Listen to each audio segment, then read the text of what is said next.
Welcome back to the Horseshoe in Columbus, the season opener between Ohio State and Notre Dame. Time to ask our analyst Derek Rackley what each team needs to do to get the job done. The keys of the game are sponsored by WeatherGuard. If it's a job worth doing, it's a job worth WeatherGuard. Truck and van storage equipment.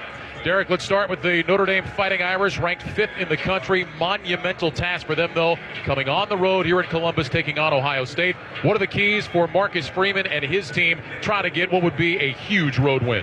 Well, I'm kind of old school, as you know that, Ryan, and I think they got to win the line of scrimmage. Now, this is something that Marcus Freeman, the new head coach, he stressed early this week in his press conference that that's their number one goal, offensively and defensively. It's going to be a tall task on offense with a new quarterback in Tyler Buckner and a running back in Chris Tyree. These guys are going to be stepping up into bigger roles for their teams tonight. Defensively, they're trying to slow down a Heisman candidate, and Travion Henderson is going to be tough as well. Well over 1,200 rushing yards and 19 total touchdowns last year. We'll have plenty more to discuss on this one during the game. And then scoring touchdowns when you get into the red zone. I went back and I watched Michigan-Ohio State last year when Michigan knocked off the Buckeyes. The Wolverines were 6 for 7 in the red zone with 6 touchdowns. Michigan running back Hassan Haskins had 5 of those inside the 15-yard line. You cannot afford to get inside the red zone against Ohio State and expect to win the football game by kicking field goals. Ohio State's defense last year gave up touchdowns on 74% of their opponent's red zone trips. Let's talk about the keys for the Buckeyes. We talked about it earlier, 11-2 last year. A lot of teams, that's a great season. For the Buckeyes, they feel like they have some redemption to get to in 2022. Yeah, and I think they got to get back to playing championship defense, Ryan. The Buckeyes, you mentioned, they went 11-2 last year and won the Rose Bowl, but their defense held them back from being a playoff team. It wasn't terrible, but they were 96th against the pass in college football and 100th on third down last year. That's not Ohio State championship caliber defense. So what happens? Ryan Day brings in a new defensive coordinator this year, Jim Knowles, coming over from Oklahoma State. He transformed that Cowboy defense over 4 years into one of the best defensive units in the country last year. If they make that type of improvement defensively, you could be looking at another special year for the Ohio State Buckeyes. And offensively, they're loaded once again. But who steps up opposite of Jackson Smith and Jigba, the wide receiver? You know, remember, Garrett Wilson and Chris Olave, they both came off the board in the NFL draft in back-to-back picks in the first round this past spring. And Jigba, he might end up being one of the best wide receivers returning in college football. 347 yards off 15 catches in the Rose Bowl last year. Just amazing. So, will it be Marvin Harrison Jr., Emeka Egbuka, Julian Fleming? Maybe somebody else emerges. OSU always has the players, but if one or two of those guys steps up, shows out, and balls opposite of Jackson Smith and Jigba, we could see record numbers again in 2022 by this Buckeyes offense. The opening kickoff between number 2 Ohio State and number 5 Notre Dame is coming up. You're listening to NCAA Football on Westwood One.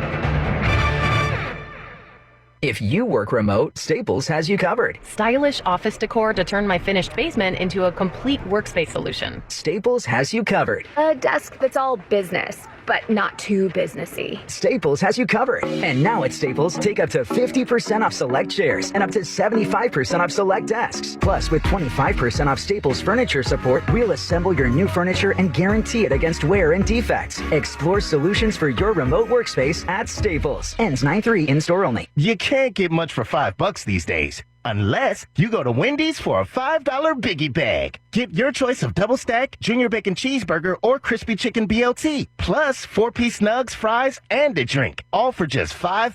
You got that bag. You got that Biggie Bag. You got that bag. That was smooth, wasn't it? That's how you're gonna feel when you get that Biggie Bag at Wendy's. U.S. price and participation may vary. Includes 4-piece nuggets, small soft drink, and small fry. Prices may be higher in Alaska and Hawaii. Ryan Radke, Derek Rackley back inside Ohio Stadium in Columbus. More than 100,000 people on hand to see this one. Number 2 Ohio State, number 5 Notre Dame. 72 degrees here in Columbus. Humidity at 89%. We've had rain on and off throughout the day. It is not raining now. We do not expect any rain to come back until well after this game is over tonight. The stars are in the house. Justin Fields is here tonight. Ezekiel Elliott is here tonight. tonight. Joe Burrow, who played at Ohio State before going to LSU, he's on the sideline, and LeBron is in the house tonight. Just a few of the names among these 100,000 here for Ohio State and Notre Dame. And Rack, I said it at the top, I'll say it again, it's tough to get better than this to start the college football season. Exactly. That's what I'm thinking. Week 1 in college football, you get a top 5 matchups. Not only a top 5 matchup, but 2 of the most storied college football programs in the history of this game. And you mentioned some of the luminaries that were here. I looked out at the sideline, and I was thinking, oh, maybe that's a group of recruits. No, it was LeBron James, and the group was about 12 people deep. People just trying to shake his hand, trying to take a picture of him. It's pretty cool when you get an early season matchup, and as you mentioned, you get all the stars here inside the shoe. LeBron decked out in his Ohio State gear, and most of the fans here in their Ohio State gear in the scarlet and gray. Ohio State won the coin toss. They deferred to the second half, so we're going to get some questions answered right off the bat, Rack. We're going to see this young, inexperienced Notre Dame offense against what the Buckeyes hope is a revamped defense under new coordinator Jim Knowles. Exactly. Under new leadership, there's going to be a couple of new bodies, but where Ohio State was a little bit of inexperience to start last year, 2021, especially at the linebacker position, most of those guys come back and they've now got another season under their belt, a very successful season. So we'll see if there's some new wrinkles with a new defensive coordinator and if this defense comes back and plays top 10 style of defense. Ohio State ready to kick it away. Noah Ruggles has the ball teed up at the 35-yard line. He will send it deep from our right to our left. Chris Tyree, Lorenzo Styles back deep for Notre Dame, and the 100th season of football here at Ohio Stadium is set to get underway. The right hand goes in the air. Here's the approach and the kickoff. And a line drive, end-over-end kick coming to the near side. Taken by Tyree at the 4, across the 10, out to the numbers. 15 buried there. Chris Tyree coming outside, and he got drilled. Notre Dame will start at their own 15, first down and 10. A huge hit put on by Chip Trainum coming down on special teams for the Buckeyes.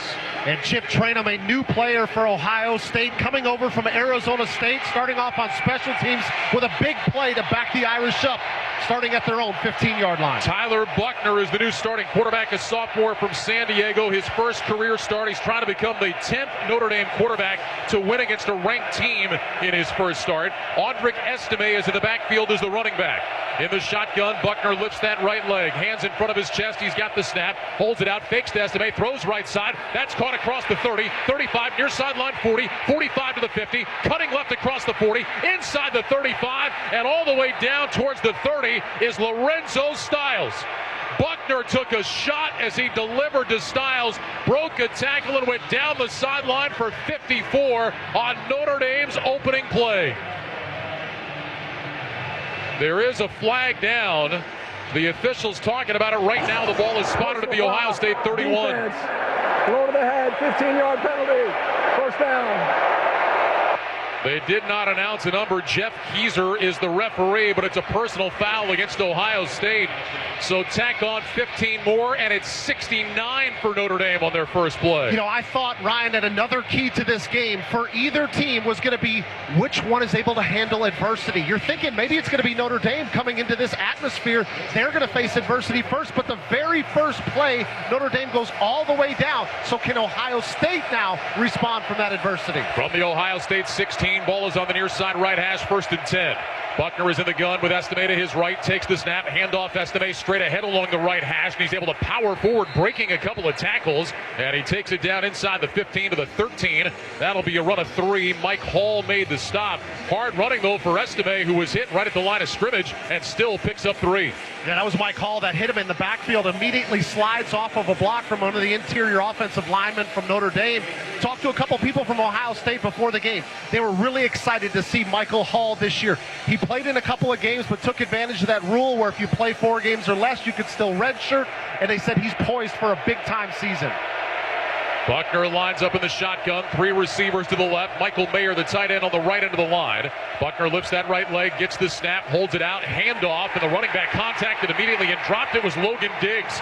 Sophomore from Louisiana. He'll lose 2. Back to the 15-yard line. That'll bring up 3rd down for the Irish. Now, once again, Michael Hall, number 51's lining up at that defensive tackle position, immediately swims the center, Zeke Correll, and gets into the backfield, and he is all over the ball carrier. As soon as he gets the ball, drives him back down to the ground. Now Tyree checks in at running back, lines up to the right of Buckner on 3rd and 9 for the 15.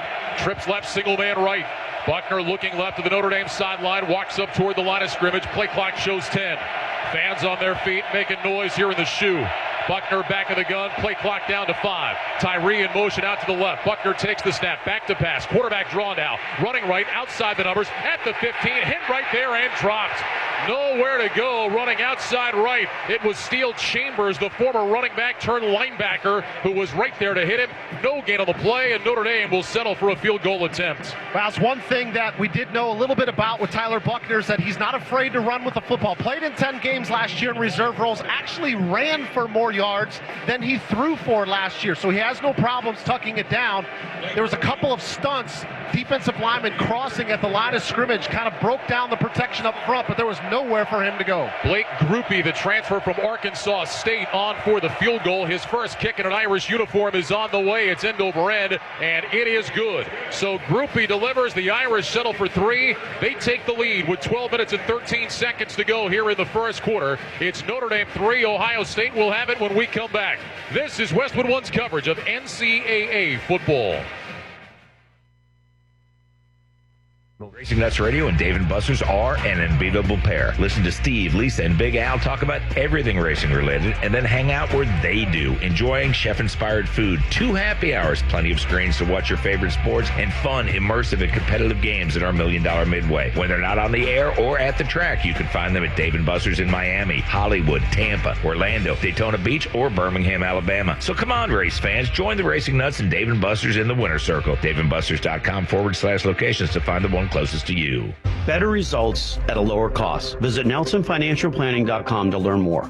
For help on changing your life with a successful financial plan, listen to Dollars and Cents with Joel Garris of Nelson Financial Planning Sundays at 9 a.m. on 96.9 The Game.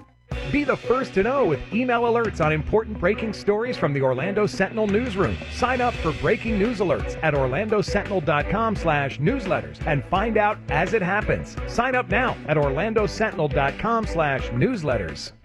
Switch to Spectrum Mobile and get unlimited data for only $29.99 per month each when you get 2 or more lines. You could save hundreds on your mobile bill. Plus, there are no added taxes, hidden fees, and no contracts. Try the Spectrum Mobile Savings Calculator today, and in 3 easy steps, you'll see how much you can save. Visit SpectrumMobile.com/save. Offer valid for new customers on 2 or more unlimited lines. Spectrum Internet required. Restrictions apply. Visit SpectrumMobile.com for details. 12 minutes, 13 seconds to go in the first quarter. Notre Dame is on the scoreboard first. Blake Groupie with a 33-yard field goal finishes off a 5-play, 71-yard drive. So the Irish take the early lead. But, Rack, let's go back to your keys of the game you talked about just a few moments ago. And for Notre Dame, it was getting into the end zone once you get inside the red zone. Big weakness for Ohio State's defense a year ago. They were able to hold the Irish at bay and just give up 3. Yeah, especially after the explosive play. You're not thinking that's how the game is going to start defensively. New defensive coordinator. These guys on the defensive side of the ball are flying around. A couple of missed tackles, and you see a big-time play going all the way down the field from Lorenzo Styles. But, yes, the defense does get the stop that they need. So we'll see how this ends up playing out. But Ohio State's offense, Ryan, was so explosive last year. They put the ball into the end zone at an unbelievable rate, and they've got a lot of skill position players, as we talked about at the open of the broadcast. We'll see if C.J. Stroud can get the ball in the hands of those guys and put the ball into the end zone and not settle for field goals. Meanwhile, with the Notre Dame offense, a lot of people were wondering what the running back rotation was going to look like. We saw all 3 backs on that first drive. Estime got the start. Diggs came in to get a touch. Then it was Tyree in the ball game. So all 3 already in there on the first drive. Gives you an idea that maybe Notre Dame's still trying to sort out who they want to see the bulk of the carry. Yeah, little bit of running back by committee. Remember, Kyron Williams was the running back last year, got drafted in the 5th round by the Rams, and so now they're looking to replace that production. And we thought it was going to be Chris Tyree, but maybe he ends up being more of a 3rd down back, or it's just a running back by committee to start the season. Notre Dame ready to kick it away. Emeka Egbuka stands back at the goal line, awaiting the kick. Here is the approach. And the kickoff is sent deep with a line drive kick to Egbuka, who's got it to the goal line. Far side hash coming out across the 10. Angles left to the 15, down to the 20-yard line. And he's able to work his way out close to the 25. And that's where Ohio State will start 1st down and 10.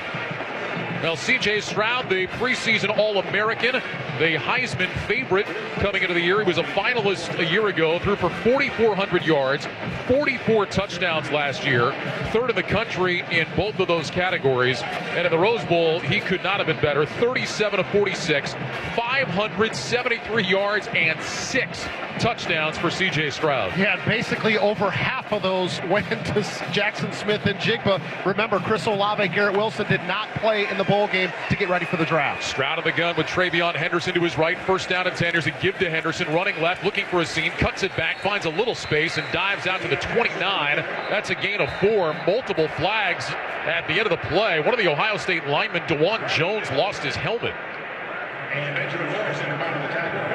Officials talking about this one here again. Jeff Keyser is our referee tonight. Jones putting his helmet back on and running back to the Ohio State huddle. Personal foul, hands to the face, defense, number 57. 15-yard penalty, automatic 1st down. Player number 79 can stay in the game. Jason Adamiola, one of those guys on the defensive line that Notre Dame is so high on this year. He often plays right next to Isaiah Foskey, the big-time pass rusher for the Irish. But that'll give Ohio State 15 free yards and move it out to the 44-yard line. DeJuan Jones was going over to the sideline thinking he'd have to come out of a play, but since because of penalty, he could remain in the game. 2 receivers stacked right, single man left. Stroud is in the gun with Henderson to his right. Ball on the near side, left hash of the 44, shotgun snap. Stroud is back, looks right, rush coming. Stroud is hit, and he is buried back inside the 40. Howard Cross was the first man to get home and brings down C.J. Stroud. That'll be a loss on the play of 6 and bring up 2nd and 16. That's excellent pass rush by the entire defensive front there for Notre Dame, because that pocket collapsed immediately on C.J. Stroud. It seemed like there was about 2 or 3 players that converged on him. He brings him down behind the line of scrimmage. Officially a loss of 5, back to the 39, 2nd and 15. Shotgun snap to Stroud, back to pass, looking left, has time, surveys the field, throws, and it's incomplete.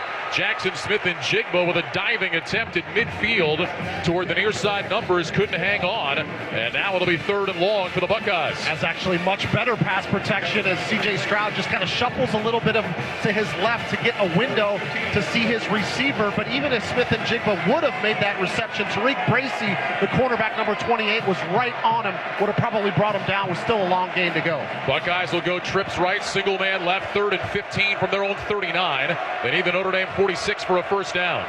Stroud is in the gun, right foot in front of left, takes a knee-high snap. He's back to throw, looking, rolling right, throws. That one is caught, but well short of the 1st down.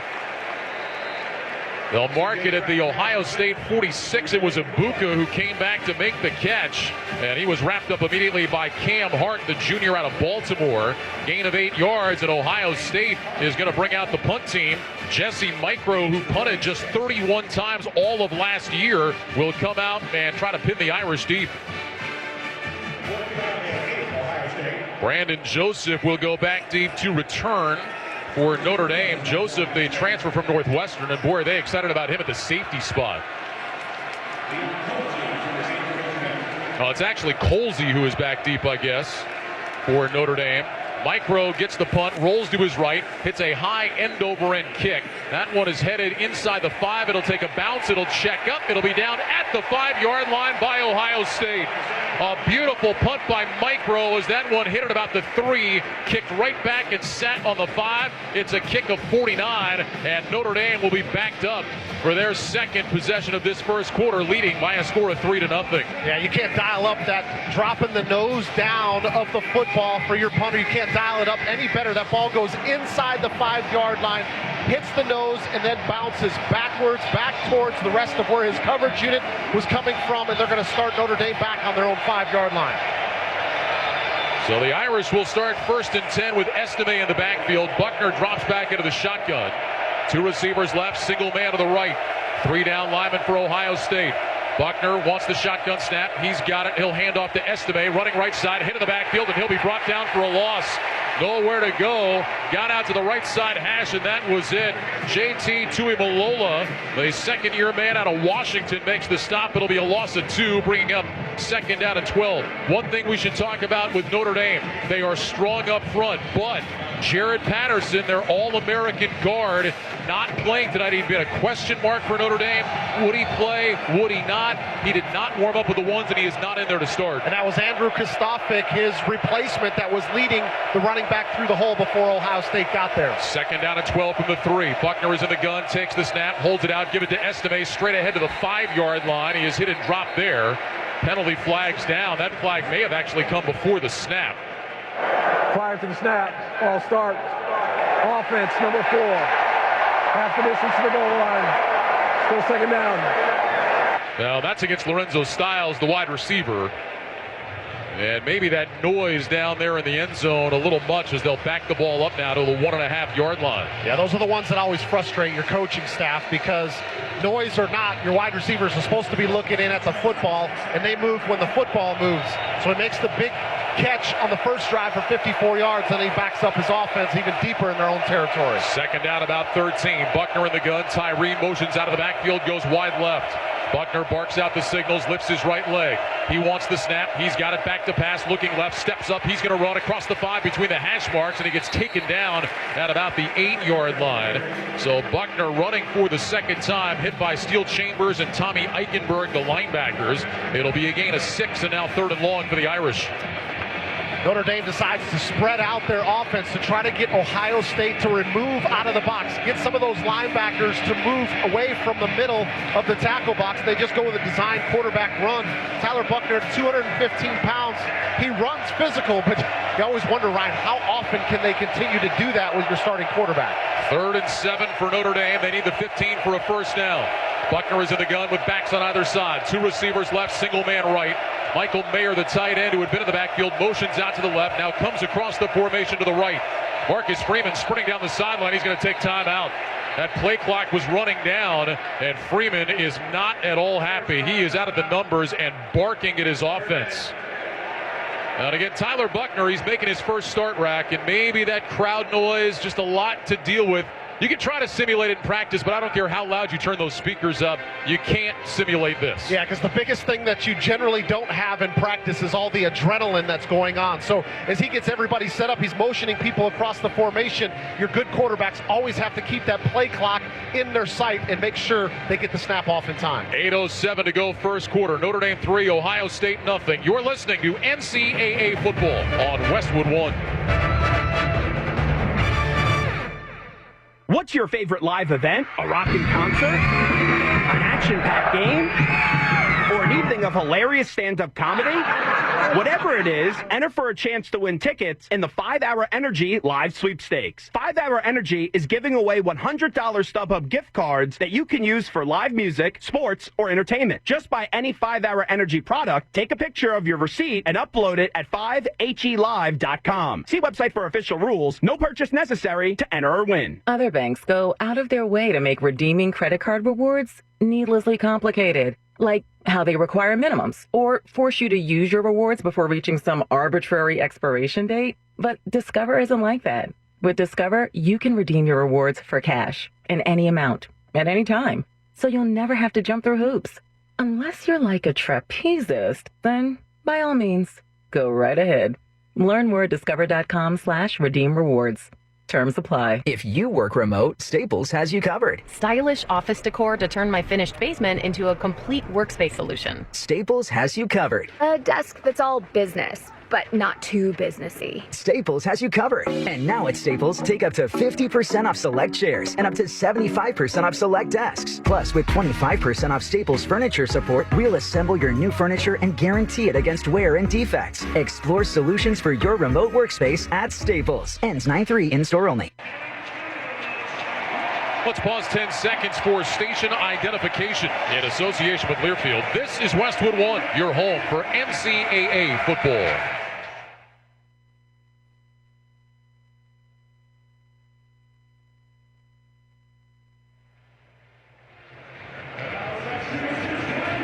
Ryan Radke, Derek Rackley here in the Grainger broadcast booth at Ohio Stadium in Columbus. At work, you make all the game-changing calls, and Grainger is always ready to help execute with 24/7 customer service and supplies and solutions for every industry. Call, click, or stop by Grainger today. 8 minutes, 7 seconds to go in the first quarter. Notre Dame 3, Ohio State nothing. The Irish get a field goal on their opening drive. Their very first play of the game was a 54-yard completion to Lorenzo Styles. But Ohio State able to tighten up in the red zone, keep Notre Dame out of the end zone. But then that Notre Dame defense didn't give up much to the Buckeyes. They had to kick it away, pin Notre Dame back at the 5-yard line. The Irish now facing a 3rd down and 7, backed up with a football at their own 8. Yeah, decision-making here from your quarterback, Tyler Buchner. If they put the ball in the air, make sure you've got your receiver. If he's not open, don't try to squeeze the ball in there and force a huge error like an interception deep in your own territory. Buchner will line up in the shotgun. Irish will go empty. 3 receivers left, 2 to the right. Buchner walks up toward the line of scrimmage. Now backpedals his way into the shotgun. Ohio State showing blitz in that A-gap. Buchner lifts that right leg, hands in front of his chest. Here's the snap. Buckeyes back out of the blitz. They rush for the throw. Is caught by Michael Mayer, but shy of the first down. Hit just over the 13-yard line. He needed the 15 for the first. Lathan Ransom, third-year man out of Tucson, made the stop. It'll go as a gain of about 6.5, and Notre Dame will bring out the punt team. Yeah, it's interesting that ball goes in the direction of Michael Mayer, one of the best tight ends in the country, and you're thinking, again, without knowing the route, Ryan, you're thinking you've got to get past the sticks on that. You got to get a yard or 2 past the first down marker and then show your numbers back to the quarterback. Trust that you're going to get the protection up front from your offensive line, but he makes that catch a solid 1.5 yards shy of the first down marker. John Sott on to punt, the transfer from Harvard. Jackson Smith and Jigba standing at his own 45-yard line. Sott a yard deep in the end zone, has a high snap under no pressure, gets away a knuckleball off to the left. That's going to bounce around the 40-yard line of Notre Dame and hops over the 45 to the 50, rolling into Ohio State territory. Irish will let it keep rolling, and they will down it at the 46-yard line, and it'll be good field position for C.J. Stroud on Ohio State. Every Westwood One college football and NFL broadcast this season now available on all Alexa-enabled devices. Just say Open Westwood One Sports, and you'll be taken straight to the action. That's Open Westwood One Sports to listen on Alexa. So it turns into a 40-yard punt for Sott. No return, 1st and 10 Buckeyes at the 46-yard line. C.J. Stroud 1 of 2 for 8 yards on the opening drive and was sacked once. Stroud will line up in the shotgun. Buckeyes slot to the left, single man right. Travion Henderson lines up to the left of C.J. Stroud. Here's the snap. Stroud back, swings it out to Smith and Jigba left side. Trying to get to the sideline, and he does, but takes a big hit. His helmet flies off at the end. That was Brandon Joseph that helped knock him out along with Cam Hart up at the 49, maybe the 50-yard line. Gain of 3 or 4 for Jackson Smith and Jigba. And he's going to stay off the field for a play. He's limping a little bit. That was a big-time hit. Brandon Joseph got him right in the back of the neck on the sideline. I'll tell you what, you got to give credit to Cam Hart, though, because he was the unblocked player coming back around that Smith and Jigba had to beat, and he was right there to make the initial tackle. Gain of 4 to the 50, 2nd down and 6. Stroud in the gun, takes the snap, fakes the handoff, looks, goes deep down the right side, incomplete. Trying to get it to Ibuka, and flags are everywhere. Second flag comes in. Ibuka looked like he was being grabbed on that throw down the far side numbers. Pass interference, defense, number 5, 15-yard penalty, first down. That'll go against Cam Hart, who Rack was just talking about. And good news for the Buckeyes, Jackson Smith and Jigba right back into the game. Yeah, Marcus Freeman, the head coach, he was walking down towards the officials. He was trying to lobby that ball was uncatchable. It's kind of a difficult decision to make because you got to say if the defender was not pulling on the wide receiver, he might have had the speed to go up and make that play. It's easier to argue uncatchable when you're down by the goal line and the ball sails 5-6 feet over the head of your intended receiver. And he grabbed it twice, Rack. Once on the shoulder and then grabbed him by the wrist. So move the ball to the Notre Dame 35, 1st and 10. Stroud is in the gun. 2 receivers right, single man left. Here's the snap. Stroud back to pass, has time, looks, going deep down the right side for the end zone. It is incomplete. Marvin Harris Harrison down the right sideline, a diving attempt. He had his hands on it, but couldn't haul it in. It'll be 2nd down and 10. Nearly a spectacular catch by Harrison, the second-year man out of Philadelphia, son of the Hall of Famer. Well, C.J. Stroud tries to take another shot downfield. Oh, we just saw a replay. It was a beautiful catch. But as Marvin Harrison Jr. is going down to the ground, when he contacts the ground, he does not secure the football. That's what the officials are looking for. If that ball would have stayed inside just a little bit more, Ryan, it likely would have been 7 points. Two receivers stacked right, single man left. Stroud is in the gun on 2nd and 10. Takes the snap, quick pass, right side, caught by Ibuka. Along the numbers, he's hit shy of the 30, and he's brought down there at the 31. That'll be a gain of 4. Bo Bauer, the linebacker, makes the tackle for Notre Dame. 3rd and 6 coming up now for Ohio State with 6:05 to go in the first quarter. 3-0 Notre Dame. Excellent play there by Bo Bauer, the linebacker. You want to see those guys in the middle, their ability to run sideline to sideline, because when offenses try to get the ball out in space, sometimes your linebackers are the ones that have to go out and make those plays. Bauer reads the receiver coming back up inside. He delivers a huge hit. 3rd and 6, ball in the Notre Dame 31. It's on the right hash. Stroud back in the shotgun, takes the snap, back to pass, looks left, pumps, throws left side. That's caught across the 20, sideline 15, Ibuka to the 10, down to the 5, diving to the end zone. Touchdown, Ohio State. Emeka Ibuka made the catch and racing down the sideline, diving across the goal line for 6. 5:32 to go in the first quarter. Ohio State has taken a 6-3 lead. The extra point coming up. Ryan, we talked a little bit about Cam Hart on this drive. He made the good play on Smith and Jigba coming back around, but then he follows it up with a penalty, and this time a bad decision on his behalf, trying to undercut that route and make the heroic play when sometimes you just got to keep the receiver in front of you. Instead, Emeka Ibuka makes him pay for it and scores a touchdown. Noah Ruggles, the Groza finalist last year, is on for the extra point. He bangs it through, and with that, Ohio State has its first touchdown of the 2022 campaign, and they have taken a 7-3 lead. There is a penalty flag that came in at the end. Well, we'll see about that before we send it to break. Both teams running off toward their sideline. The try is good. After the play, personal foul, unnecessary roughness, receiving team number 7. That 15-yard penalty enforced on the sustained kickoff. Timeout. So the 4th penalty already against Notre Dame, a 15-yarder.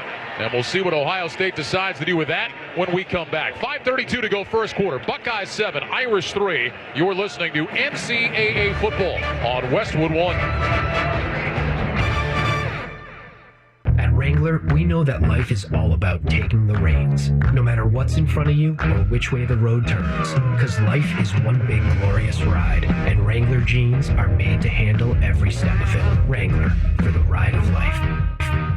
The tailgate, the prima donna of the truck bed. Every Saturday, Fairweather fans across the nation come together to sing the praises of this glorified metal love seat. Don't be mistaken, at WeatherGuard they love football, but the tailgate? Let's talk truck boxes. WeatherGuard durable, heavy-duty boxes aren't built to bask in the glory of cornhole and brats. They're built for the trenches, to defend pro-grade tools Monday through Sunday against tough conditions that would make your precious tailgate shudder. WeatherGuard, secure every challenge. If this were a Reese's TV ad, you'd be staring at a Reese's peanut butter cup. And sure, my voice is peanut buttery smooth, but still, you need to see the peanut butter cups, right? No? I can really just say Reese's and you'll go get some? Okay, Reese's. Reese's. Reese's. Really working, actually. Reese's. Reese's. I'm on to something. Reese's. Reese's. Reese's. Searching for Nike? Then Famous Footwear is the perfect place for you and your family to step into the swoosh. Save up to 25% on select Nike styles for a limited time, where everyone can feel their best with Nike kicks they love. Shop Nike at your local Famous store or famous.com. Welcome back to the Horseshoe in Columbus, along with Derek Rackley. I'm Ryan Radke. You're listening to the 5-Hour Energy College Football Game of the Week on Westwood One. 5-Hour Energy is the one when you got to get stuff done. For more information, visit 5hourenergy.com. 5:32 to go here in the first quarter. It's Ohio State 7, Notre Dame 3, a 31-yard touchdown pass from C.J. Stroud to Emeka Ibuka. And Ohio State with its first touchdown of the season, a 15-yard penalty on Notre Dame. Already the fourth penalty against the Irish. And so Ohio State will kick this off from midfield. 2 personal fouls and a pass interference among those 4 penalties already against the Irish. Yeah, that's not a way to keep yourself in the ballgame with all those penalties. You're going to continue to move yourself in the wrong direction or help the offense out defensively. And this is likely going to be one of those where Ohio State just puts this one into the end zone here. So you mentioned the first touchdown of the season for the Buckeyes, first touchdown for Emeka Egbuka as well. He played last year primarily more as a kickoff returner. He actually was the 4th-ranked kickoff returner in the country last year with a 32.1 yard per game average. Again, they had 2 stud wide receivers, hard to break into that rotation last year, but he comes up with the first touchdown this year. You're hoping somebody like Egbuka ends up being another one of those stars opposite of Smith and Jigba. Tyree and Styles back deep. The kickoffs are being handled by Jaden Fielding. Noah Ruggles did it all last year for Ohio State, but it's Fielding who is out there to kick off. And we'll see if he does put this into the seats or maybe if he kicks one of those high pop-ups trying to pin Notre Dame deep. Buckeyes have done a great job so far tonight on special teams. Fielding on the approach. Here comes the kickoff, and this one is headed through the end zone, and that one will land well back by the flagpole behind the end zone. Did you know more than 50,000 NCAA student athletes compete in NCAA championships in more than 800 sites across the country? Share the experience and find a championship site near you. Visit ncaa.com/tickets. That's ncaa.com/tickets. So the Irish will start 1st and 10 at the 25-yard line. They'll put the ball on the far side left hash. Tyler Buckner is 2 for 2, 60 yards. Of course, most of that coming on the very first play, the 54-yard completion to Styles. Estime is in the backfield off to his right hip. 2 receivers right, 2 tight ends left. Buckner in the shotgun, 4-down lineman for Ohio State. Buckner gets the snap, holds it out, fakes to Estime, rolling right, throws short, caught by Mayer, the tight end, and he's dropped at the line of scrimmage. Tremendous tackle made by Ronnie Hickman, the safety coming up, got into the legs of Michael Mayer and takes him down for no gain. And the Irish hustling up to the line of scrimmage. They're going to go with some tempo now. Estime off to the right of Buckner. 2 receivers stacked left and right. Shotgun snap. Quick pass right side. Caught by Mayer along the numbers across the 30. And he's out to the 31-yard line. Gain of 6 that time for Michael Mayer. And now 3rd and 4 coming up for Notre Dame. Zach Harrison made the stop for Ohio State. You mentioned that previous play, the tackle by Ronnie Hickman. That's one of the things you get from Ohio State is those. A lot of times those secondary players, they are so fast, Ryan, sideline to sideline. They got the ability to go make those plays. When you think you've outflanked them, then all of a sudden somebody comes flying out of the picture. 3rd catch of the game already for Mayer. He had 71 a year ago. That was a Notre Dame single-season record for tight ends. This is 3rd and 4. The Irish 0 of 2 on 3rd down in the game. 3 receivers, bunch left, single man right. Shotgun snap, Buckner back against a blitz, and he's going to be sacked. Back around the 21-yard line, Tommy Eichenberg came free and buries Tyler Buckner on 3rd down. Right up the gut. You know, again, and without knowing the protection up front for Notre Dame, there had to have been some type of communication error because Eichenberg starts on the offensive left side of the formation, but then he just twists over to the right side A-gap, but nobody on the offensive line bumps with him. And what I mean by that, a lot of time, you got to get your left guard to bump your center off to go pick up that blitzer coming through the A-gap. John Sott on to punt, loss of 7 on the snap. They marked it to the 24 where first contact was made. Here's a wobbly kick to the far side. It'll bounce, take a Notre Dame hop inside the 35, rolling inside the 30-yard line. Irish will let it head toward the sideline, and they will down it between the 27 and the 28. They'll mark it at the 28-yard line, and that's where Ohio State will have it, a 48-yard punt for Sott. The transfer from Harvard, and with 3:28 to go in the first quarter, we'll see that Ohio State offense again, leading by a score of 7-3.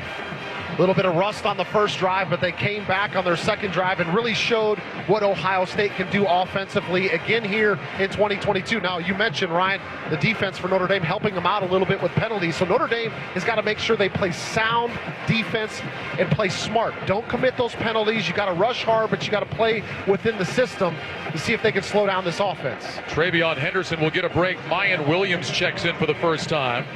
Third-year man out of Cincinnati, second on the team in rushing a year ago. He actually averaged 7.2 yards per carry. That was even better than Henderson.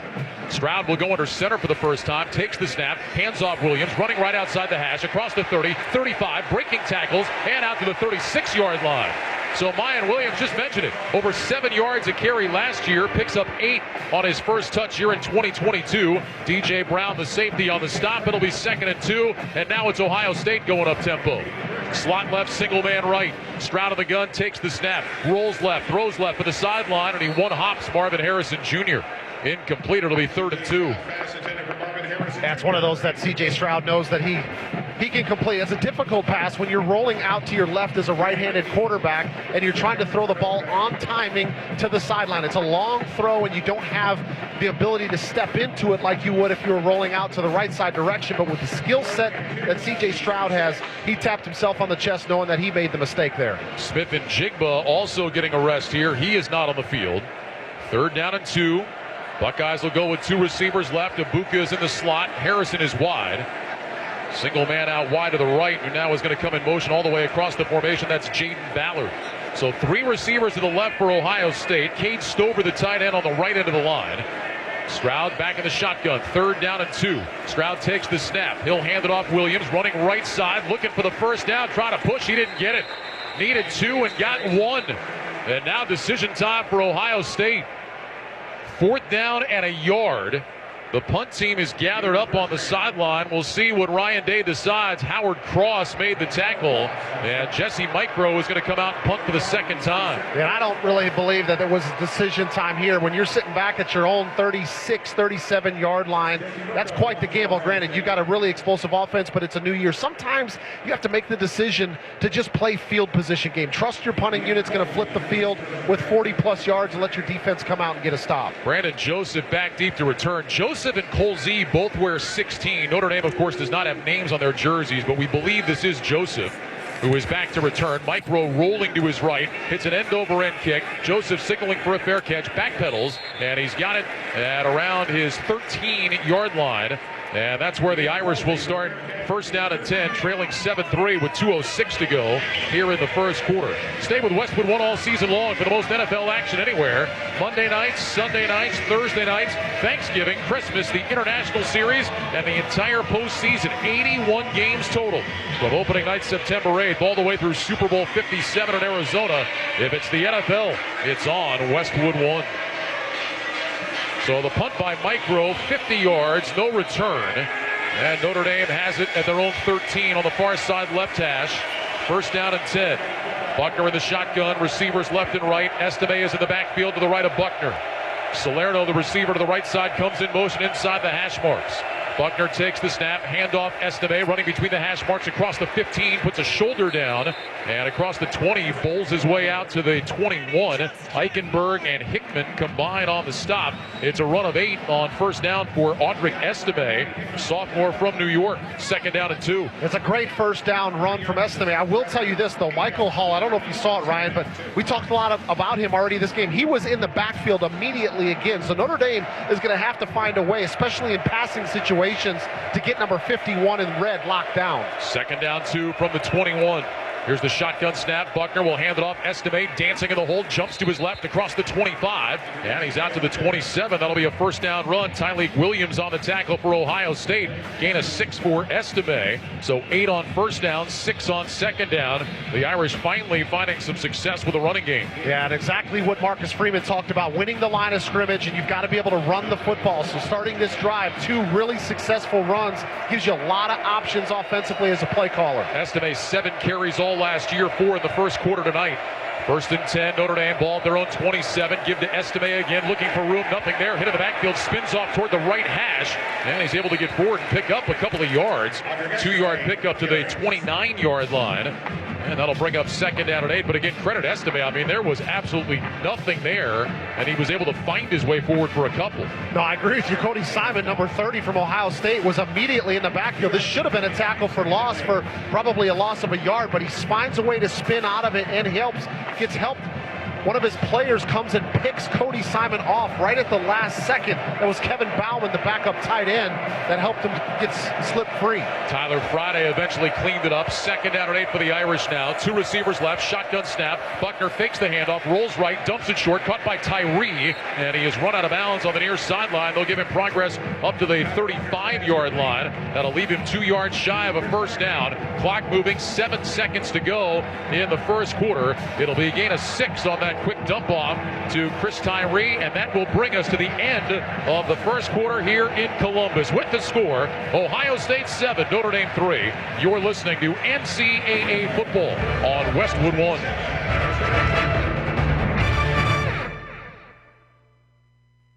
You've got bugs. What's your move? A rattly can? Or a simple spritz? Bugs near your kids and pet? Will it be ingredients you can't pronounce? Ew. Or essential oils?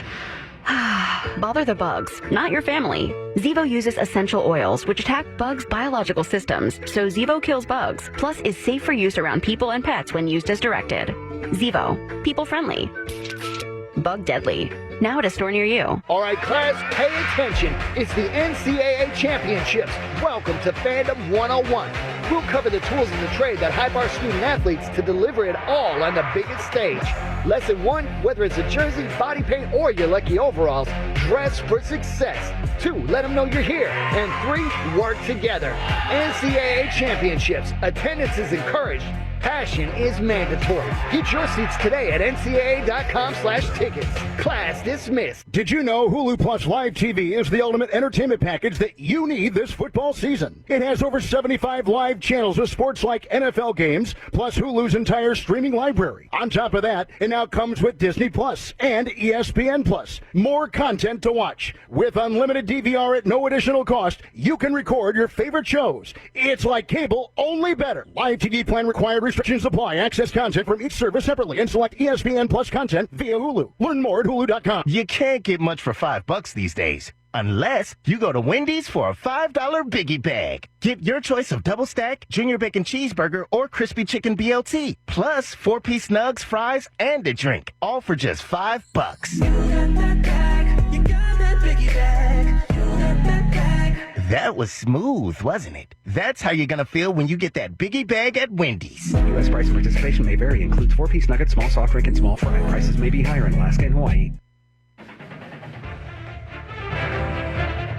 Jason Horowitz back with you in our Westwood One studios. Get you back to Columbus in just a moment, but get you updated on what's going on around the nation. Heisman Trophy winner Bryce Young, pair of first quarter touchdowns. Preseason number 1 Alabama up on Utah State 17-0, end of 1. Meanwhile, 7th-ranked Utah, highest preseason ranking ever. They lead Florida 13-7 in the Swamp late second quarter. Miami of Ohio tied with number 20 Kentucky 10 apiece. They're approaching halftime. Earlier today, defending national champion 3rd-ranked Georgia steamrolled number 11 Oregon 49-3. Ducks' worst opening week loss since 1975. Remember, their new head coach Dan Lanning was the Bulldogs' defensive coordinator in the run to the national title. Number 19 Arkansas 31-24 home winners over 23rd-ranked Cincinnati. That in the Hogs' first home opener against a ranked team in 48 years. Let's go back to the top 5 matchup in the shoe. Ryan Radke and Derek Rackley. All right, Jason, thanks very much. It's a historic night here in Columbus, not just because it's number 2 against number 5, Notre Dame and Ohio State. They are celebrating the 100th season of football here at Ohio Stadium. This place opened back in 1922. It was October 7th of that year. Ohio State beat Ohio Wesleyan 5-0 in that first game. Of course, it's just expanded since then. More than 102,000 is the listed capacity here, and almost all of the 100+ thousand here tonight in scarlet and gray and on their feet, acknowledging the 2002 national championship Buckeyes team. They're celebrating their 20th anniversary, and they were honored during the timeout. Meanwhile, in this game tonight, 1 quarter in the books, 7-3, Ohio State on top. What'd you take away from the first 15 minutes, Rack? I think if you're Marcus Freeman and Notre Dame, you've got to be excited the fact that this is a 7-3 game early on and that you've made a couple of plays and you've actually made a couple of mistakes, and maybe it should be a 3-0 game, Notre Dame, right now. His team is coming out and they're playing energized, but this is a really important third down situation that they've got right here. They've got to find a way to keep this drive going with a first down. Notre Dame had the ball for almost 10 minutes in that first quarter. Remember their first play from scrimmage, 54 yards. After that, 13 plays for 33 yards. This is going to be a 3rd down and 2 for Notre Dame. The ball is at their own 35. It's on the far side right hash. Irish moving from right to left. Notre Dame has yet to convert a 3rd down in this game. 0 for 3, although to be fair, most of them have been 3rd and long. This is 3rd and short. Mayer, the tight end, had been on the right side of the formation. They'll move him left and split him out, so 3 receivers to that side. Buckner is in the gun, takes the snap, he's back to pass, looks going deep down the left side for Salerno, and it is juggled, and it is caught by Salerno. Oh, what a catch! The ball was juggled, it was in the air, and Salerno, laying on his back, was able to haul it in at the Ohio State 34. That's a gain of 31, and that's as good of a catch as you'll see. Wow, what a play. I mean, I had to look at the replay again to make sure how he was able to secure that ball. Buckner back in the shotgun, 1st and 10, takes the snap, fakes a toss, looks, throws down the middle, got a man wide open. That's a one-handed catch made by Bauman, the backup tight end. Running right down the middle by himself. Goes to his back down at the Ohio State 12. Notre Dame back in the red zone, a gain of 21. Back-to-back acrobatic catches, first from Salerno and then Bauman right down the middle on a skinny post route that was not communicated defensively. Bauman runs wide open down the middle of the field, but he has to make an adjustment back, Ryan, and go back and grab it basically with his right hand alone. Just the 3rd career reception for Kevin Bauman. 1st and 10, Notre Dame at the Ohio State 12. They're going to hand it off on a jet sweep. That was Tyree, who started wide to the right, came to the left, taking the handoff. He's down to the 7-yard line. It'll be a gain of 5. Jack Sawyer on the tackle for Ohio State. Think about real quick, Ryan, going back to that 3rd down play. Tommy Reese, the offensive coordinator, on 3rd and short. He not only goes with a pass play, but one that goes way down the field. I mean, that shows the confidence that he has in this offense. He's not going to just say, we're going to try to win this game with 3 yards in a cloud of dust by getting first downs. He takes a shot on 3rd and short.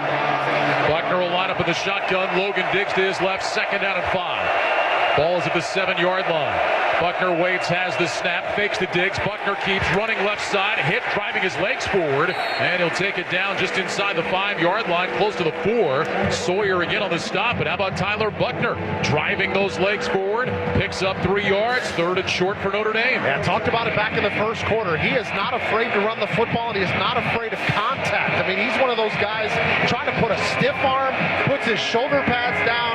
He's trying to drive for an extra yard or 2 for this offense.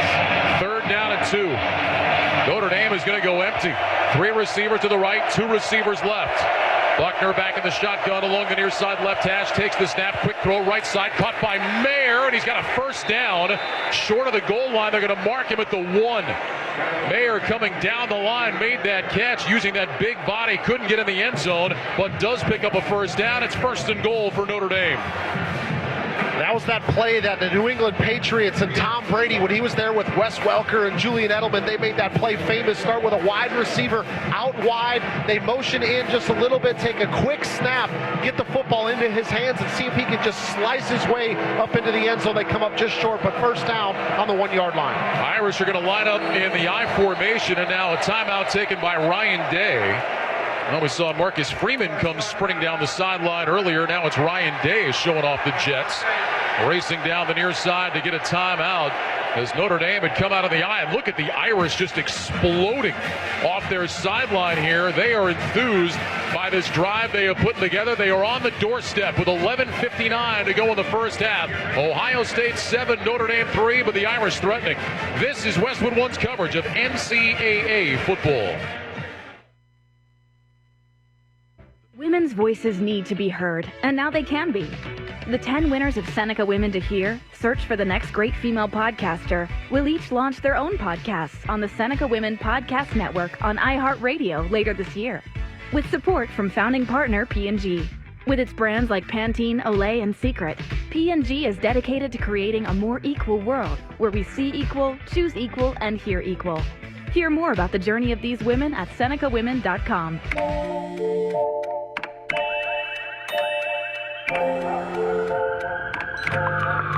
The world is always on, but you shouldn't be. Put junk sleep to bed. During Mattress Firm's Labor Day sale, get a king for the price of a queen or a queen for a twin. And save up to $700 on ceiling. Talk to a sleep expert and unjunk your sleep today. Mattress Firm. Here's what's happening at FM 96.9 The Game. It all comes down to Daytona. With only 16 spots left up for the playoffs, anything could happen on the high banks of Daytona. Be here to experience the intensity as drivers go all out to keep their championship hopes alive at the World Center of Racing on August 27th. Your chance to win tickets to the Coke Zero Sugar 400 now at 969thegame.com, or guarantee your 2022 Coke Zero Sugar 400 weekend experience to date by visiting DaytonaInternationalSpeedway.com or calling 1-800-PIT-SHOP. It's never okay to drive stoned. You put yourself and others in danger. If you've been using marijuana in any form, do not get behind the wheel. If you feel different, you drive different. Drive high, get a DUI, paid for by NHTSA.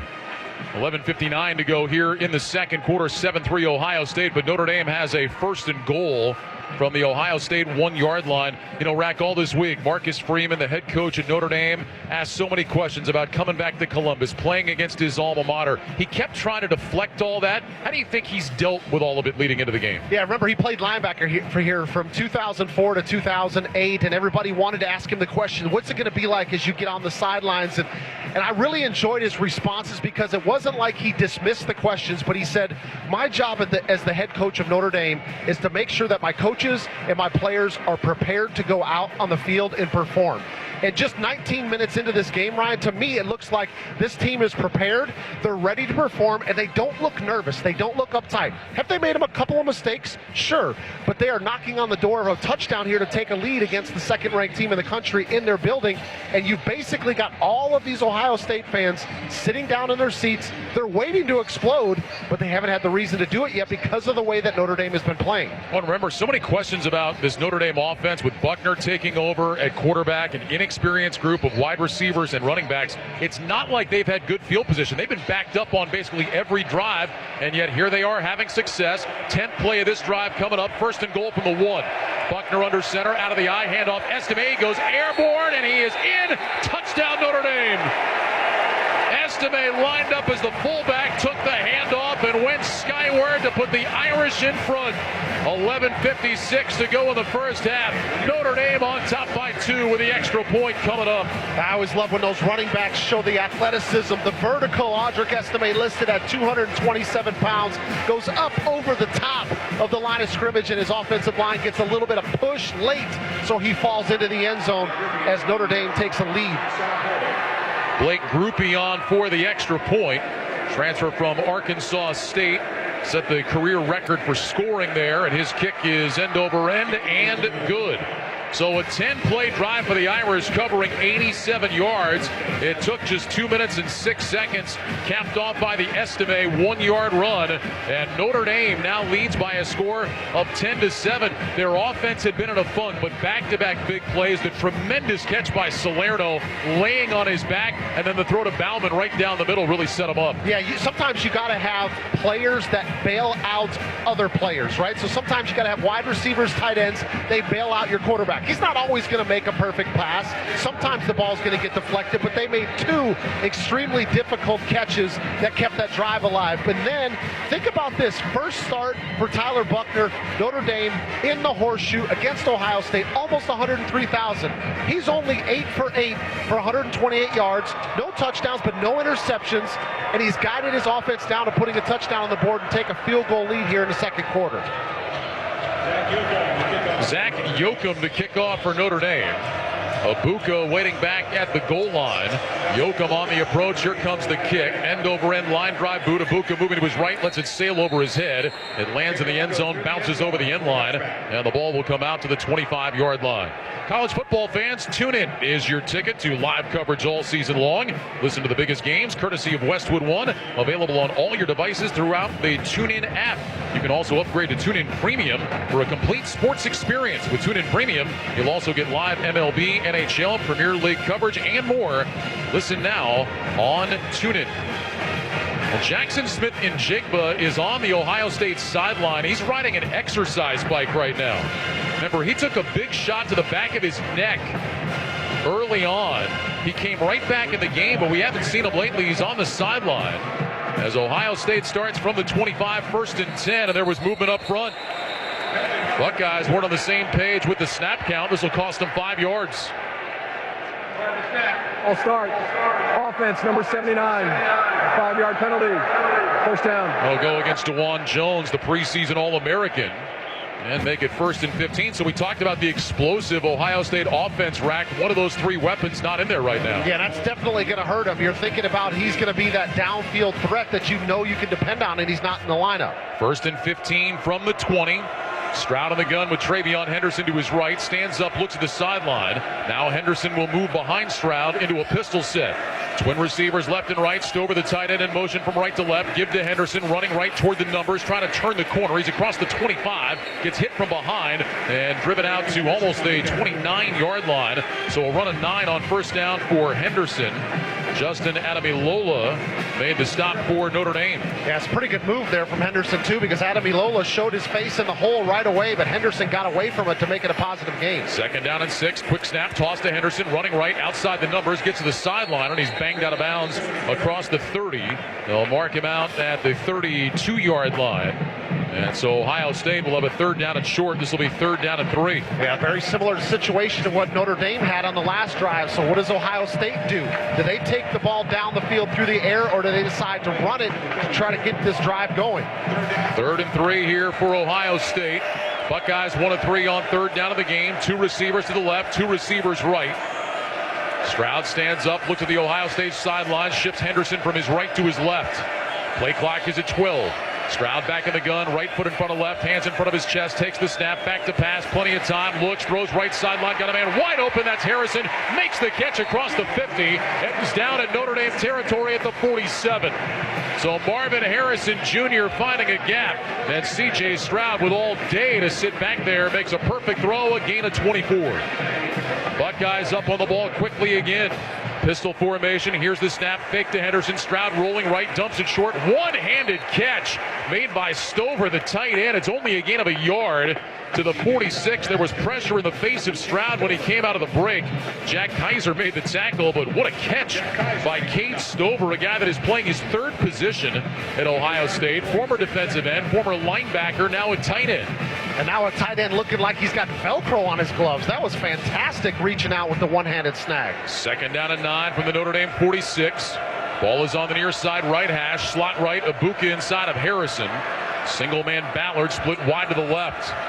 Stroud back in the shotgun. Henderson to his left. Here's the snap. Stroud back to pass. Looking, steps up in the pocket. Throws down the middle of the field, and that's incomplete.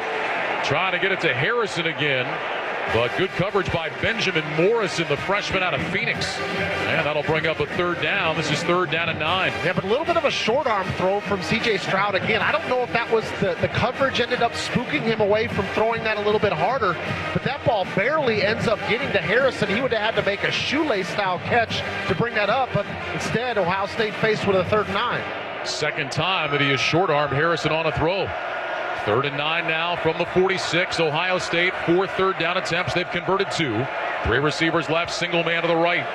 Stroud back in the shotgun. Barks out the signals, takes the snap. He's back to pass. Stroud looking, slides left, throws left side. That's caught on the numbers at the 40 by Ibuka. He's down to the Notre Dame 39. That's still shy of the 1st down. Tariq Bracy made the stop. Sophomore from Northern California. And now on 3rd down and about 3, Ohio State is going to leave the offense on the field. Or are they? Maybe not. Now the offense jogging off, but the fans here don't like it. It looked like they were leaving the offense out there, and now the punt team is coming out. And it'll be Mirko to punt. I mispronounced his name, by the way, in the first quarter. I apologize. I called him Micro. It is Jesse Mirko, M-I-R-C-O, that will try to pin Notre Dame deep as Brandon Joseph goes back deep to return. So Mirko, the Australian, will let the play clock run out. Play again. 5-yard penalty. Correction, the penalty is declined. Remains 4th down. So Marcus Freeman says, you wanted 5 yards? I'm not giving it to you. Exactly. I'll decline the penalty. See if you can pin us deep from the 40-yard line. I mentioned Mirko. He didn't even qualify last year for the national leaders in punting because he only punted 31 times the entire season. See what he does here. Drops the nose of the football. It's an end-over-end kick. Joseph runs up. He's going to let it go over his head. It bounces to the 5 and checks up again. Actually takes a little Notre Dame bounce and now rolls back towards that 5-yard line, and the Buckeyes will down it right at the 5. Boy, Mirko is having himself a heck of a night here in the opener. Notre Dame will be backed up again. It's a 35-yard punt with no return. We'll step aside. 8:42 to go here in the second quarter. Notre Dame leads Ohio State 10-7. You're listening to NCAA football on Westwood One. What's your favorite live event? A rockin' concert? An action-packed game? Or an evening of hilarious stand-up comedy? Whatever it is, enter for a chance to win tickets in the 5-Hour Energy Live Sweepstakes. 5-Hour Energy is giving away $100 StubHub gift cards that you can use for live music, sports, or entertainment. Just buy any 5-Hour Energy product, take a picture of your receipt, and upload it at 5helive.com. See website for official rules. No purchase necessary to enter or win. Everyone's getting more with Verizon, the network America relies on. For real? Yep, for real. New and current customers can get the new Samsung Galaxy Z Flip 4 on us with select trade-in and select 5G unlimited plans. Plus, get $200 when you switch. Nice. Everybody's getting more with the network America relies on. Verizon. 5G ultra wideband available in select areas. $999.99 device payment purchase with new or upgrade smartphone line on select 5G unlimited plans required. $200 Verizon e-gift card with port-in. Less up to $1,000 trade-in/promo credit applied over 36 months. 0% APR. Trade-in conditions and additional terms apply. WeatherGuard celebrates the toughest defenses who have gotten the job done in college football history. The 1997 Michigan Wolverines elite defense is best remembered because of one player. Heisman Trophy winner Charles Woodson snagged 7 interceptions, while the Wolverines unit led the nation in both fewest points and fewest yards allowed per game. Michigan ended the season a perfect 12-0 and shared the national title with 13-0 Nebraska. If it's a job worth doing, it's a job worth WeatherGuard. Truck and van storage equipment. Welcome back to the Grainger broadcast booth here at Ohio Stadium in Columbus, along with Derek Rackley. I'm Ryan Radke. The right gear can be the difference between a loss or win on the field. Grainger can help make sure you have the right supplies and solutions for every industry. Call, click, or stop by Grainger today. 8:42 to go first half. It's Notre Dame 10, Ohio State 7. And Rack, how about Notre Dame? Not just that they're leading right now against Ohio State, but they're doing it through the air. You mentioned Tyler Buckner, 8 of 8, 128 yards. They've had 3 explosive pass plays so far. This is a quarterback making his first career start on the road at Ohio State with a largely untested wide receiver core, and that's how they have taken the lead on Ohio State so far. Yeah, and of course, we talked about it a moment ago that he's gotten a couple of really good catches from a wide receiver and from a tight end. But yes, they're putting the ball in the air, and I think a lot of this goes back to Tommy Rees, the offensive coordinator. Again, former Notre Dame quarterback, and I think that's been kind of his calling card. Like, he's not afraid as a play caller. He's going to play. He's going to call plays. He's going to put the ball in the air. That's the type of quarterback he was as a player. That's now the type of play caller he is. But he's going to have his work cut out for him once again, as Notre Dame is going to start with this ball on their own 5-yard line. You mentioned Jesse Mirko. Jesse Mirko with a couple of great punts here. Average starting field position for Notre Dame in this game now is their own 12-yard line. Boy, if you had told Ryan Day that before the game, he would say, I'll take it, especially against this offense that nobody really knew what to expect out of them. Oh, and by the way, playing without one of their best guys in Jared Patterson on the offensive line. Irish will start here from their own 5. Ball is on the left hash, 1st and 10. Receivers left and right. Buckner in the shotgun at his own goal line, takes the snap, handoff, and straight ahead goes Logan Diggs. He'll get out to the 9-yard line, gain 4, and that'll bring up a 2nd down and 6. Lathan Ransom from his safety spot makes the stop for Ohio State. Tell you what, though, as a fan or somebody listening, watching the game, you think about a 4-yard run, they're like, oh gosh, let me see something in the air. For a play caller and for an offense, you love that. You want to have 2nd and 6 coming back because you've got a lot of options on that play sheet. You get to like 2nd and 12 and 13, there are not very many plays there. There's about 4 or 5 plays you can call in that situation. Irish will go with trips to the right. Bauman, the tight end, is a wing to that right side. Mayer comes in motion into the backfield now. Buckner wants the snap. He's got it fixed. The handoff, running left, has a lane out to the numbers across the 15. Tripped up as he gets to the 20. That'll be a 1st down. They'll give him progress across the 20 to the 21-yard line. Tyler Buckner using his legs picks up 12. Ransom again on the tackle. Yeah, this was a designed quarterback run here where they get the tight end out front as a lead blocker. And it was Kevin Bauman who made the great catch on that last drive. He was the lead blocker coming through the hole, but again, Buckner just running with some physicality. He's not just trying to run out of bounds, Ryan. He sees somebody coming. He tries to put an arm and stiff arm them down to the ground and pick up a couple extra yards. 2 receivers to the left side of the formation. Single man right, 1st and 10 Notre Dame. Ball is at their own 21. Buckner in the gun, takes the snap. Handoff straight ahead along the left hash across the 25, out close to the 27-yard line goes Diggs again. So now Notre Dame is finding some room to run, getting that ground game cranked up. Ronnie Hickman on the tackle. They had the exact play they needed against the defense that Ohio State dialed up. It was a zone defense, but they brought a little bit of a zone pressure coming off of the slot, and the pressure ended up basically running right past Logan Diggs as he ran up the middle for, again, another really nice 1st down gain. Gain of 7, 2nd down and 3. 2 receivers right, 2 receivers stacked left.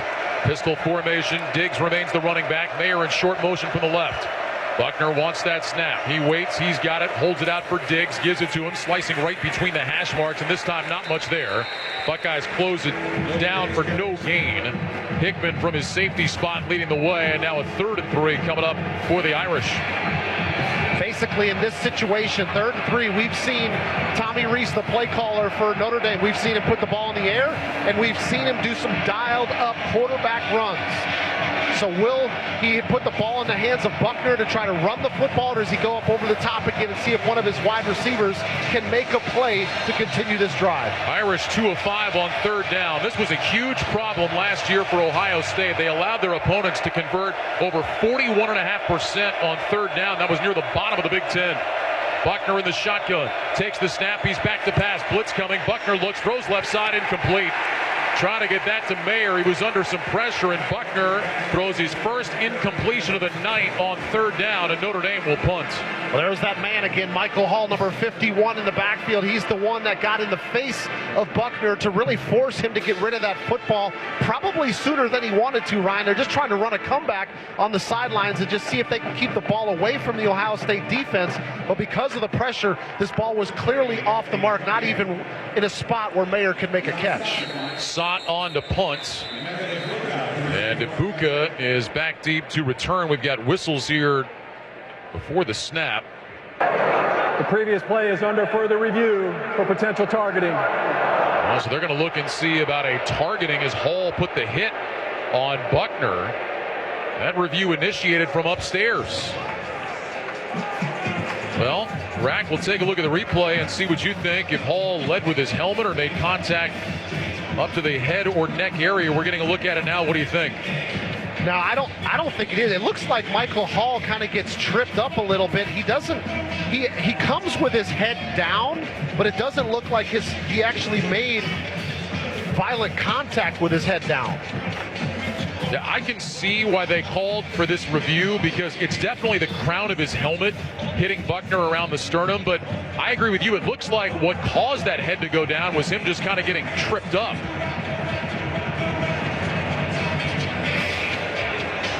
So they'll take a look. Of course, the fans don't like it. They've seen the replay here on the big board in the stadium. Jeff Heiser is on the headset upstairs. Ryan Day kind of has a smirk on his face on the Ohio State sideline like, come on, guys. We're going to call that. Yeah, there was no launch on that play by Hall. He did not leave his feet. It just looks like he got off balance and his head came down, and that was the first thing to make contact with Buckner. Yeah, and one of the parts of the rule is any forcible hit by the crown of the helmet, and I think you could make the argument that the crown of the helmet was coming, but it did not look like a forcible hit, in my opinion. Yeah, I would agree with you. I think this should just be no foul, let's play on. And we can see it, Rack. We're getting another look at the replay. Hall actually tripped over the leg of Joe Alt, the tackle, who was blocking another Ohio State player. Alt did not stick his leg out to trip him, but Hall just went right over his leg. After further review, there is no foul for targeting. I think that's a good job by the officials. I agree, and I don't have a problem with them stopping it and taking a look at it, especially in a critical down like that. But you mentioned Michael Hall gets tripped up by Joe Alt, and I think that's what actually brought his head down. I think he was going to be running straight in to put a hit on Tyler Buckner, but the contact is what brought his head down. So Sott to punt. Ibuka standing at his own 41 waiting. Sott gets a perfect snap under no pressure. He drills a spiral, sending Ibuka way back, makes an over-the-shoulder running catch around the 20, stops his momentum at the 15, heads straight ahead across the 20, cuts to his left, and he's taken down at about the 24-yard line. So John Sott just drilled that one. Ibuka making an over-the-shoulder running grab, and he brings it back to the 24. It's a 51-yard punt. Ryan, that was a huge catch by Ibuka, because if he doesn't sprint back and make that over-the-shoulder catch, that ball likely hits the turf and maybe turns into being one of those like 70, 75-yard punts with Ohio State backed up inside their 5-yard line. 5:31 to go in the second quarter. Notre Dame on top of Ohio State 10-7. You're listening to NCAA football on Westwood One. Searching for Nike? Then Famous Footwear is the perfect place for you and your family to step into the swoosh. Save up to 25% on select Nike styles for a limited time, where everyone can feel their best with Nike kicks they love. Shop Nike at your local Famous store or famous.com. This is a Reese's Peanut Butter Cup sound experiment. We're looking to find the perfect way to hear Reese's so you'll buy more of them. Here we go. Reese's. Reese's. Reese's. Reese's. Hey, get out of here, you little stinker. Reese's. Reese's. Reese's. Peanut Butter Cups. That breathy one sounded very creepy, am I right? Progressive presents Forced Metaphors about bundling your home, auto, and other vehicles. In hockey, it's the goalie's job to protect the net. And in life, your net is your home and auto, but also your boat, motorcycle, RV, or ATV. And your goalie is the round-the-clock protection offered by Progressive Insurance. Well, and also the savings you get when you bundle. So in this metaphor, you have two goalies, which is okay because, it's just a metaphor. Forced Metaphors. Presented by Progressive. Bundle and protect today. Progressive Casualty Insurance Company and affiliates. Discount not available in all states or situations. Wrangler is made for those moments when your heart says go and you follow it beyond what's expected. Because when the heart calls, you gotta be ready in jeans that are made to move and built to last. Wrangler, for the ride of life. All right, Jason Horowitz back with you in our Westwood One studios. Back to the Horseshoe in just a sec, but let you know what else is going on around the nation. Bryce Young, 4 touchdown passes in the first half for number 1 Alabama. They lead Utah State 31-0. 7 minutes to go before halftime. They're getting start for the third quarter at the Swamp. Florida leading number 7 Utah 14-13. Anthony Richardson had a 45-yard touchdown run right before halftime. The Lincoln Riley era's off to a good start for number 14 USC. 59-14, they lead Rice. Not all offense, though. 3 pick sixes for the man who's known for his offensive ability in terms of coaching. Much more on coaching debuts around the country coming up at halftime. But for now, back to Ryan Radke and Derek Rackley. All right, Jason, thanks very much. Good to see that whole rebuilding thing for Nick Saban's working out okay. Alabama. Yeah. 31-0 at halftime. Here it's 10-7 Notre Dame, 5:31 to go in the first half. Ohio State 1st and 10, ball at their own 24. It's on the left hash. C.J. Stroud, the quarterback, is in the gun. Receivers left and right. Stroud waits on the snap. He's got it. Holds it out for Mayan Williams running left. Williams bounces off the pile, breaks a tackle along the far side numbers, over the 30-yard line and close to a first down. They'll mark him at the 32. It'll be a gain of 8. Jack Kaiser eventually made the tackle. Good run there by Mayan Williams. Very physical with a stiff arm, just kind of showing his will to try to pick up yards for this offense as Jackson Smith-Njigba is back out on the field for Ohio State. Yeah, the fans here recognized it immediately. He didn't have his helmet for a while, and he was dancing around on the sideline with his helmet on during the timeout. He's one of 3 receivers to the right here on 2nd down and 2. Here's the snap. Handoff. Williams starts left, cuts right, and Williams is going to get a first down. Boy, there wasn't much there, but he was able to turn his back and just churn his legs forward. Picks up 3 out to the 35-yard line. Maris Leofau, the junior from Hawaii, made the tackle. First down for Ohio State. Yeah, again, I said Mayan Williams had a great camp for Ohio State. Remember, he's the one that started the opener last year against Minnesota. Had 125 yards rushing and a touchdown, but then Travion Henderson just kind of took over from that point. Ohio State feeling really good about 2 backs in the backfield. Stroud under center, 1st and 10 from the 35. Here's the snap. Stroud back on a play fake. Rush coming. Throws right side. Caught by Smith-Njigba. Can't shake a tackle. He's brought down for a loss. Smith-Njigba trying to get away and couldn't do it. Tariq Bracy makes the tackle. It's a loss of 1. 2nd down and 11 as we tick down to 4 minutes to go here in the second quarter. Notre Dame leading 10-7. Yeah, Bracy, very experienced player for Notre Dame. 45th career games. Already made about 3 or 4 good tackles in this game that have prevented games for Ohio State. Stroud in the gun, twin receivers left and right. Jackson Smith-Njigba, 2 catches in the game for 3 yards. Now Mayan Williams will move off to the right of Stroud. Hands in front of his chest, gets the snap, back to throw on 2nd and 11, has time, throws right side, caught by Stover, the tight end. He's wrestled down at the 40-yard line, just inside the numbers. So Cade Stover with his 2nd catch. It's a gain of 6. J.D. Bertrand on the tackle, 3rd and 5. And Ohio State up on the ball quickly. 2 receivers left, 2 receivers right. Stroud of the gun with Williams to his left. Now Ohio State will stand up and look over at the sideline. Plenty of time on the play clock. It shows 24. Stroud walking up towards the line of scrimmage. Says something to his offensive line. Now drops back into the gun. Stroud hands in front of his chest. Gets the snap, back to throw. Blitz coming. Stroud looks, throws right side. Caught by Ibuka. Angling back in towards the hash marks. Picks up a first down across the 50. They'll mark him down at the Notre Dame 48. Brandon Joseph, the Northwestern transfer, on the stop. It's a gain of 13 on the throw to Ibuka. And Ohio State going tempo again. Slot left, single man right. Stroud of the gun takes the snap, back to pass. Blitz coming, quick pass right side. Stover makes the catch, bounces off a tackle, and dives his way forward down to the 41-yard line. Nice job there by Cade Stover, absorbing that hit. Benjamin Morrison eventually on the stop, but only after a gain of 7 yards. And another kind of short-sided throw from C.J. Stroud, but a good catch to make it a positive gain as Mayan Williams comes off the field after the contact in the backfield. Travion Henderson comes back out. Jackson Smith-Njigba also back off the field and a little gimpy as he came off. 2nd down and 3. 2 receivers left, 2 receivers out to the right. Here's the snap. Stroud will hand it off to Henderson. Starts right, cuts back left, breaks a tackle. Racing outside the left hash across the 30, down to the 25. That'll be a first down. Now Travion Henderson got a little break and with fresh legs, started right, cut it back left, picks up 17, a Buckeye first down. A lot of times that play does not work out for you when you stop and reverse field completely on the other side. But Travion Henderson, enough ability and speed to get up to top speed, get around that corner, and pick up a first down. Leofau and Joseph on the stop. 1st and 10 now from the Notre Dame 25. Ball is on the far side left hash. 90 seconds to go in the first half. 10-7 Notre Dame on top. Remember, Ohio State will get the ball to start the second half. Receivers left and right. Stroud back in the shotgun, takes the snap, fakes the handoff, rolling to his right. Pressure coming. Stroud throwing long for the end zone. Ibuka can't make the catch. There was contact. No flag. Ball was underthrown, and the crowd for just a second hoping maybe there was going to be some laundry there in the near right corner of the end zone.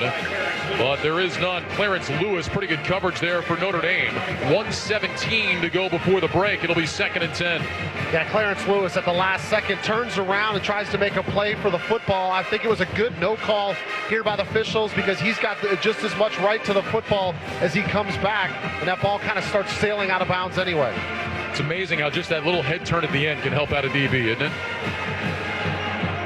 Slot right, Ibuka lined up inside of Harrison on 2nd and 10 for the Notre Dame 25. Here's a give to Henderson, who starts left along the hash, and he's pulled down at about the 21-yard line.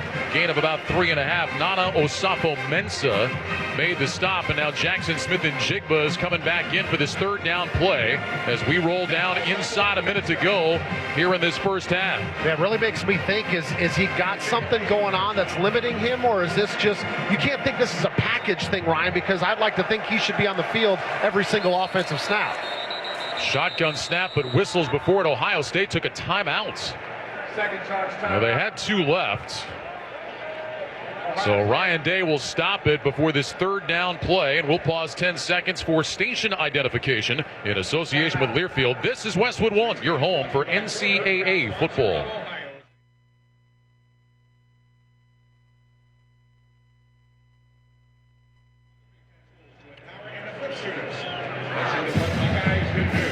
Time to check the schedule of games coming up on Westwood One, sponsored by Hulu Plus Live TV. Thursday night, it's the opening of the NFL season when the Bills take on the defending champion Rams. Then next Saturday, we'll bring you number 1 Alabama in Austin to take on Texas at 11:30 a.m. Eastern. Our Sunday night football coverage begins week 1 with Tampa Bay at Dallas, and then we wrap up our coverage on Monday night with Russell Wilson's return to Seattle as the Broncos take on the Seahawks. Did you know Hulu Plus Live TV has over 75 live channels with sports like NFL games? It also now comes with Disney Plus and ESPN Plus. Live TV plan required. Restrictions apply. Access content from each service separately. Learn more at hulu.com. Well, this is going to be 3rd down, about 6.5 for Ohio State, trailing 10-7. They are in field goal range, but you know that Ryan Day and the Buckeyes are thinking about finding the end zone, having a lead going in. They will have the ball to start the second half. What do you expect to see out of Ohio State here? Yeah, it's a great point, Ryan. I think it's a great timeout from Ryan Day because, as you mentioned, they're not thinking field goal here. They're thinking that we need to find a way to put 7 points on the board. There really has not been a whole lot of energy in the stadium for the course of the first half. Think about this. Ohio State was number 1 in the country last year, averaging 561 yards of offense per game. Okay, we've got 45 seconds left here in the first half, and they've got 150 yards of offense, so well below what they're capable of, and I'm sure what this entire offensive unit was thinking that they were going to come into this game. Now, give Notre Dame some credit. I don't necessarily think it's been an individual player for Notre Dame that's been flying around the field that's causing it. I think it's been good team defense. We mentioned Tariq Bracy. He's made a couple of really good tackles that I feel like have limited some plays from being bigger. But this is a time where you got to find your playmakers. You got to find Jackson Smith-Njigba, assuming that he's on the field, or Travion Henderson. Those are the 2 guys I feel like you got to look in their direction to make a play for your offense. Rack, obviously a long way to go, but you know, Ohio State, you mentioned what they did in terms of yards last year. They also averaged almost 46 points a game, number 1 in the country. When they don't score, they don't win. If you look at the 4 losses under Ryan Day, they've averaged 25 points per game in those losses. They've scored 27, 28, 24, and 23. This is not a team that wins 17-13 type games. I'm not saying they can't, but that has not been their MO. No, it hasn't. I mean, he's one of these coaches that he scores 40 or more points. That's just what he does. He's always got the talent. He's always got the quarterbacks, the skill position players. And without taking credit away from the offensive line, he's always got some really good offensive linemen. I think he's got another really good group. They just don't seem to be in sync so far here in the first half. We mentioned a couple short-sided throws from C.J. Stroud, not having Smith-Njigba in the game for a good amount of plays. All those have kind of contributed to a little bit of a lackluster first half performance. You know, there's been some questions about this offensive line, and they had Luke Whippler back at center, started every game a year ago. DeJuan Jones and Paris Johnson, the tackles, preseason All-Americans, but there's a lot of you read those anonymous coaches surveys. They talk about, I don't know how physical these guys are up front. Not what you expect from Ohio State. Third down and about 6 now for the Buckeyes. Ball at the Notre Dame 21 on the far side left hash. 3 receivers right, single man left, shotgun snap. Stroud back to pass, looking, plenty of time, throws left side, incomplete. Threw it behind Ibuka, who was coming from right to left. He could not make the catch. And now 4th down for the Buckeyes. And that was Maris Leofau that was on coverage, and he was right out in front of Emeka Ibuka. So C.J. Stroud almost tried to throw the ball behind Ibuka to see if he could get him. That was kind of where he felt like he needed to throw him away from the defense, but that's going to be a tough catch for any wide receiver. And what does it do? It ends up bringing out the field goal unit. Noah Ruggles, 20 of 21 a year ago. This will be a 39-yard attempt. Mirko, the punter, is the holder. Bradley Robinson in his 7th year is the long snapper. Here's the snap, ball down. The kick is on the way. It is end over end, and it is no good. Noah Ruggles missed that one, and Notre Dame maintains the lead, and the Irish sideline is fired up. That ball was hooking and went right outside the left upright, and with 35 seconds to go in the first half, Notre Dame gets the ball back, leading by a score of 10-7. Noah Ruggles was so dependable for this team last year, going 20 of 21. The only miss that he had last year was from 38 yards at Michigan State. And that was one where, yeah, you don't want to necessarily settle for 3 points, but it ties the game going into halftime. Now you're going to send Notre Dame into the halftime break with a lot of momentum, feeling like they've got a really good chance of winning this game. You would expect Notre Dame would just run the ball here and take the lead in, but we'll see what the Irish decide to do. Buckner lines up in the shotgun. Chris Tyree is the running back to his right. 2 receivers to the left. They will hand it off to Tyree, who puts 2 hands over the football and drives straight ahead. Got back to the line of scrimmage, maybe gained a half-yard. And with the clock running, a timeout will be taken by Notre Dame. Well, that's interesting. So Marcus Freeman takes timeout with 28 seconds left to go before the half. 2nd down and 9. Normally, you'll see if you pick up 15, 20 yards, maybe the coach calls timeout. But after a 1-yard run, Marcus Freeman decides to take the timeout there. Yeah, exactly. Because you could sit there and say as a coaching staff, hey, should we try to do something here with 28 seconds? I don't think you risk getting a sack fumble or an interception to give Ohio State any momentum. I think you should be comfortable with a 10-7 lead here going into the halftime break. A reminder to stay tuned for the halftime report with Jason Horowitz. Jason will check the college football scoreboard from around the country in week 1. That's coming up at the half. So officially a gain of 1 for Tyree. Out to the 22, 2nd down and 9. The Irish will send 3 receivers, including the tight end Mayer, to the left. Single man out to the right. Tyree remains the running back. He's off to the right of Tyler Buckner, who's in the gun. Buckner 8 of 9 for 128 yards in the first half. Mayer with 4 of those catches. Buckner back, takes a shot deep down the right side. It's incomplete. Or there's some miscommunication there as the receiver was starting to come back to the ball at the 40-yard line, slipped and fell. And the pass continued down the sideline. Braden Lenzy was the intended target. Now it's 3rd and 9 with 23 seconds left. Ohio State does have a timeout, by the way. And you're kind of fortunate that ball was thrown a little bit high by Tyler Buckner, because you get a wide receiver that falls down like that. That's a recipe for an interception really quickly. 2 receivers go out wide to the left, 2 tight ends right. Buckner back in the gun on 3rd and 9, 23 seconds remaining first half, 10-7 Notre Dame. Buckner wants the shotgun snap. He's got it. He's going to hand it off. Tyree along the right hash across the 25, and he's out to the 27-yard line. Now Ohio State will take its final timeout with 18 seconds left. And now Notre Dame has to punt. Ohio State, 30 seconds. Well, this is one that I'm sure Marcus Freeman in his 2nd game as Notre Dame head coach, I'm sure there will be some second guessing about calling that timeout. If something crazy happens and Ohio State blocks a punt or takes a punt back for a touchdown or throws a Hail Mary, there's going to be a lot more questions. Yeah, I mean, this could end up, nothing big ends up happening here, but the way that they managed, they called a timeout basically on a no gain, Ryan. I don't really understand that one. Ohio State only had 1 timeout, so they only had the ability to stop the clock once. But now, if you send your punt unit out here, you're going to give Ohio State 1 chance to either come block the kick or give them a chance to return it with 18 seconds, and maybe they do take 1 shot to the end zone. And you got Ibuka, who is a fantastic return man. I mean, could easily set Ohio State up with good field position. Sott got off a great punt his last time. See if Ohio State chooses to come after him at all.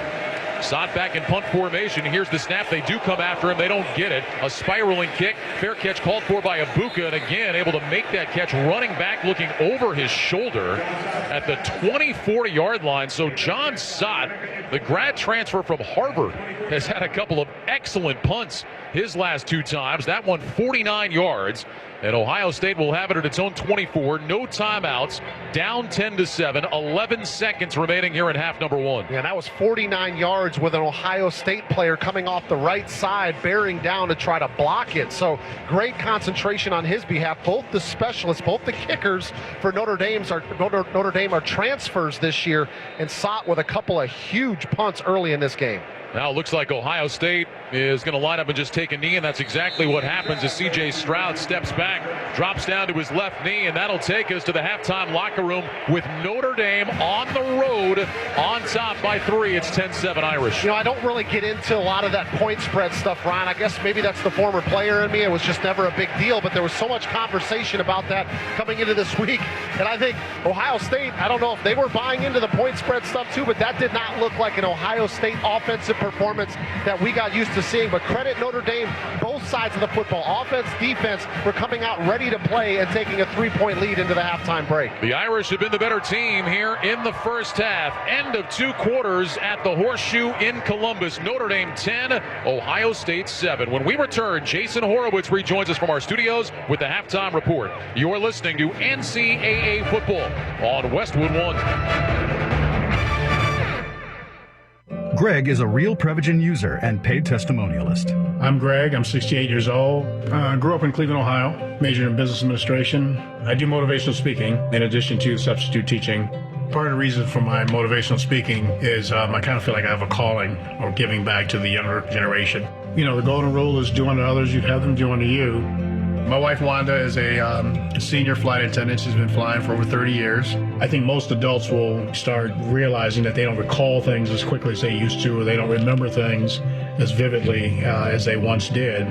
I've been taking Prevagen for about 3 years now. People say to me periodically, man, you got a memory like an elephant. It's really helped me tremendously. Prevagen, healthier brain, better life. Prevagen is available in stores everywhere. Based on a clinical study of subgroups of individuals who are cognitively normal or mildly impaired, this product is not intended to diagnose, treat, cure, or prevent any disease. That's the sound of a crack in the ceiling found at a home inspection. But with a Realtor by your side, a newfound leak might only cause minor worries.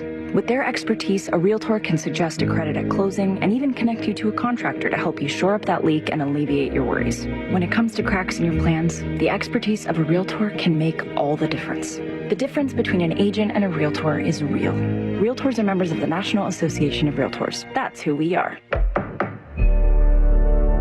You've been putting back a few, and a few becomes a few too many. For a moment, you think of calling for a ride, but nah, you live nearby. What's the worst that could happen? You get pulled over, your insurance goes up, you lose your license, you total your car, you kill someone. The results of driving drunk are tragic. That's why law enforcement is out there looking for impaired drivers to save lives. So if you think you're okay to drive after a few drinks, think again. Drive sober or get pulled over.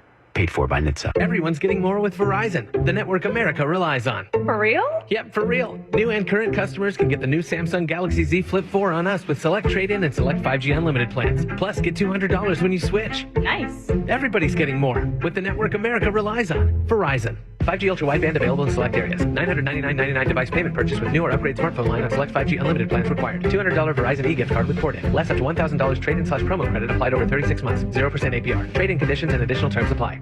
You can't get much for $5 these days. Unless you go to Wendy's for a $5 Biggie Bag. Get your choice of double stack, junior bacon cheeseburger, or crispy chicken BLT. Plus 4-piece nugs, fries, and a drink. All for just $5.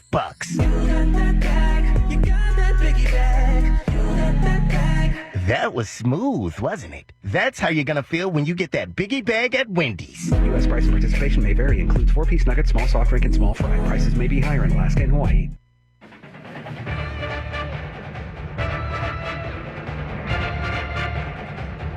Well, a top 5 matchup should not be a surprise that it's a close game with the road team having a lead. But the narrative going into this one, well, that makes Notre Dame's 10-7 advantage at the half certainly extremely surprising. Jason Horowitz, happy to have you back with us here in our Westwood One Studios. Scoreboard in a minute. But remember, Ohio State was a massive favorite coming into this game. That's just because what the media thinks, at least thought about what the Buckeyes would be this year in comparison to the rest of the country, including Notre Dame.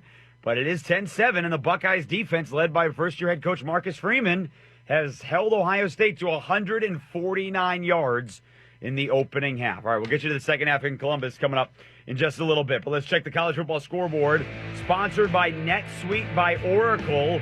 If you don't know your numbers, you don't know your business. NetSuite by Oracle is offering a one-of-a-kind flexible financing program.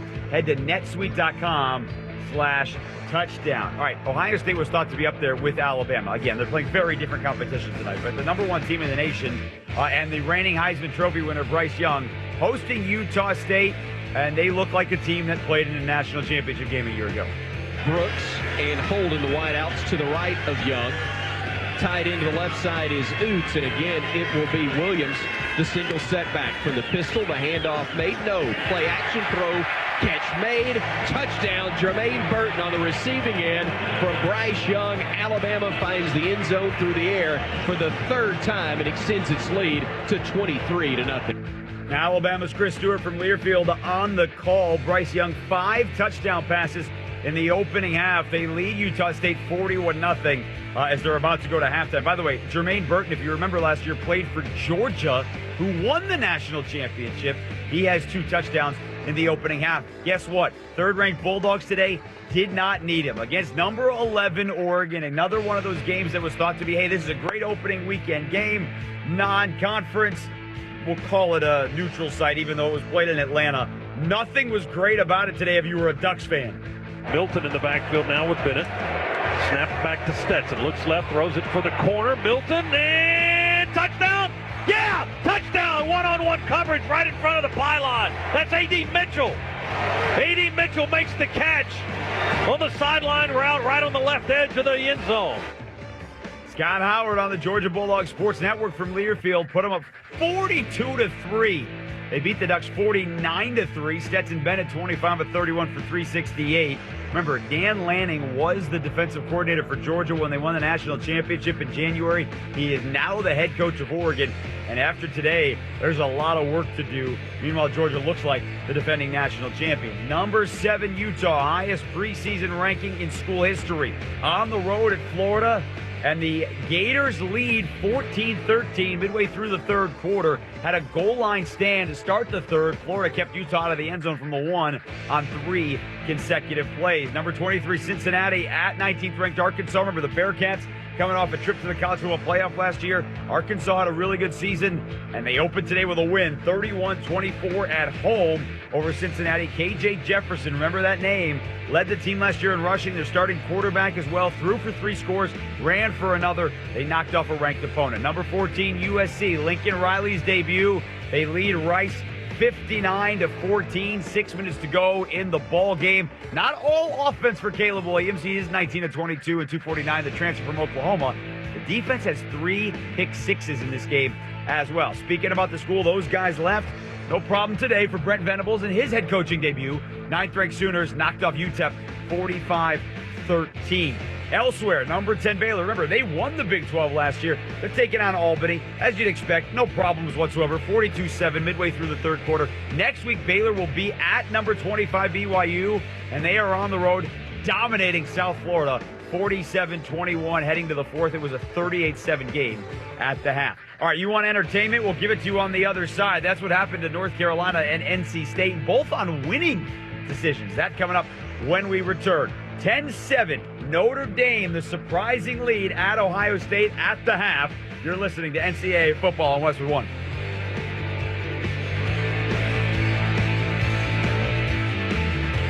What's your favorite live event? A rockin' concert? An action-packed game? Or an evening of hilarious stand-up comedy?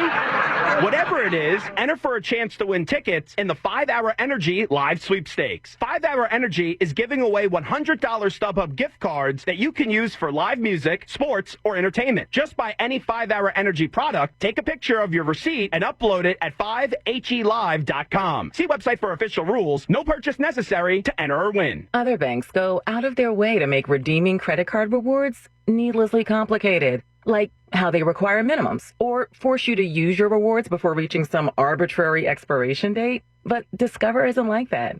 With Discover, you can redeem your rewards for cash in any amount at any time, so you'll never have to jump through hoops. Unless you're like a trapezist, then by all means, go right ahead. Learn more at discover.com/redeem rewards. Terms apply.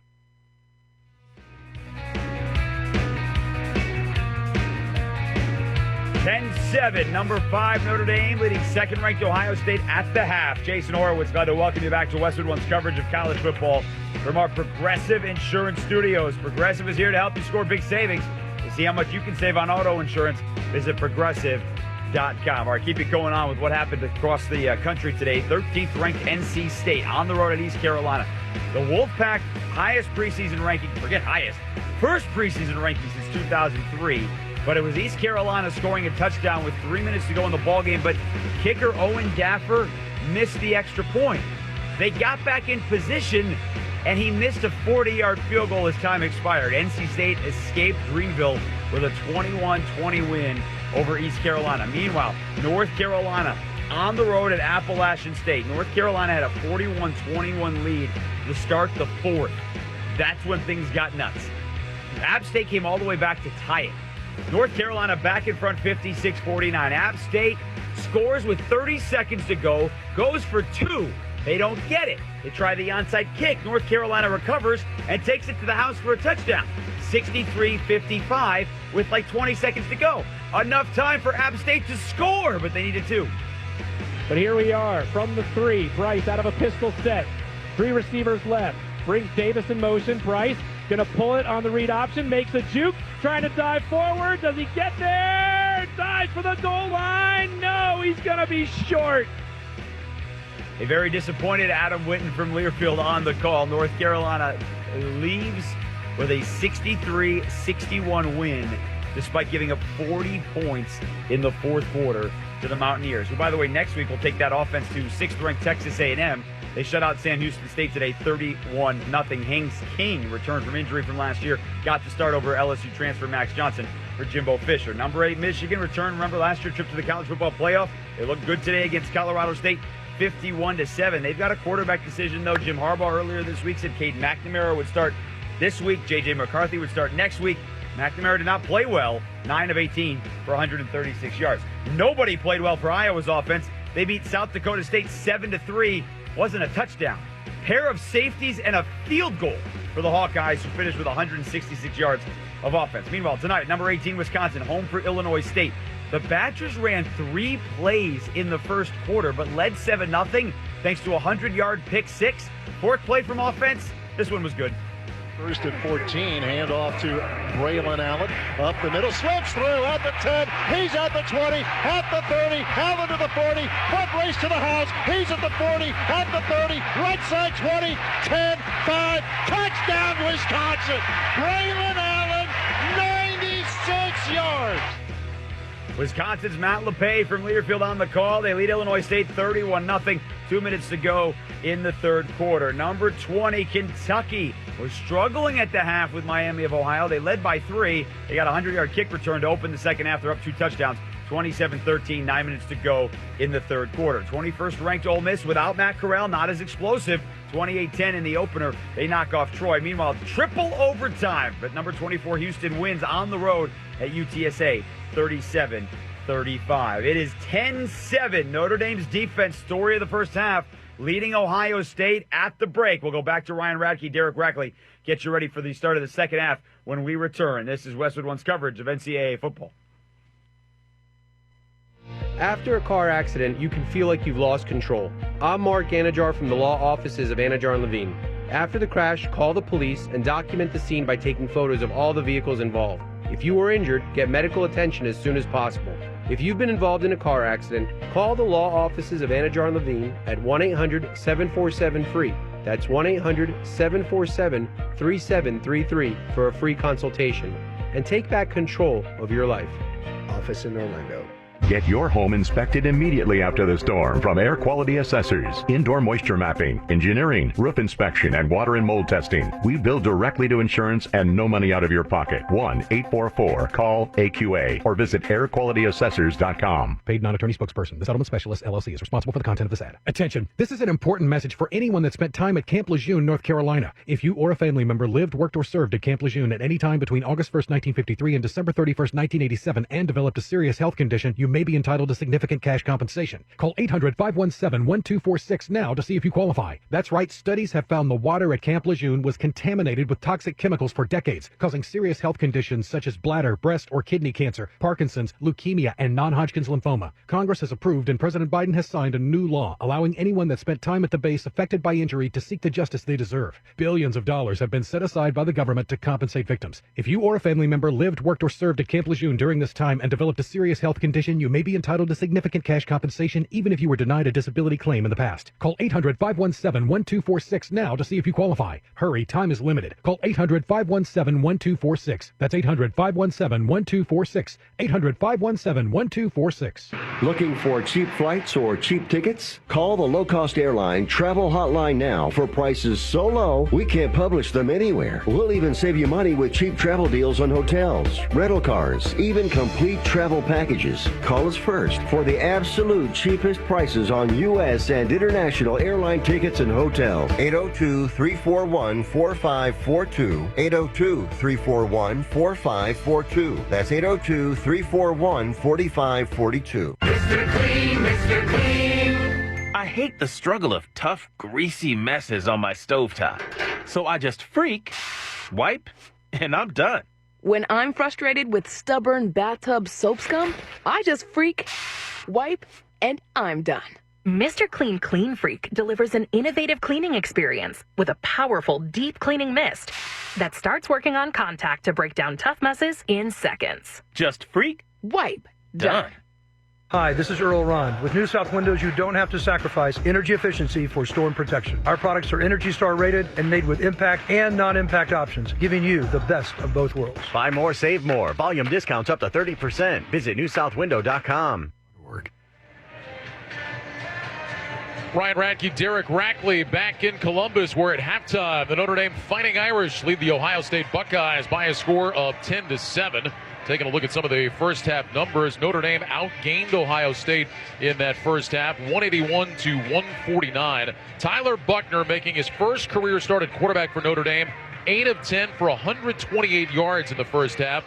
Audric Estime was the leading rusher, 6 carries, 18 yards, and a touchdown. Meanwhile, for Ohio State, C.J. Stroud, 11 of 17, 99 yards, and a touchdown. That went to Emeka Egbuka, who had 5 catches for 61 yards in the first half.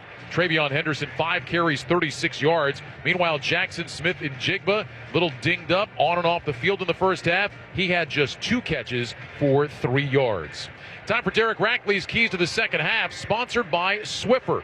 Swiffer Sweeper heavy-duty pet dry cloths are super thick with fluffy 3D fibers that clean everywhere, even deep down in grooves, to trap and lock in twice the dirt, dust, and pet hair versus Swiffer Sweeper multi-surface dry cloths. All right, Rack, kind of a surprising score here at halftime. What are the keys as you see it for the second half? Yeah, it is a little bit surprising. I didn't expect this one. For Notre Dame, no turnovers, just like they did in the first half. They were clean as far as that goes. No fumbles, no interceptions. That needs to continue in the second half, and they got to keep limiting explosive plays for the Ohio State offense. Just 3 by my count in the first half. 1 run and 2 passes. That needs to continue because Ohio State can score quickly, and they do it a lot of times with explosive plays. For the Buckeyes, C.J. Stroud needs to start playing like the C.J. Stroud we got used to seeing last year. He averaged 370 yards through the game, through the air per game. a year ago, just 99 yards in the first half. And then they've got to find that momentum-changing play, an interception, a sack fumble, a return, whether it's a punt or a kickoff, something to get this crowd on their feet, get them back in the game, and give them that home field advantage. Halftime score here in Columbus, Notre Dame 10, Ohio State 7. The second half kickoff is coming up.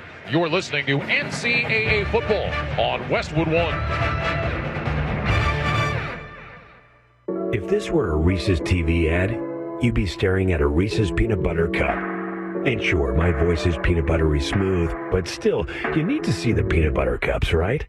No? I can really just say Reese's and you'll go get some? Okay, Reese's. Reese's. Reese's. Really working, actually. Reese's. Reese's. I'm on to something. Reese's. Reese's. Reese's. You've been putting back a few, and a few becomes a few too many. For a moment, you think of calling for a ride, but nah, you live nearby. What's the worst that could happen? You get pulled over, your insurance goes up, you lose your license, you total your car, you kill someone. The results of driving drunk are tragic. That's why law enforcement is out there looking for impaired drivers to save lives. So if you think you're okay to drive after a few drinks, think again. Drive sober or get pulled over. Paid for by NHTSA.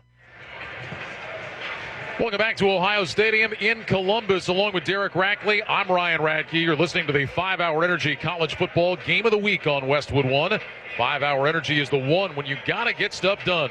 For more information, visit 5hourenergy.com. Notre Dame 10, Ohio State 7. Ohio State will get the ball to start the second half and trying to get that offense going. Rack, you talked about C.J. Stroud, just 99 yards through the air in the first half. The last time we saw him in the Rose Bowl, he threw for 573 and 6 touchdowns, leading Ohio State back to win that game against Utah. But let's go back 1 year ago. You were here for Ohio State's home opener when Ryan Day suffered his first and to this point only loss he's had in this stadium. They fell to the Oregon Ducks 35-28. They were down 14-7 at halftime in that game. They're down 10-7 tonight. Any similarities you see or feel from that game a year ago? Yeah, and I don't know if I would say that Tyler Buchner is running the football like Oregon did last year at the quarterback position, but Richardson had a really good game. He brought that dual threat element, the ability on like a 3rd and 3, 3rd and 4 to go ahead and pick up the first down with his legs, which we've seen once or twice out of Buchner. And then it's just the competitiveness. Like, that was what I saw from Oregon, especially on offense. They came in here and they just competed. They traded blows with Ohio State, and that's what we've seen through the first 30 minutes from the Irish. If you're Ryan Day, are you telling your team in the locker room, fellas, we can't play any worse and we're only down by 3 points? Yeah, I don't know if you necessarily phrase it like that, but yes, I mean, that's probably what he's thinking. Like, gosh, that might have been the worst 30 minutes that we played the entire last year, including the Oregon game. We're still just down by a field goal. Get back to playing our style of football. And take nothing away from Notre Dame. The Irish have had a lot to do with the way Ohio State played in that first half. Ibuka back deep to return the kick. And it is in the air. We're underway in the third quarter. A line drive kick headed for the back of the end zone, all the way through the end zone. And Ohio State will have it 1st and 10 at the 25-yard line. When we came in talking about the Ohio State stars, mentioned the numbers for Stroud in that first half. Travion Henderson, just 5 carries, 36 yards, 2 catches for Jackson Smith and Jigba. These guys that are all Heisman candidates just have not got going at all in this first half. Yeah, Smith and Jigba is out on the field for the first offensive play here in the third quarter. And listen, I'm not trying to say that he needs to have a 15-reception, 347-yard game like he did in the Rose Bowl, but you're thinking he's a guy that should have stretched the defense in the first half and maybe already had 60, 70 yards receiving. Stroud of the shotgun, 1st and 10 Ohio State from its own 25. Ball is on the far side right hash. There's a throw on first down. It's incomplete. Stroud's trying to get it to Marvin Harrison to the 31. That was low and away. It was off his hands. It'll bring up 2nd and 10. Cam Hart was in coverage. Harrison, another guy who had a breakout game in the Rose Bowl. 6 catches, 71 yards, 3 TDs. He had 1 catch for 21 yards in the first half. Took advantage of the opportunity that was presented with both Wilson and Olave not playing in that game. He stepped up, and he'll need to do that throughout the course of this season. Stroud of the gun on 2nd and 10. Quick pass right side, caught by Ibuka along the sideline, and he's wrestled out of bounds at the 30-yard line, maybe the 29. Harris Leofow runs it out of bounds. They'll call it a gain of 4 yards. It'll bring up 3rd and 6, basically a long handoff there to Ibuka. Ohio State trying to go with tempo here. Buckeyes 3 of 7 on third down in the first half. They've got 2 receivers left, 2 receivers right. Stroud is in the gun with Henderson to his right. They need the 35 for a first down. Stroud right foot in front of left, gets a belt high snap. He's back to pass, looks, pumps, steps up, throws right side, incomplete. Trying to get it to Harrison, and again, a diving attempt comes up short. Clarence Lewis was in coverage. The Buckeyes go 3 and out. I'll tell you what, for the most part, Ryan, Notre Dame has been in really good coverage in the secondary. You don't see very many times where an Ohio State receiver is coming out of a break or running downfield, and they've got 2, 3, 4 steps on the defense. Whether it's Clarence Lewis or Cam Hart, the defensive backs have been there to make the play. Very tight coverage that are forcing these wide receivers to make some difficult catches. Urko on to punt. Brandon Joseph waiting at his 25-yard line. Urko gets the snap. Here comes the kick. It's a low liner. Joseph running up, signals for a fair catch and makes it at the 29. And kind of a head bob from him, thinking he had a chance to return that. Now a late flag comes in. Right at the end of the play. Right now, the ball will be at the Notre Dame 29. We'll check on the marker. Notre Dame had some penalty issues early in this game, cleaned it up as the half went along. They had 4 penalties very early in this game, but ended the first half with just the 4. See what this one's going to be. After the play, personal foul, unnecessary roughness, kicking team, number 9, 15-yard penalty, first down. So that is an Ohio State mistake, and now Notre Dame, for one of the few times tonight, will have excellent starting field position as the ball will be moved all the way out to their own 44. You can listen to every Westwood One college football broadcast this season for free on the Varsity Network app. Download the Varsity Network app now and follow Westwood One Sports to find our game each week. You can also follow your favorite schools to make sure you don't miss any of the action. So Notre Dame 1st and 10 from their own 44. Ball is on the left hash. Twin receivers left and right. Buckner is in the gun. Estime to his left. Buckner back to throw on first down. Blitz coming. Hit as he throws deep down the right side. Incomplete. Trying to get it to Lorenzo Styles, who had a step. But Tyler Buckner took an absolute shot. I'll tell you, Buckner has stood in there a couple of times tonight and gotten cracked as he delivered the ball. Yeah, and that was a laser of a pass, tight spiral that went right down the right sideline. You mentioned Lorenzo Styles had a step on the coverage, but the ball ends up sailing past him by about 2 or 3 yards. Buckner doing a good job of staying in the pocket. Sometimes as a quarterback, you know you're going to take a hit, which he did from Steel Chambers, but you got to deliver the football and try to put it as on target as you can. They've talked about Buckner needing to be more vocal, more of a vocal leader. I'll tell you what, you can't question his toughness. 2nd down 10 for the 44. Receivers left and right. Buckner fakes the handoff to Estime, slides his feet left, throws. That pass is tipped in the air and incomplete. Now Buckner sliding left, was trying to throw to the sideline, but the pass got batted down. And now it'll be a 3rd down and 10. Couldn't see who it was off the edge that got a hand up there. But now 3rd and 10 coming up for the Irish, who are 2 of 7 on 3rd down in the game. Yeah, and Buckner was just kind of backpedaling towards his left a little bit. I believe it was Jack Sawyer that got in his face, forced him to throw that one off schedule. Buckner in the gun, 3 receivers right, including Mayer, the tight end, who comes in motion close to the line, single man left. Buckner wants the shotgun snap. He's got it back to pass on 3rd and 10. Rush coming. Buckner rolling to his right. He pumps. He wants to run. Tucks it down. Cuts across the 45. Sliding it out at the 50. And a flag goes down. He took a hit at the end of the play. And that may give Notre Dame a first down by penalty. Buckner slid right at midfield. And he took a shot from Lathan Ransom.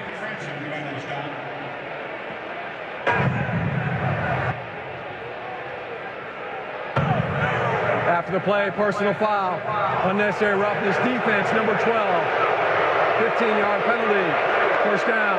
Ohio State trying to say Ransom had already committed before Buckner went into his slide. What'd you think, Rack? Yeah, I mean, to me, this was just a tough penalty because Buckner did the foot first slide where he's giving himself up, but it was really late. And I mean really late. And at that point, Lathan Ransom had already committed himself to come make the tackle. And there's no way that he can stop himself in midair at that point. That's just, to me, a really tough break from Ohio State's defense. I think from a coaching staff, you don't tell them to do anything differently. So move it down to the Ohio State 35, 1st and 10. Notre Dame trips left, single man to the right. Now Estime, who had been in the backfield, motions out to the right, comes back into the backfield, stops on Buckner's left hip. Here's the snap. Buckner, long toss to Estime, sweeping left outside the hash marks, and he is drilled brought down for a loss of a yard on the play. Tommy Eichenberg was the first man to get there for Ohio State. It'll be 2nd down and 11. Excellent job diagnosing the play from Eichenberg. The linebacker runs side to side to his right, but then as soon as Estime tries to put his left foot in the field and cut back inside, Eichenberg still gets enough of the jersey to get him down on the ground by the time the rest of his team came. From the Ohio State 36, now 2nd down and 11. Irish go empty. 2 receivers left, 3 to the right. Tyree, who had been wide left, comes in motion, stops in the backfield off to the right of Tyler Buckner. 12:55 to go, third quarter, 10-7 Notre Dame. Buckner back in the shotgun, play clock at 3. Buckner gets the snap, he's back to pass, rush coming. Buckner gets away, steps up, tries to run, was bobbling the ball and gets taken down around the line of scrimmage, hanging on to the football as he went down. No gain on the play, 3rd and long coming up. Boy, Buckner had that thing held out there, and he's lucky that he was able to maintain possession as Zach Harrison hit him from behind. Well, what was interesting is that Buckner went up to the line of scrimmage and looked like he tried to get the offensive line on the same page, but then right on the snap, Michael Hall was right up in his face because there was a miscommunication between Zeke Correll and Josh Lugg, the right guard. 3rd down and 11. Trips left, single man right. Buckner back in the shotgun. Lifts his right leg, gets the snap, he's back to pass, pocket collapsing, Buckner throws deep down the middle, it's tipped and incomplete, almost intercepted. He threw it into double coverage, trying to get it to Braden Lenzy. Denzel Burke tipped it away, and a near pick by Lathan Ransom on the rebound.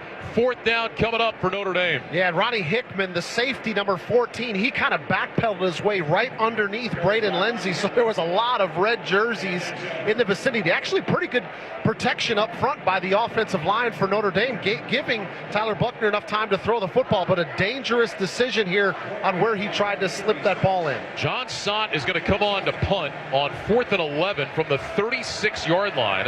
Sott takes his time, drops the nose of the football, end over end kick. Ibuka signals for a fair catch, and he's got it at about the 6-yard line. So Ohio State will have it backed up for their first possession of the second half. They'll officially mark it looks like, at the 7 with 11:53 to go here in the third quarter. Notre Dame maintaining a 3-point lead. It's the Irish 10, the Buckeyes 7. This is Westwood One's coverage of NCAA football. RC Hill here from RC Hill Mitsubishi. Raise the bar in a nice new car and lower your monthly payment at the same time. Used cars from just $69 per month. New cars from just $129 per month. Raise the bar and I'll get more for your old car. We will help you get approved. I'm raising the bar and making my best offer ever. Like brand new Mirage's 43 miles per gallon lifetime warranty. And introducing the all-new 2022 Outlander in stock and ready for delivery. I'm RC Hill, your car dealer next door. Visit me at rchill.com. That's rchill.com. Requires bank approval. Max trade incentive based on purchase. Disney on Ice is hitting the road, and you're invited. Experience the coolest new adventure with your family and all your Disney friends. From Toy Story 4, The Lion King, Frozen, Moana, Aladdin, and more. Once the fun starts, it never stops. Discover where the road leads you at Disney on Ice Road Trip Adventures. Playing the Amway Center now through Sunday. Great seats available. Visit Disney on Ice for tickets and show details. Ray Magliozzi here for eBay Motors. You're driving along and some nimrod cuts you off. You hit the horn. Jeez, it sounds like a goose in distress. Time to head over to eBay Motors. They have horns for every make and model, not to mention horn pads, steering wheels, wiring, and more. 122 million parts. You can even go for an upgrade. It looks like Mr. Cutoff Man needs a new seat cover. Try eBay Motors, pal. Get the right parts at the right prices. eBay Motors. Let's ride. Welcome back to the Grainger broadcast booth at the Horseshoe in Columbus, along with Derek Rackley. I'm Ryan Radke. For the go-getters who make sure jobs get done right, there's Grainger. Discover how Grainger can help you create a safer, more productive workplace when you call, click Grainger.com, or stop by. 11:53 to go, third quarter. Notre Dame 10, Ohio State 7. Rack is a former special teamer. You have to appreciate what we have seen from the punters on both sides tonight, and I never thought we'd be talking about that with all the stars and talent we have out here. But John Sott for Notre Dame, Jesse Mirko for Ohio State, those guys have been fantastic tonight. Listen, I understand that all of our listeners right now do not want to hear us have this conversation about how great the punters are doing. But you want to know why the game is 10-7 right now? Because the punters are having a great game. they are pinning the opposing offenses back inside the 10, inside the 5-yard line. Jesse Mirko from Ohio State has 3 punts that have been inside the 20. We just saw the same thing from John Sott. He drops Ohio State back inside their own 10-yard line. This one's going to start on the 7-yard line. That's part of the reason why these offenses are struggling, because they've had to go such a distance down the field to get themselves in position to score. Well, look, if you're going to punt from the opponent's 35, you better punt it like that or it's worthless. And John Sott did a great job. So Ohio State will start from its own 7, trailing 10-7. 11:53 to go here in the third quarter. Mayan Williams back in at running back. He lines up to the left of C.J. Stroud. Receivers left and right. Stroud will hand off Williams, slicing right outside the hash marks. And he takes it out across the 10 to the 11-yard line. A gain of 4 before Jack Kaiser can make the stop, the Notre Dame linebacker. And that'll bring up second down at 6. Yeah, good to see Mayan Williams back in the game. Remember, he came out late in the second quarter. He was trying to do a blitz pickup, and it looked like he was shaking his shoulder out. He came off the field to the sidelines, but apparently he's been checked out, and he's good to go. He's back in the game. 5 carries, 24 yards for Williams. Second down and 6 from the 11. 3 receivers left, single man to the right. Here's the snap. Stroud turns around, hands off to Williams, runs outside the right numbers across the 15-20, breaks a tackle, and then stumbled out of bounds. Oh, if he had been able to stay in, he might be celebrating a touchdown right now. They'll mark him out at the 19. It'll be a first down, but Williams is hopping around. He knows he was that close to breaking one. You remember that key that I mentioned, Ryan? Somebody needs to make a momentum-changing play for Ohio State. That was almost it. If he tight ropes that sideline, there was nobody that was going to catch him. That was going to go for about 80 yards. Injured Irish player down on the field. He's on the far side, sitting right at the 30-yard line. And the trainers are out to have a look. That's Bo Bauer, the senior from Harbor Creek, Pennsylvania, playing in his 52nd career game tonight. That's tied for 3rd on the Notre Dame all-time list, and he is getting checked out. We'll step aside with 11:01 to go in the third quarter. Notre Dame 10, Ohio State 7. You're listening to NCAA football on Westwood One. What's your favorite live event? A rockin' concert? An action-packed game? Or an evening of hilarious stand-up comedy? Whatever it is, enter for a chance to win tickets in the 5-Hour Energy Live Sweepstakes. 5-Hour Energy is giving away $100 StubHub gift cards that you can use for live music, sports, or entertainment. Just buy any 5-Hour Energy product, take a picture of your receipt, and upload it at 5helive.com. See website for official rules. No purchase necessary to enter or win. Everyone's getting more with Verizon, the network America relies on. For real? Yep, for real. New and current customers can get the new Samsung Galaxy Z Flip 4 on us with select trade-in and select 5G unlimited plans. Plus, get $200 when you switch. Nice. Everybody's getting more with the network America relies on. Verizon. 5G ultra wideband available in select areas. $999.99 device payment purchase with new or upgrade smartphone line on select 5G unlimited plans required. $200 Verizon e-gift card with port-in. Less up to $1,000 trade-in/promo credit applied over 36 months. 0% APR. Trade-in conditions and additional terms apply. Realtors abide by a code of ethics. This is Article 9 in action. Beth, a first-time homebuyer, knew nothing about the home buying process, except that she wanted to buy a home. But her realtor had the expertise to make sure Beth understood every document, even giving her copies to review with her lawyer so Beth could close on her first home with confidence. Complicated things explained in simple terms. The difference between an agent and a realtor is real. Realtors are members of the National Association of Realtors. That's who we are. Be a VIP with the NCAA experience at the 2023 Men's Basketball Championship. Score premium March Madness tickets and exclusive hospitality access. A VIP experience for the VIP fan. Visit ncaa.com/VIP. That's ncaa.com/VIP. Well, Bo Bauer, we mentioned, playing in his 52nd career game tonight. A special teams all-star for Notre Dame, injured on that last play. Training staff is attended to him. He's on the sideline right now. Meanwhile, looking down at the Ohio State huddle on the side, Jackson Smith-Njigba is just kind of on the outside of the huddle. He's got a towel around his neck. He does not have his helmet. He has been in and out of the lineup tonight. At least right now, Rack, he doesn't look like he's going back out there anytime soon. Yeah, again, right now, we don't know what's going on. It seems like they're trying to get him in the game, but then it's almost like he doesn't have the burst or something like that, because he has been in and out of the lineup throughout the course of this entire game and walking off the field again right now. I'm watching him, and it doesn't necessarily look like he's walking with a limp, but I just wonder if this is a situation where the team and the training staff is trying to err on the side of caution, knowing that they got a long season ahead. Meanwhile, Ohio State will resume this drive, 1st and 10. Ball at their own 19. They've got 2 receivers tight to the line on the left, single man out wide to the right. Stroud is in the shotgun, takes the snap. He's going to hand it off to Mayan Williams. Starts left, cuts right, and he takes it outside the hash to the 22-yard line. Gain of 3. Cam Hart, the corner, comes down to make the stop. And that'll bring up 2nd down at 7. This explosive Ohio State offense right now, they're just kind of chewing up 3-4 yards at a time. Stroud in the gun, 3 receivers left, 2 to the right. Low snap, handled by Stroud. Quick pass left side, caught by Ibuka, racing outside the numbers, trying to get to the sideline. And he's knocked down up around the 27, maybe the 28-yard line. They're going to put him down, it looks like, at the 27. It'll be a gain of 5. And that'll leave the Buckeyes just short of a 1st down by about 2 yards. Quickly into their offensive formation. 2 receivers right, single man left. And now Stroud walks up to the line, takes the snap, drives straight ahead, and has a 1st down. Took it along the left hash across the 30. That's a Tom Brady move right there. Walk up there, get that quick snap, get behind your center, and just drive straight ahead. 1st down for C.J. Stroud. He picks up 3 yards to the 30. Trips to the right, Stroud on the gun, Williams to his left. Here's the snap, Stroud back, looking left, throws left, and that's incomplete. Had a man open, the throw was too high.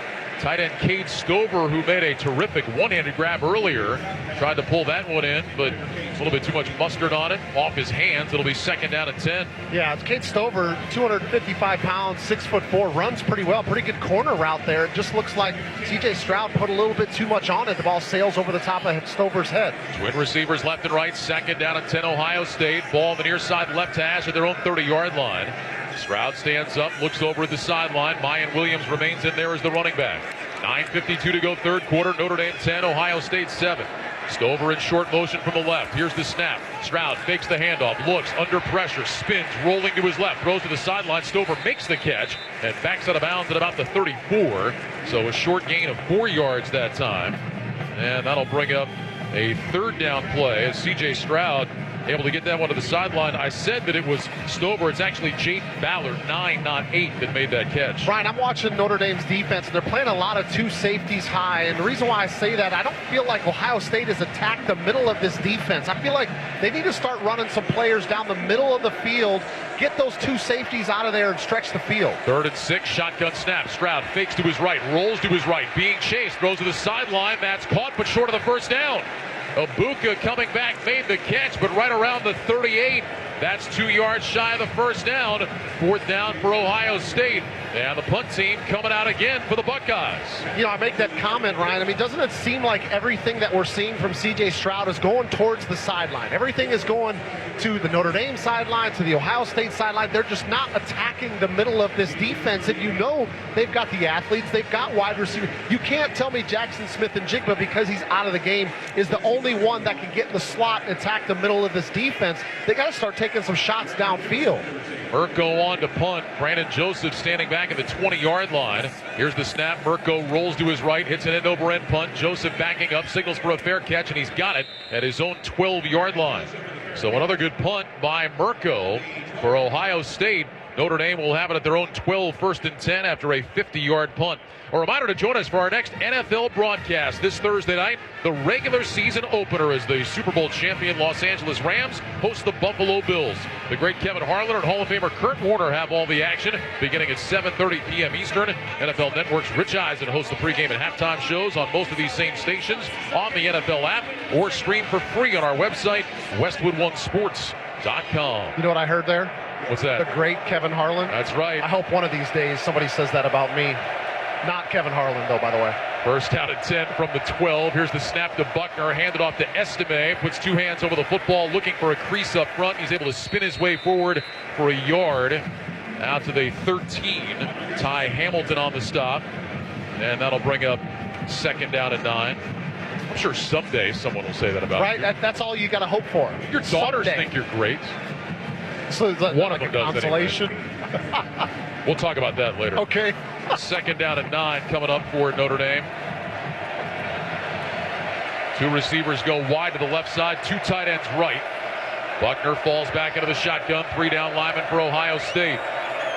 Buckner lifts his right leg, takes the snap, handoff Estime, running straight ahead, now angles his way toward the left hash. He's across the 15 to the 16-yard line. Eichenberg makes the stop, gain of 3, and now third down coming up here for Notre Dame. It's good eye discipline there from Eichenberg. You hear that phrase used a lot with defense. You don't want to get tied up too much in the backfield. You just got to diagnose. You got to see what's coming at you. Eichenberg is going up the middle, but once he sees the ball carrier bounce out, he goes out with them, and he's able to make the solo tackle. Irish facing a 3rd and 6. They need the 22 for a first down.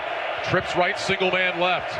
Buckner back in the shotgun, waiting on the snap. He's got it, back to pass, 4-man rush. Buckner looks left, throws left sideline. That's caught by Mayer across the 25, over to the 30, bounces off a tackle, fumbles the ball, and then dives on top of it at the 33-yard line. Mayer with a leaping grab, pulling it away from an Ohio State defender, then coming across the field from left to right. He dropped the ball, was able to dive on top of it. At the end of all that, it's a gain of 17. And a 265-pound tight end goes up and snags that football out of the air like a 200-pound wide receiver. That's why he's on the John Mackey watch list for the nation's best tight end, because of his ability to go up and get the football. Mayer had 4 catches for 15 before that. That was a 17-yarder. 1st and 10 from the Ohio State 33. Buckner fakes the handoff, rolling to his left, looking down the field, trying to run now around the corner, and he's run out of bounds by Eichenberg on the far sideline.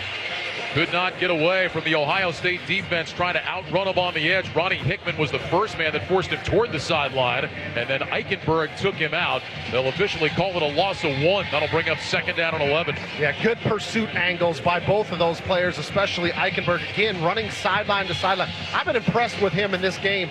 He's got the ability to go up in between the tackles and make plays on the ball carrier, but then he's got the speed to go laterally, sideline to sideline, and making these plays on the quarterback, running backs, and even wide receivers at times. 2nd down and 11, Notre Dame from their own 32. Ball is on the far side left hash. Receivers left and right, tight ends on either end of the line. Play clock down to 1. Buckner back into the shotgun, and I think Marcus Freeman called a timeout. He did. Called that from the sideline to save Notre Dame the delay of game. That's the 2nd time we've seen Freeman bail out his quarterback, and the Irish will talk about it. We'll step aside. 5:45 to go in the 3rd quarter. Notre Dame 10, Ohio State 7. You're listening to NCAA football on Westwood One. At Wrangler, we know that life is all about taking the reins, no matter what's in front of you or which way the road turns, because life is one big glorious ride, and Wrangler jeans are made to handle every step of it. Wrangler, for the ride of life. All right, class, pay attention. It's the NCAA Championships. Welcome to Fandom 101. We'll cover the tools of the trade that hype our student athletes to deliver it all on the biggest stage. Lesson 1, whether it's a jersey, body paint, or your lucky overalls, dress for success. 2, let them know you're here. And 3, work together. NCAA Championships. Attendance is encouraged. Passion is mandatory. Get your seats today at ncaa.com/tickets. Class dismissed. This is a Reese's Peanut Butter Cup sound experiment. We're looking to find the perfect way to hear Reese's so you'll buy more of them. Here we go. Reese's. Reese's. Reese's. Reese's. Hey, get out of here, you little stinker. Reese's. Reese's. Reese's. Peanut Butter Cups. That breathy one sounded very creepy, am I right? Searching for Nike? Then Famous Footwear is the perfect place for you and your family to step into the swoosh. Save up to 25% on select Nike styles for a limited time, where everyone can feel their best with Nike kicks they love. Shop Nike at your local Famous store or famous.com. Let's pause 10 seconds for station identification in association with Learfield. This is Westwood One, your home for NCAA football.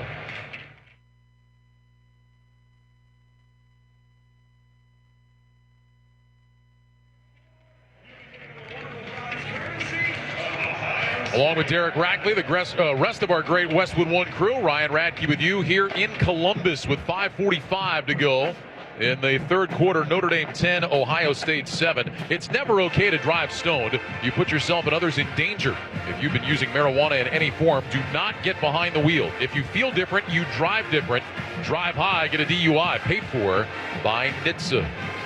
Second down and 11 coming up for Notre Dame. Derek, I just wanted to put a little bit of a period on the sense you were talking about Tommy Eichenberg, a guy that was the defensive MVP of the Rose Bowl a year ago. Now, that's not a game you think about defense, but he had 17 tackles in that game against Utah. And if you don't think this is a big deal for him, his older brother Liam was a 3-year starting left tackle at Notre Dame. So this one, you feel like probably has even a little more juice for Tommy Eichenberg. Exactly. It's one of those where he wants to call, or I don't know, maybe the kids these days, they only text nowadays, but send him a text and saying, you know who's the better Eichenberg, right?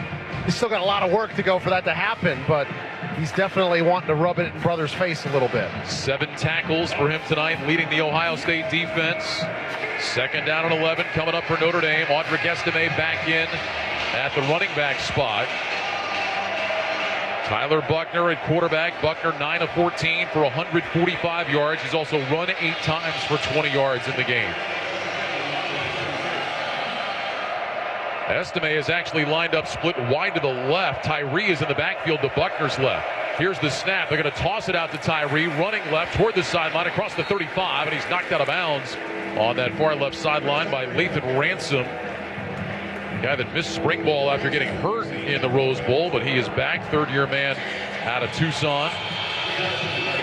And now 3rd down and long, coming up 3rd and 8 for the Irish after a run of 3. Notre Dame 3 for 10 on 3rd down tonight. Tyree is in the backfield to Buckner's left. 3 receivers to the right, single man out to the left. 4 down lineman for Ohio State. Buckner looks at the sideline, hands in front of his chest. Now focusing his attention on the line of scrimmage. He's got the shotgun snap chest high. He's back to pass. He looks, he throws left sideline, incomplete. Trying to get it to Mayer, and good coverage out there on that far sideline. That was Cameron Brown, the corner, who was right there against Mayer. And Notre Dame now on 4th down will punt it back to the Buckeyes. Yeah, and as Notre Dame, you kind of like that matchup with Mayer lined up out there as a single receiver, kind of like Rob Gronkowski used to do for so many years with the Patriots and the Buccaneers, matched up against a corner. You're thinking, okay, he can use his 265-pound frame and just kind of box out the smaller Cameron Brown, but he's not able to do that. The throw just takes him out of bounds, not in the vicinity for him to make the catch. John Stott to punt. Emeka Ibuka waiting at his own 30-yard line. Stott gets a high snap, steps forward. Here's the kick. It's a low wobbler. Ibuka signals for a fair catch, and he's got it right at the 30-yard line. And that's where Ohio State will have it 1st down and 10 with 5 minutes to go here in this 3rd quarter. And Notre Dame leading 10-7, a 35-yard punt. Along with Derek Rackley, I'm Ryan Radke. This is the 5-Hour Energy College Football Game of the Week on Westwood One. 5-Hour Energy is the one when you got to get stuff done. For more information, visit 5hourenergy.com. A defensive struggle here in the Horseshoe. Notre Dame 10, Ohio State 7. I don't think anybody thought this was the type of game we were going to see here tonight. No, myself included. I thought we were going to see some highlights, a lot of screaming, a lot of balls going into the end zone, a lot of points on the board, and that has not been the case. Travion Henderson back in at running back. Buckeyes will go with receivers left and right, wings to either side. 1st and 10 from the 30, ball in the middle of the field. Stroud back on a play fake, under pressure, rolling to his right, being chased to the sideline, throws down the sideline, and Ibuka coming back. Did he make the catch? I think he did. They're going to say it's a catch. Up at the Notre Dame 46-yard line, or the Ohio State 46 rather. A 16-yard pickup as Stroud was able to get outside. He was being chased by Isaiah Foskey, and Ibuka makes a contested play. Buckeyes getting lined up quickly. 2 receivers left, single man to the right, and maybe they went too quickly. Movement up front. False start. Offense, number 79. 5-yard penalty. 1st down. Seen a couple of those from Ohio State tonight. Notre Dame's penalties, we've had a couple of late hits. We had a pass interference.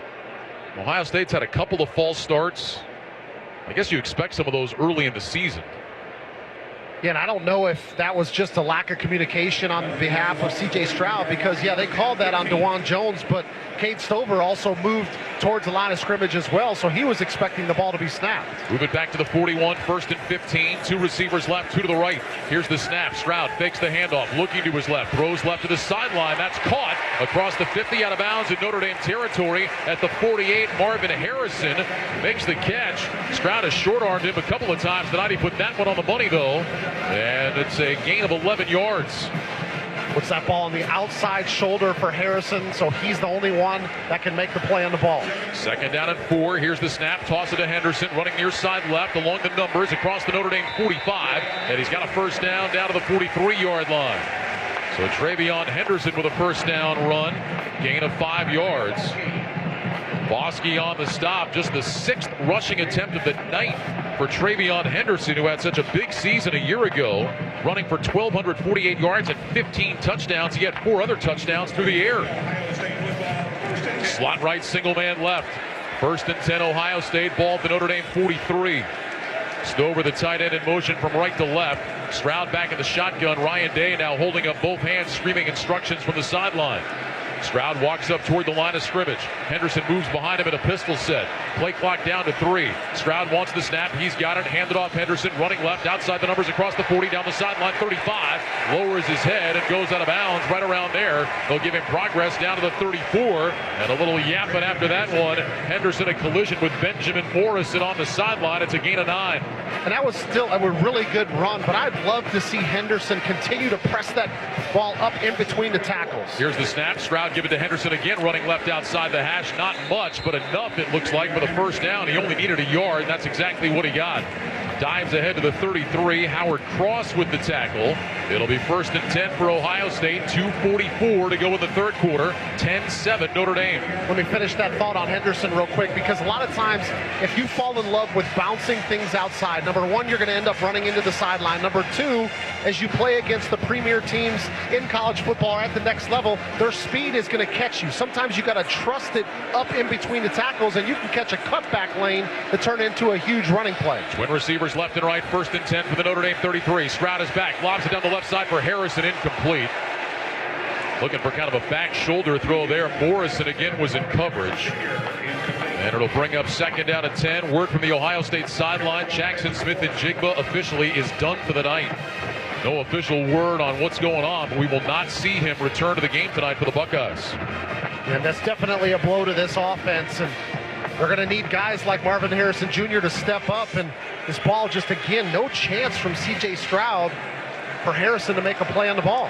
2 receivers left and right. Now Ibuka, who had been slot to the left, motions to the right. Shotgun snap. Stroud back to pass. Looks, throws right side. That one is caught at the 25-yard line. And moving close to the sticks at the 23 is Ballard. And it looks like he's got what he needed. 10 yards. It is a first down for Ohio State.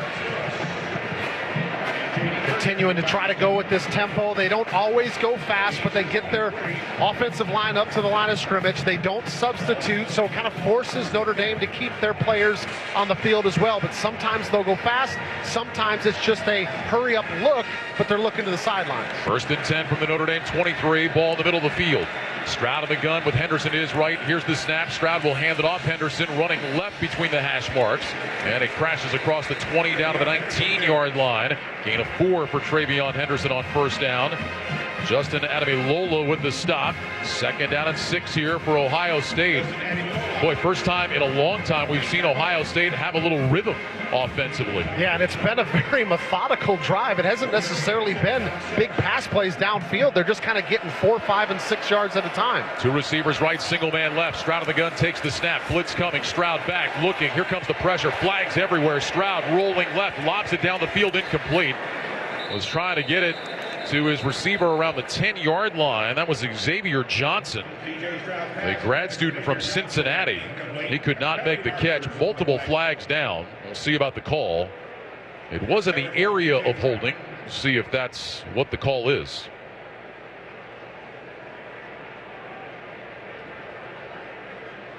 One of those Notre Dame blitzers got flipped trying to come up the middle. And I believe that was Henderson that came up in pass protection, and he cut one of the linebackers that blitzed right up the middle. Long discussion here for the officials. There are 2 fouls on the play, both on the offense. Holding, offense, that penalty's declined. Personal foul, shot block, offense, that penalty be assessed, 15-yard penalty, 2nd down. So that's a 15-yarder against Ohio State. That'll take it from 2nd and 6 to 2nd and 21. And while all that was going on, Travion Henderson came off the field to the Ohio State sideline with a trainer next to him. Take a look at the replay here. He did go down low, and as Henderson made the block, I think it was the center Luke Whippler who then came over and also hit the defender. Here's the snap, back to pass is Stroud, looking, throws over the middle. That's caught at the 25-yard line, and no further. That was Johnson, we just talked about a moment ago, a guy that has played primarily special teams throughout his career. They'll give him progress to the 24-yard line. That'll set up a third down and long, 3rd and 11, with 44 seconds to go here in this third quarter. We had just talked about the drive, the rhythm that Ohio State started to gain here, but then you get that one penalty. We'll see if C.J. Stroud, his leadership, his athletic ability, playmaking ability, if he can pick up a first down, if they can throw the ball into the end zone. Otherwise, this whole drive could end up getting stopped for a field goal attempt due to the 15-yard penalty. The boos you hear are because Tariq Bracy, the Notre Dame nickel, is down on the field. Looks like maybe a cramp. They're trying to stretch out his leg, and of course, it's become a trend in college football especially that when one team puts together a long drive, you often see defenders take a dive. I'm not at all saying that's what Bracy did here, but that's why the natural reaction is from the home fans to boo, because they always think that somebody is just, faking it to try to stop some momentum. He's quickly up to his feet, and he is walking gingerly toward the Notre Dame sideline. That did look like more of maybe a cramp situation for Bracy. Yeah, and I think it was the same thing previously with Bo Bauer when he had to come off the field. There was a timeout because, and they came out and they looked like they were pulling the foot back, which is kind of that prototypical cramping. Remember, we talked about it before the start of the broadcast. It's very humid out here. There's not a whole lot of wind. And then, of course, first game of the season. This is the first time these guys have been pressed into really difficult, physical, strenuous activity throughout the course of 3.5 hours in their first game. They got to kind of get their bodies, their legs underneath themselves. Good news for Ohio State. Henderson back on the field. 3rd down and 11. The clock starts to run now. Inside 30 seconds to go in the third quarter. 2 receivers right, 2 receivers left. Stroud is in the gun with Henderson to his left. Ohio State needs the Notre Dame 13 for a first down. Here's the snap. Blitz coming. Stroud up his back foot, throws. End zone. Got a man wide open. Touchdown, Ohio State. It's Johnson again. Xavier Johnson just made a catch a moment ago, and now he's got a TD. It puts Ohio State in front. 17 seconds to go in the third quarter, and the Buckeyes lead by 3. Just talked about C.J. Stroud needing to step up for his team and his offense on that very pivotal 3rd down situation. He does just that. He catches Notre Dame in a zero blitz from defensive coordinator Al Golden, and Johnson goes right up the middle for a touchdown. Noah Ruggles with the extra point try, bangs it through, and it's now Ohio State 14 and Notre Dame 10 with 17 seconds to go in the third quarter. A 24-yard touchdown pass to Xavier Johnson. I mentioned a guy that has primarily played special teams. He spent time at running back. He spent time at DB. Graduated in December, and now he's got a touchdown catch on the biggest stage to put Ohio State in front.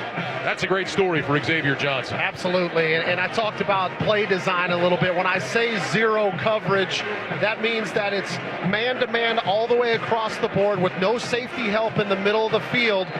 And I talked about it was an area where I felt like Ohio State needed to start attacking more, was down the middle of the field. That's exactly what happens. Xavier Johnson gets a step on the defense, and he gets the big play that Ohio State needed, especially to cap off that long drive that they put together. Well, that's what C.J. Stroud got so used to a year ago with Olave and Wilson and Smith and Jigba. Guys just open. All you have to do is put the ball up there for him to go get it. Here comes the kickoff now for the Buckeyes. Tyree and Styles are back deep to return. And the kickoff is a high end-over-end kick. It's Tyree's way. He's got it around the 3, straight ahead to the 10, angles right side, hit inside the 15, thrown down there. Well, special teams continues to be a strength in this game tonight. Outside of the Ruggles missed field goal, just about everything else on special teams has been terrific. And guess who got down there to make that tackle? I think Xavier Johnson's a little fired up after his touchdown catch. He just made a tackle inside the 15 on special teams. Yeah, you don't get a whole lot of time to celebrate when you're playing on special teams, and that's where generally he's been playing throughout the most of the game. And that's the unit he's on. It's not like because you score a touchdown, they're going to put somebody else out there for you. If you're on number one kickoff coverage, you're on number one kickoff coverage. So Notre Dame, they've been in this situation most of the night. Backed up. They've got it at their own 13, 1st and 10, 12 seconds to go in the third quarter. Tyler Buchner, after opening 8 of 8, has gone just 1 of his last 7. And now Notre Dame has to spend a timeout. They were slow getting out and lined up, and Marcus Freeman, he ran out to the numbers to call timeout. He's not yelling at the guys on the field. He is emphatically in his headset going after one of his coaches. Yeah, that's unacceptable. You can't have on a changeover, on a kickoff coverage play, coming back and having to burn a timeout. They've had to do that twice now. They've got 1 timeout left, and we're just about to click over to the fourth quarter. Well, just watching the replay on that Johnson tackle. Lorenzo Styles tried to block him. Johnson just threw him out of the way. And then went and grabbed Tyree and threw him down to the ground. 1st and 10, Notre Dame from their own 13, trailing 14-10. 3 receivers left, single man to the right. Mayer, the tight end, goes in motion from left to right. Buchner back in the shotgun, lifts his right leg, waits on the snap. He's got it, back to pass. He's looking, going deep down the right side. That is caught. A diving catch. No, they're going to say incomplete. Well, wait a minute. One official saying incomplete, the other saying it's a catch at the 45. It was Braden Lindsey. They're saying it's a completed catch. I'm with you, Ron. I was looking at the field judge, and he motioned that it was incomplete, but I guess he got overruled by one of the others. At the end of the third quarter. I thought Lindsey caught it, and then he was signaling incomplete, and the other official came in and said, no, it's a catch, and that is the final play of the third quarter. So a great throw by Tyler Buchner, and Lindsey with a diving catch. It's a gain of 32. End of the third quarter here in Columbus with the score. Ohio State 14, Notre Dame 10. You're listening to NCAA football on Westwood One. I absolutely love my dog, but the constant shedding, not so much. But then I got a Swiffer Sweeper Pet Kit, and it is amazing. These super thick cloths pick up a crazy amount of hair. Just look at all that. And that was from just one swipe. And the best part? Sweeper's so much easier to maneuver than a broom or a vacuum, easily getting around chairs and under the couch. You're right. Now I can focus on you, not your shedding. Swiffer Sweeper Pet Kit, because shed happens. You can't get much for $5 these days, unless you go to Wendy's for a $5 Biggie Bag. Get your choice of double stack, junior bacon cheeseburger, or crispy chicken BLT, plus 4-piece nugs, fries, and a drink, all for just $5. That was smooth, wasn't it? That's how you're going to feel when you get that Biggie Bag at Wendy's. U.S. price and participation may vary. Includes 4-piece nuggets, small soft drink, and small fry. Prices may be higher in Alaska and Hawaii. The tailgate, the prima donna of the truck bed. Every Saturday, Fairweather fans across the nation come together to sing the praises of this glorified metal love seat. Don't be mistaken. At WeatherGuard, they love football, but the tailgate? Let's talk truck boxes. WeatherGuard durable, heavy-duty boxes aren't built to bask in the glory of cornhole and brats. They're built for the trenches to defend pro-grade tools Monday through Sunday against tough conditions that would make your precious tailgate shudder. WeatherGuard. Secure every challenge. That's the sound of a crack in the ceiling found at a home inspection. But with a Realtor by your side, a newfound leak might only cause minor worries. With their expertise, a Realtor can suggest a credit at closing and even connect you to a contractor to help you shore up that leak and alleviate your worries. When it comes to cracks in your plans, the expertise of a Realtor can make all the difference. The difference between an agent and a Realtor is real. Realtors are members of the National Association of Realtors. That's who we are.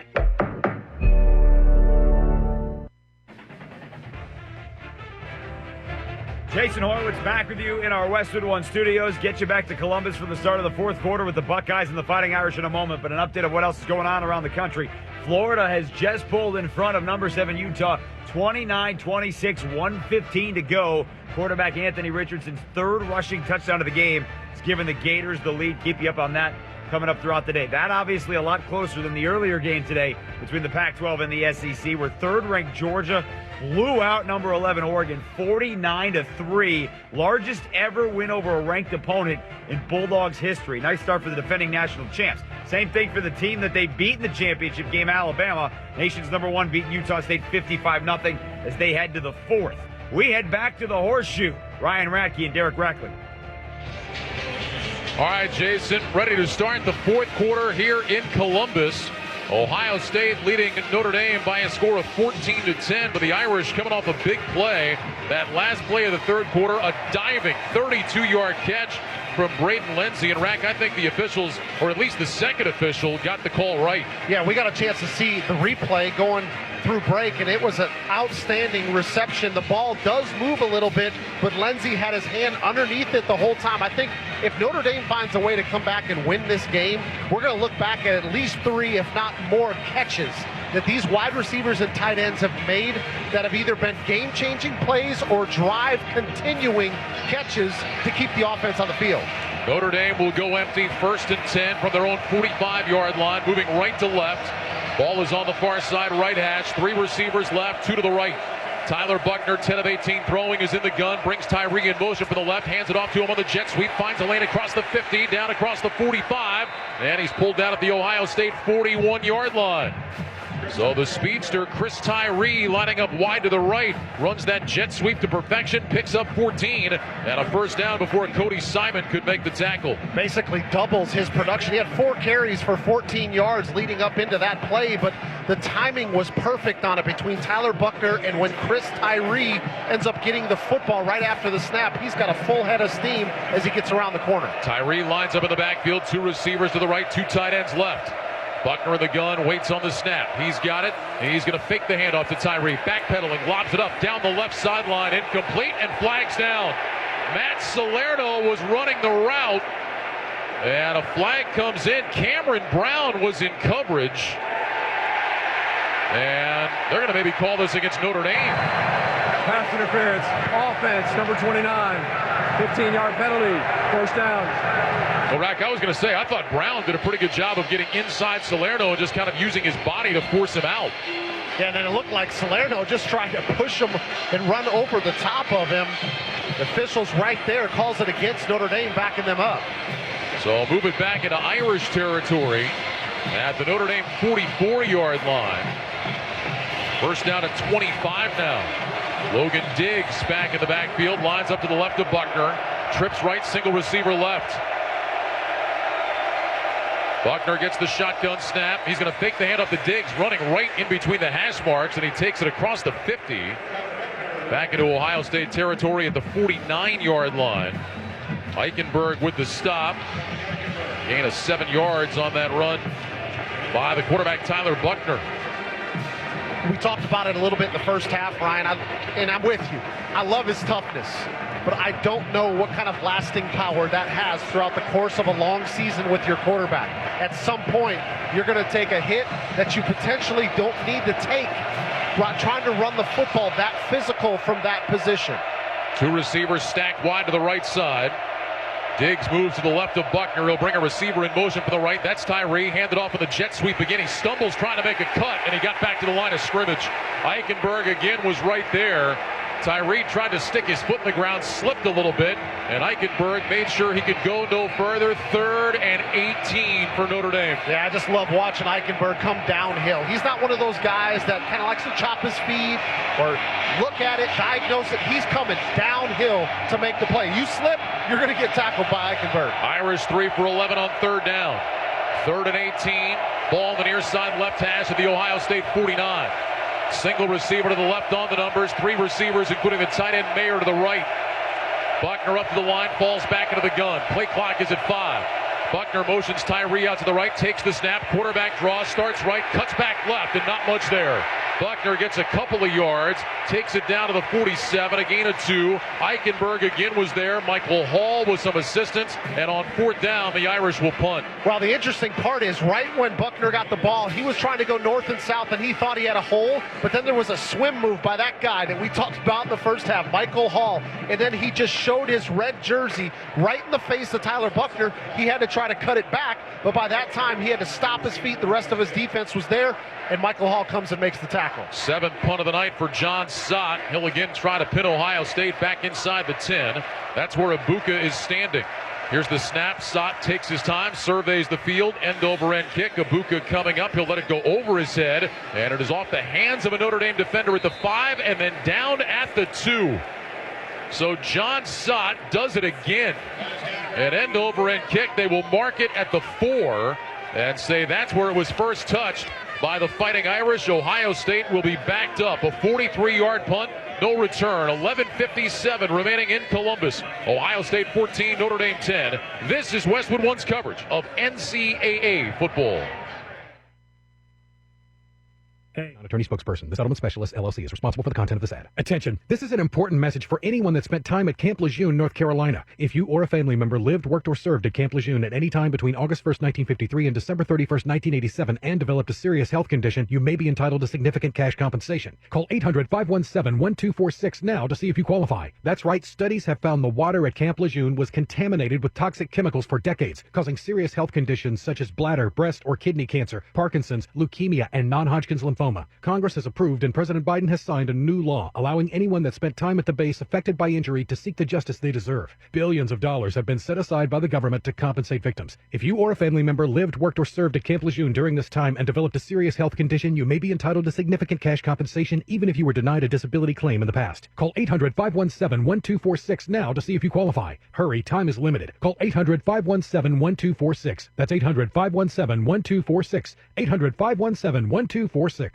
Be a part of the magic at Walt Disney World Resort. Apply today during our summer hiring celebration for full-time and part-time roles, including lifeguard, housekeeping, culinary, and more, with great perks and benefits like 100% tuition paid upfront at Disney Aspire Network schools and theme park admission. Hiring bonuses up to $1,500 available for select roles. Don't miss out. Learn more about upcoming events this month at waltdisneyworld.jobs/job fair.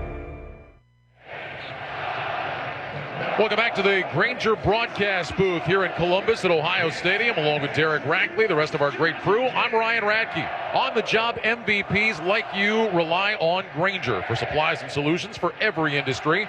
Call, click Grainger.com, or stop by one of 250 Grainger branch locations. 11 minutes, 57 seconds remaining. It's Ohio State 14, Notre Dame 10. Ohio State will start this drive backed up at their own 5-yard line. They moved the ball ahead a yard during the timeout. It looked like that's where that initially had been touched. And so that's where Ohio State will have it.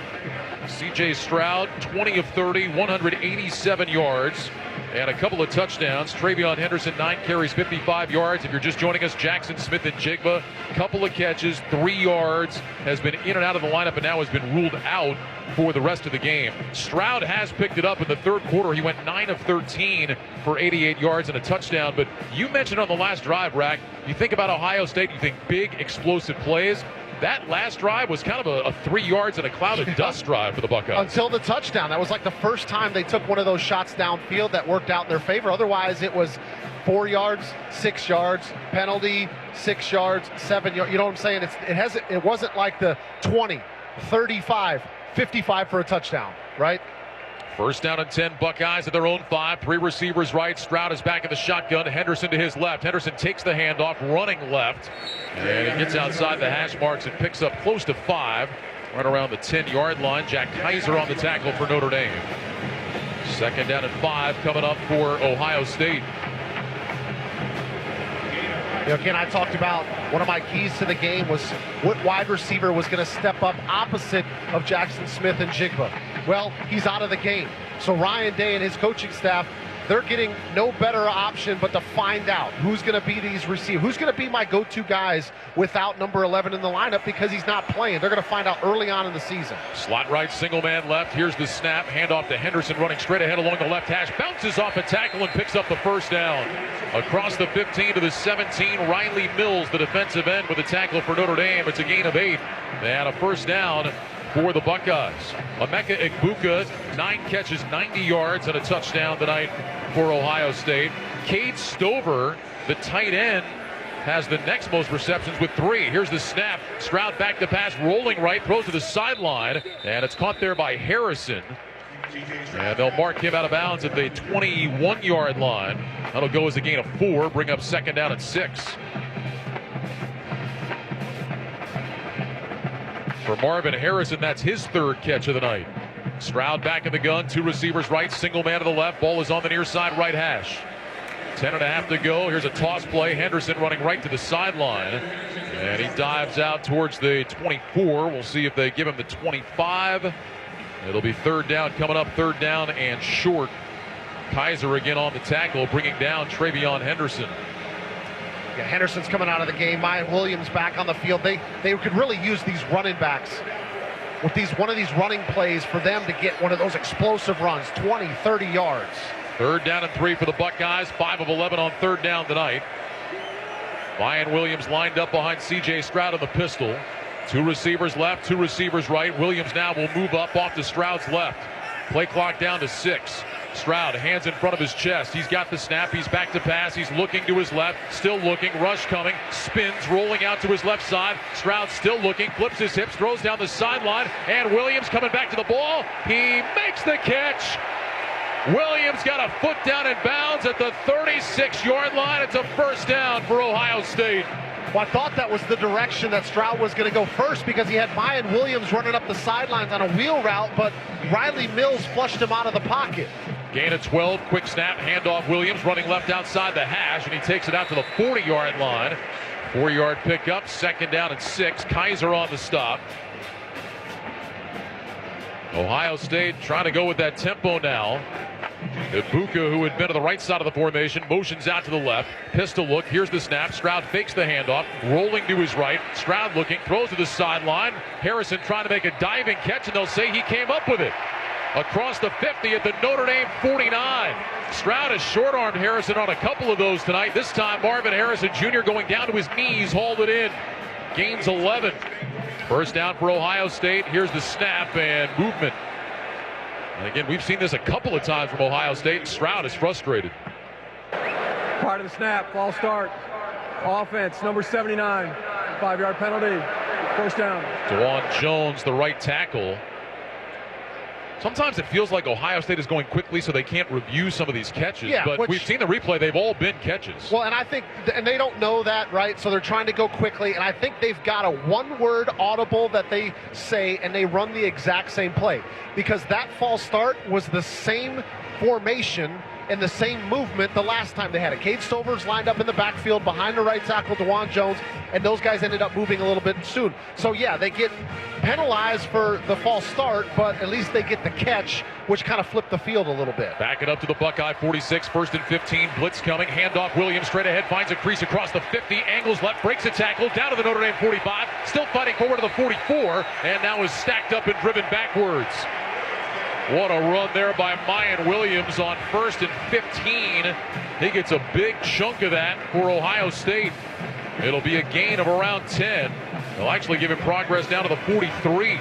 So call it 11. 2nd down and 4. Stroud of the gun, takes the snap, fakes the handoff to Williams. Looking with time, throws left side. That one is caught for a first down. Harrison coming back to the ball and trying to be ridden down out there by Clarence Lewis, who finally gets a hold of him.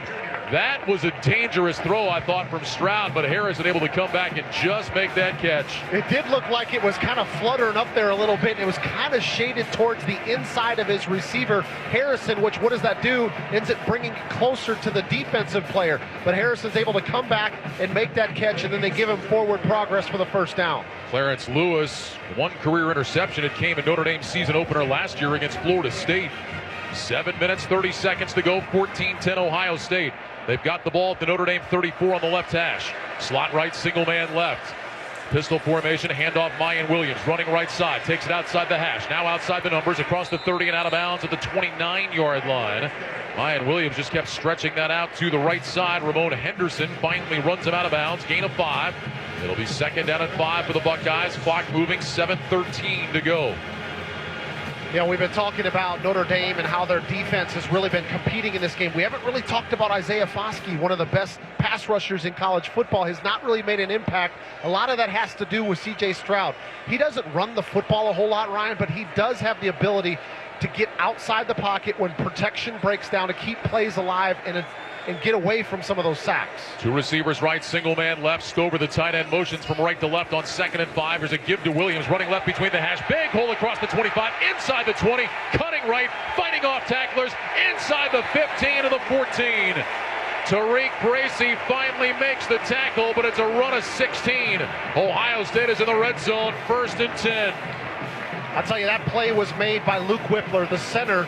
He works a combination block with his left guard on the defensive tackle, but then he immediately climbs up to the linebacker. And his ability to get up to that linebacker opened up a big hole for Williams. 12th first down of this half for Ohio State. First down and 10. Ball is at the Notre Dame 14. It's on the near side right hash. Buckeyes have two receivers to that side. Single man out to the left. They're standing and looking at the sideline. Play clock down to 7. Stroud on the gun, Williams to his right. Play clock shows 2. Stroud takes the snap. He'll hand it off. Williams running left. Big lane again across the 10. Inside the 5. He's got a first down. Down to the 2. It'll be 1st and goal. Foskey made the tackle, but well downfield. A run of 12 for Mayan Williams. And a man blocking scheme there by the right side of the offensive line. He gets Matthew Jones and DeJuan Jones, the right guard, right tackle, pull around the corner. Pistol snap to Stroud. Give it to Williams, running right. And Williams this time finds nothing. Got back to the line of scrimmage, but Notre Dame closed it down. Riley Mills was the first man there. No gain, 2nd down and goal, 5:25 remaining in Columbus. Ohio State leads 14-10. Yeah, and Ohio State might have gotten away with a holding penalty there. One of the secondary players for Notre Dame ran through to try to make the tackle. It looked like DeJuan Jones kind of hooked him with the right arm. It looked to me from up here like it was holding, but no flags thrown on the field. Buckeyes going with a heavy package here. Extra offensive lineman Josh Fryer is in the game. Ibuka is the only wide receiver in the formation, tight to the line on the right.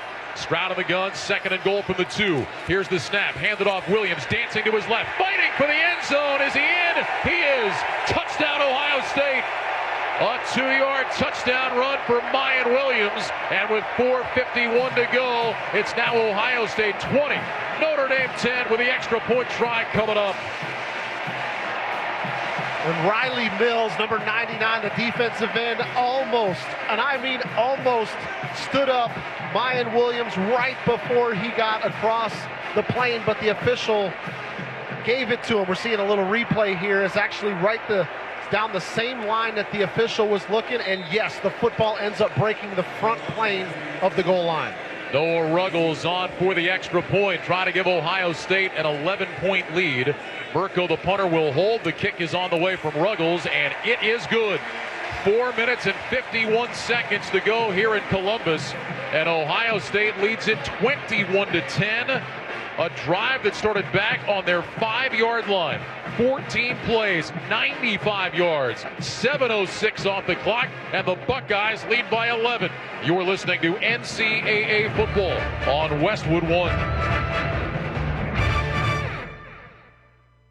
What's your favorite live event? A rockin' concert? An action-packed game? Or an evening of hilarious stand-up comedy? Whatever it is, enter for a chance to win tickets in the 5-Hour Energy Live Sweepstakes. 5-Hour Energy is giving away $100 StubHub gift cards that you can use for live music, sports, or entertainment. Just buy any 5-Hour Energy product, take a picture of your receipt, and upload it at 5helive.com. See website for official rules. No purchase necessary to enter or win. Other banks go out of their way to make redeeming credit card rewards needlessly complicated. Like how they require minimums or force you to use your rewards before reaching some arbitrary expiration date. But Discover isn't like that. With Discover, you can redeem your rewards for cash in any amount at any time. So you'll never have to jump through hoops. Unless you're like a trapezist, then by all means, go right ahead. Learn more at discover.com/redeem rewards. Terms apply. Count on Lowe's for Labor Day savings. Get a Maytag top-load washer for just $568 and a top-load dryer only $548. That's a savings of $462 for the pair. Plus, get free delivery and special financing. Also, buy one, get one 50% off select HGTV Home by Sherwin-Williams Paint and Cabot Exterior Stains via rebate. Shop Labor Day savings now at Lowe's. See store at Lowe's.com for details and restrictions. Gas dryers available at additional cost. Exclusions apply while supplies last. Valid through 9/7. Let's check the attendance and find out how many people are in the house. Sponsored by the National Association of Realtors. Realtors are members of the National Association of Realtors and have deep expertise in real estate, guided by a code of ethics. That's who Realtors are. 106,954 here at Ohio Stadium in Columbus to see the Buckeyes and the Fighting Irish, and seeing a game that really has not followed anybody's script. But Ohio State on top 21-10. What do we mean by that? Well, we were just talking about it a little while ago. That 14-play, 95-yard drive for Ohio State, save for a couple of Mayan Williams big runs at the end, Derek. Again, 4 yards, 5 yards, 7 yards, 4 yards, 3 yards. The Buckeyes just methodically moving it down the field and finding the end zone for a huge touchdown. Yeah, we talked about it at halftime. It just didn't look like an Ohio State offense as far as how they got used to chewing up yards. But now you look up, and you've got just inside of 5 minutes left, and they got 375 yards of offense. But Mayan Williams, 84 yards rushing. Travion Henderson, 70 yards rushing. Those two combining for 151 yards on the night. But they both have longs of Mayan Williams, 15 yards. Travion Henderson, 16. There's your 4, 5, and 6 all night long. Buckeyes ready to kick it away. Jaden Fielding will send it deep. Chris Tyree, Lorenzo Stiles waiting at the goal line. Fielding looks right, looks left, looks right again, puts that right hand in the air on the approach, and here comes his kickoff. This one is driven deep, and it will land midway in the end zone. Time for a scoring update. Let's send it back to Jason Horowitz in our Westwood One studios. Utah had the ball, first and goal on Florida's 6 with 22 seconds to go, down by 3, but Cam Rising threw an interception in the end zone. Florida knocks off number 7 Utah 29-26. Bad day for the Pac-12 against the SEC continues after Georgia throttled Oregon 49-3, right?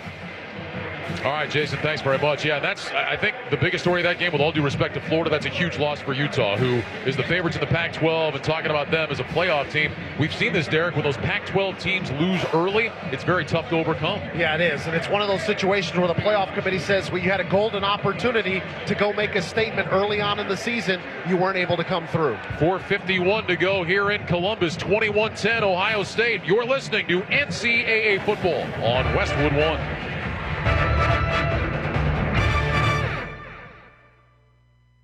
Searching for Nike? Then Famous Footwear is the perfect place for you and your family to step into the swoosh. Save up to 25% on select Nike styles for a limited time, where everyone can feel their best with Nike kicks they love. Shop Nike at your local Famous store or famous.com. If this were a Reese's TV ad, you'd be staring at a Reese's peanut butter cup.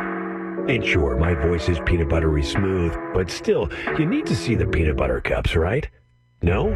I can really just say Reese's and you'll go get some? Okay. Reese's. Reese's. Reese's. Really working, actually. Reese's. Reese's. I'm on to something. Reese's. Reese's. Reese's. Are you one of those people who thinks it's okay to drive stoned? I mean, what's the worst that can happen? You end up driving below the speed limit? It's no big deal, right? Wrong.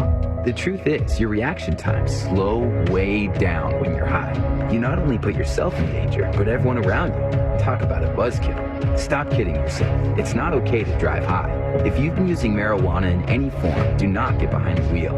If you feel different, you drive different. Drive high, get a DUI. Paid for by NHTSA. Wrangler is made for those moments when your heart says go and you follow it beyond what's expected.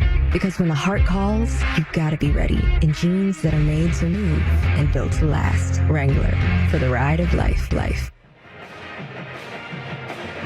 It's never okay to drive stoned. You put yourself and others in danger. If you've been using marijuana in any form, do not get behind the wheel. If you feel different, you drive different. Drive high, get a DUI. Paid for by NHTSA. 4:51 to go. Ohio State 21, Notre Dame 10. What do you expect from the Notre Dame offense now, Rack? Down 11 and time running out. Yeah, not only time running out, Ryan, but I'll remind you, they had to call 2 timeouts early in the second half due to play clock issues, so they only have 1 timeout remaining. We're going to find out how good this 2-minute offense is for the Irish. Notre Dame in the second half has only had the ball 3 times. They have punted on all 3 of those drives.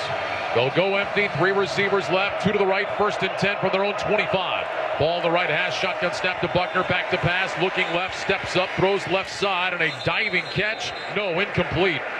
Braden Lindsey tried to make a diving play at about the 29 and was unable to secure it. It'll be 2nd down and 10. Yeah, Zach Harrison, the defensive end on that side of the ball where Tyler Buckner was, he got collapsed all the way inside. It opened up the left-hand side to come out for Buckner, but he throws it short to his receiver. Shotgun snap, Buckner back to pass on 2nd and 10, throws right side, incomplete, trying to get it to Mayer, the tight end, and Steele Chambers maybe got a hand on that one. The former running back turned linebacker with a diving attempt.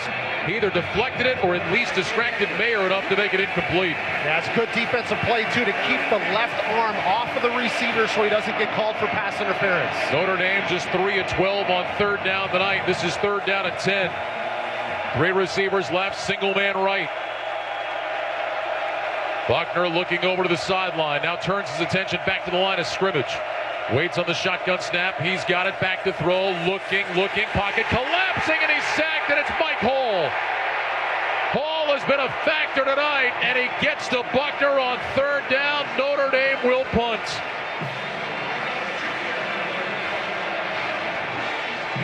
You know, sometimes it's scheme, sometimes it's just effort. And that time for Michael Hall, it was just effort. He goes up against the tackle, Blake Fisher, number 54 for Notre Dame, and he just beats him. He just uses some physicality to extend with his arms, and then he slips through the right guard and the right tackle to get in the face of Tyler Buckner and get him down on the ground. 3rd sack of the night for the Ohio State defense. And now John Sott, standing at his own goal line, will punt it away. Emeka Ibuka standing at the Notre Dame 45. Here's another spiraling kick way over the head of Ibuka. It bounces at the 30, inside the 20, rolling inside the 15. It'll be down by the Irish, close to the 12. John Sott just unleashes a bomb. And it will be down back around the 12-yard line. And Ohio State will have it there, 1st down and 10, a 75-yard punt for Sott. 3:42 to go in the ball game. Ohio State 21, Notre Dame 10. You're listening to NCAA football on Westwood One. What's your favorite live event? A rockin' concert? An action-packed game? Or an evening of hilarious stand-up comedy? Whatever it is, enter for a chance to win tickets in the 5-Hour Energy Live Sweepstakes. 5-Hour Energy is giving away $100 StubHub gift cards that you can use for live music, sports, or entertainment. Just buy any 5-Hour Energy product, take a picture of your receipt, and upload it at 5helive.com. See website for official rules. No purchase necessary to enter or win. Everyone's getting more with Verizon, the network America relies on. For real? Yep, for real. New and current customers can get the new Samsung Galaxy Z Flip 4 on us with select trade-in and select 5G unlimited plans. Plus, get $200 when you switch. Nice. Everybody's getting more with the network America relies on. Verizon. 5G ultra wideband available in select areas. $999.99 device payment purchase with new or upgrade smartphone line on select 5G unlimited plans required. $200 Verizon e-gift card with port-in. Less up to $1,000 trade-in/promo credit applied over 36 months. 0% APR. Trade-in conditions and additional terms apply. The tailgate, the prima donna of the truck bed. Every Saturday, Fairweather fans across the nation come together to sing the praises of this glorified metal love seat. Don't be mistaken, at WeatherGuard they love football, but the tailgate? Let's talk truck boxes. WeatherGuard durable, heavy-duty boxes aren't built to bask in the glory of cornhole and brats.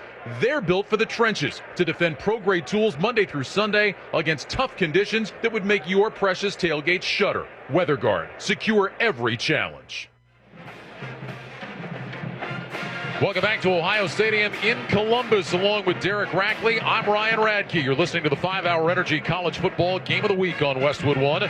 5-Hour Energy is the one when you've got to get stuff done. For more information, visit 5hourenergy.com. 21-10, Ohio State on top with 3 minutes and 42 seconds remaining. 75-yard punt from John Sott has backed Ohio State up to their 11-yard line.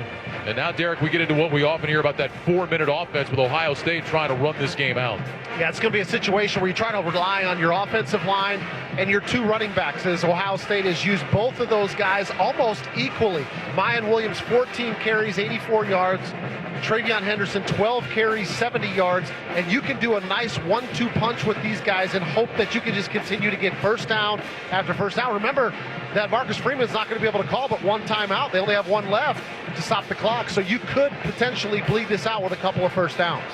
Join us again next Saturday when Westwood One brings you another great college football matchup. Top-ranked Alabama in Austin to take on Texas.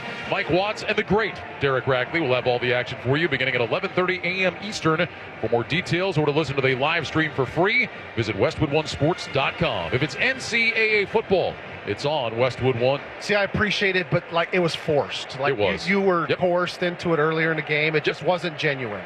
That's true. It was not genuine in any way, shape, or form. 1st and 10, Ohio State from their own 11. Henderson in the backfield off to the left of Stroud. He waits on that shotgun snap. He's got it. Handoff. Henderson slicing right to the hash marks. Lowers his shoulder. Goes right through a Notre Dame defender. Across the 20 and out to the 23. My goodness. Travion Henderson just lowered the boom. He went right through Ramon Henderson, the safety for Notre Dame. And he's out there watching Mayan Williams on the last drive, and Henderson's saying, look, I can run physical too. Watch. And he does just that, running right through number 11 from the Irish. Put his helmet right in Henderson's chest. Gain of 12, 1st down and 10. Ball out at the 23-yard line. Ohio State now taking their time. Again, Rack mentioned it, just one timeout for Notre Dame. Two receivers right, single man left. Stroud on the gun with Henderson to his left. Play clock down to 3. Stroud takes the snap, give it to Henderson, running right just outside the hash marks. And he burrows his way forward to the 28-yard line, gain of 5. Jason Ademilola makes the stop. 2nd down and 5 coming up. It would have been interesting to me had there not been a sack on that 3rd down. Let's say Notre Dame had gotten like 4 yards, it had been 4th and 6. I wonder, because Freeman doesn't have timeouts, if he would have been forced to go for it. Yeah, and that would have been the game right there. Then you set up Ohio State. If you don't convert with the ball on the 15, 20-yard line, they're likely going to punch it in again. But those are the decisions that you have to make now when you're leading a program. Unfortunately, wasn't able to make a big decision like that. Slot right, single man left, 2nd down and 5. Again, the Buckeyes content to watch that clock melt away. Now they'll snap it, toss it to Henderson, running on the right side. And Henderson gets right to the 33. Harris Leofau on the stop. That should be good enough for the 1st down. That's exactly where the sticks are at the 33. Officials are taking a look to see if it's going to be a 1st down. They're still looking at it. They put the ball down at the 33. Yeah, it looks like it's right in between. Yeah, they're going to say it's just short, so it's going to be 3rd and about a half yard. So officially call that a gain of 4. Stroud's going to go up under center now. Went to the hard count, stands up, looks at the sideline, play clock at 5. Wouldn't be surprised if Stroud just kept this one himself, and that's exactly what he does. Straight ahead along the right hash, and he's got a 1st down as he takes that one out to the 35-yard line. Ademilola will get credit for the stop, so C.J. Stroud will be credited with officially a 3-yard run. And the ball stays with the Buckeyes with down to just 1 minute and 18 seconds to go in the game. Now this is going to be a hard-fought win for Ohio State. It'll be their 23rd consecutive season opening win. They have not lost a season opener since 1999. They lost to Miami in the Kickoff Classic at Giants Stadium in East Rutherford, New Jersey. Buckeyes will go into victory formation. Stroud puts his hands under center with a play clock at 1, takes the snap, backs up, drops to his left knee.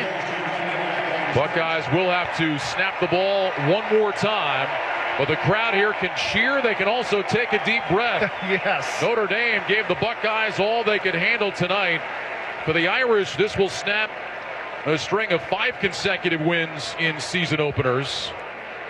But this is a game that a lot of people thought Ohio State might just handle Notre Dame from start to finish.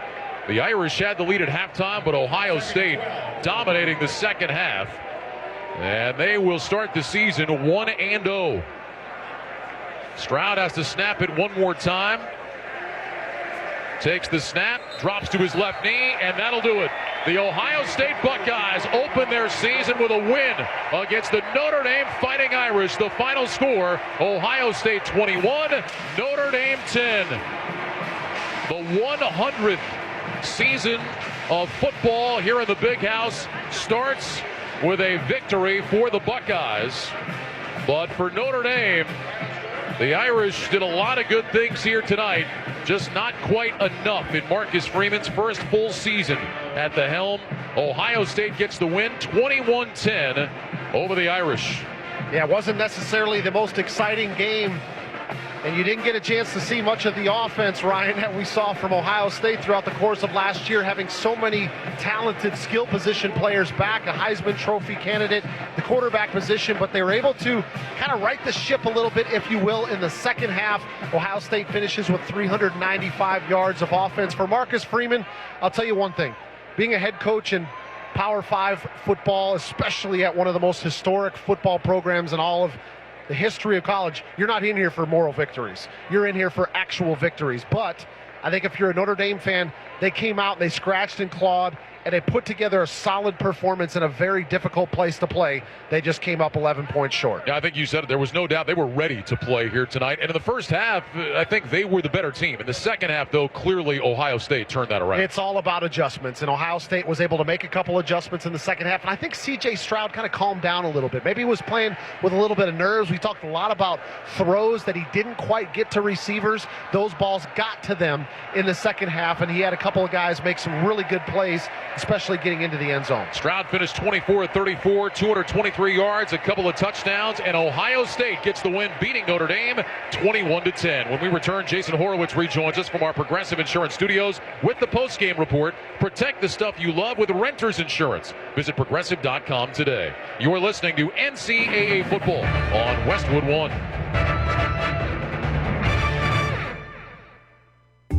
Okay, so how crazy high are these gas prices right now, right? I mean, I filled up my car the other day, and I thought for that price, I could buy a couple of pairs of Skechers and pretty much walk everywhere. I was kind of joking, but I kind of wasn't joking, because with how affordable Skechers are, you really could buy two pairs for about the same price as filling up a lot of vehicles. Get it? Plus, unlike gas, not only are they affordable, they also last a really long time. Skechers are extremely durable, and many of them are machine washable. You can keep them looking newer, longer, and they're so comfortable. That's the most important thing. Once people put on a pair of Skechers, they never want to wear anything else. With comfort features like Skechers' famous air-cooled memory foam, relax fit, wide fit, arch fit, so many other fits and features, it's almost like they're luxury vehicles for your feet, without the luxury price tag. So if you're tired, really tired of paying outrageous prices at the pump, which everybody is, just get yourself a pair or two of Skechers. Your wallet will thank you. So find your perfect pair of Skechers at a Skechers store, Skechers.com, or wherever stylish footwear is sold. Progressive presents Forced Metaphors about bundling your home, auto, and other vehicles. Any sports fan knows defense wins championships. Your championship is your boat, motorcycle, RV, or ATV. And your best defense is the round-the-clock protection offered by Progressive, which is like having a goalie, a 7-foot shot-blocking specialist, and a linebacker all wrapped into one. Which, to circle back, means you're going to win the championship. Because, defense. Forced Metaphors. Presented by Progressive. Bundle and protect today. Progressive Casualty Insurance Company and affiliates. Discount not available in all states or situations. Other banks go out of their way to make redeeming credit card rewards needlessly complicated. Like how they require minimums or force you to use your rewards before reaching some arbitrary expiration date. But Discover isn't like that. With Discover, you can redeem your rewards for cash in any amount, at any time. So you'll never have to jump through hoops. Unless you're like a trapezist, then by all means, go right ahead. Learn more at discover.com/redeem rewards. Terms apply. Certainly a fight all the way to the finish. Ohio State knocks off Notre Dame 21-10. We'll relive it in a moment, but first let's pause 10 seconds for station identification. In association with Learfield, this is Westwood One, your home for NCAA football.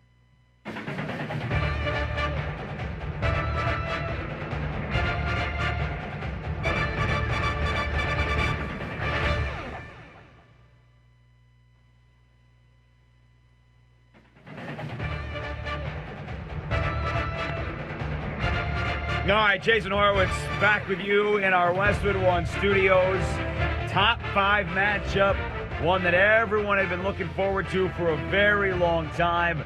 number 2 Ohio State and the high-powered offense. The questions coming in, would the defense be better than last year? Notre Dame, number 5 in the country off of what turned out included the bowl game last year, a 2-loss season, but nobody gave him a chance coming into this game, and man, oh man, was that a different story. Let's revisit this. Notre Dame got the ball first, had a 54-yard play on the opening snap, and a personal foul called on Ohio State.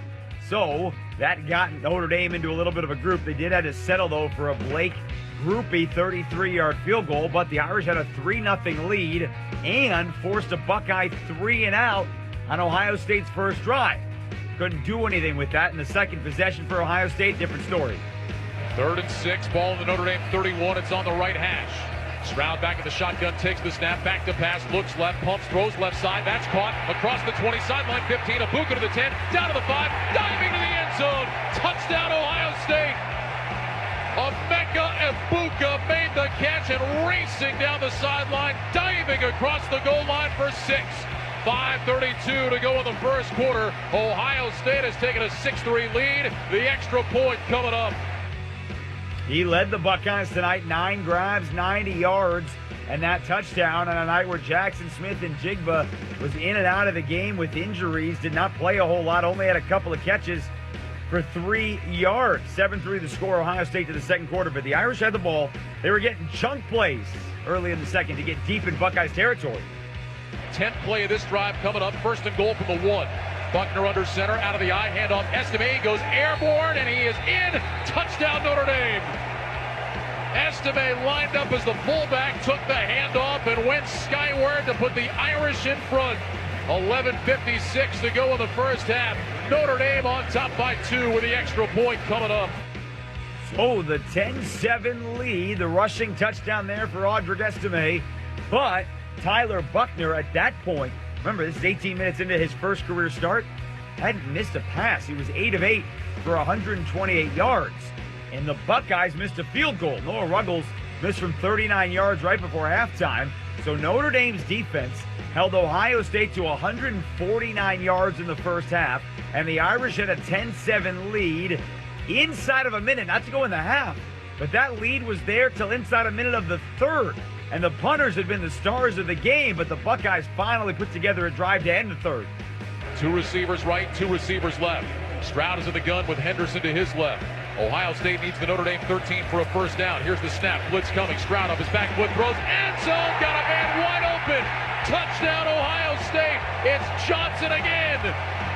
Xavier Johnson just made a catch a moment ago, and now he's got a TD. It puts Ohio State in front. 17 seconds to go in the third quarter, and the Buckeyes lead by 3. His only 2 catches of the game came on that drive, and they add the extra point for a 14-10 lead. One of the few broken plays that came from Notre Dame's defense in this ball game. The Irish got the ball back, started the fourth quarter. They gained 40 yards, but they did have to punt. But like he had all game, Fighting Irish punter John Sott buried the Buckeyes back to their own 5-yard line. But C.J. Stroud helped Ohio State put together a methodical drive. Couple of big runs by Mayan Williams towards the end, and they had a chance to put the game away with the Wrangler jeans. Highlight of the game. Ibuka is the only wide receiver in the formation, tight to the line on the right. Stroud on the gun, 2nd and goal from the 2. Here's the snap, handed off. Williams dancing to his left, fighting for the end zone. Is he in? He is. Touchdown, Ohio State. A 2-yard touchdown run for Mayan Williams, and with 4:51 to go, it's now Ohio State 20, Notre Dame 10 with the extra point try coming up. Finally, some breathing room. Ball game. The highlight of the game, sponsored by Wrangler. 75 years of history, still blazing trails. Check out Wrangler.com today to discover new styles and all the latest denim trends. Wrangler for the ride of life. Buckeyes got a 3-and-out on the other side. Notre Dame only had 1 timeout left. Ball game, 21-10. Ohio State knocks off Notre Dame in a top 5 matchup that was a lot closer than anybody expected, except maybe the 2 coaching in it. 21-10. Ohio State moves to 1-0. They got a game that'll be a little bit expected easier next week. Meanwhile, Notre Dame will come home and take on Marshall next week. As we go back to the shoe, Ryan Radke and Derek Rackley.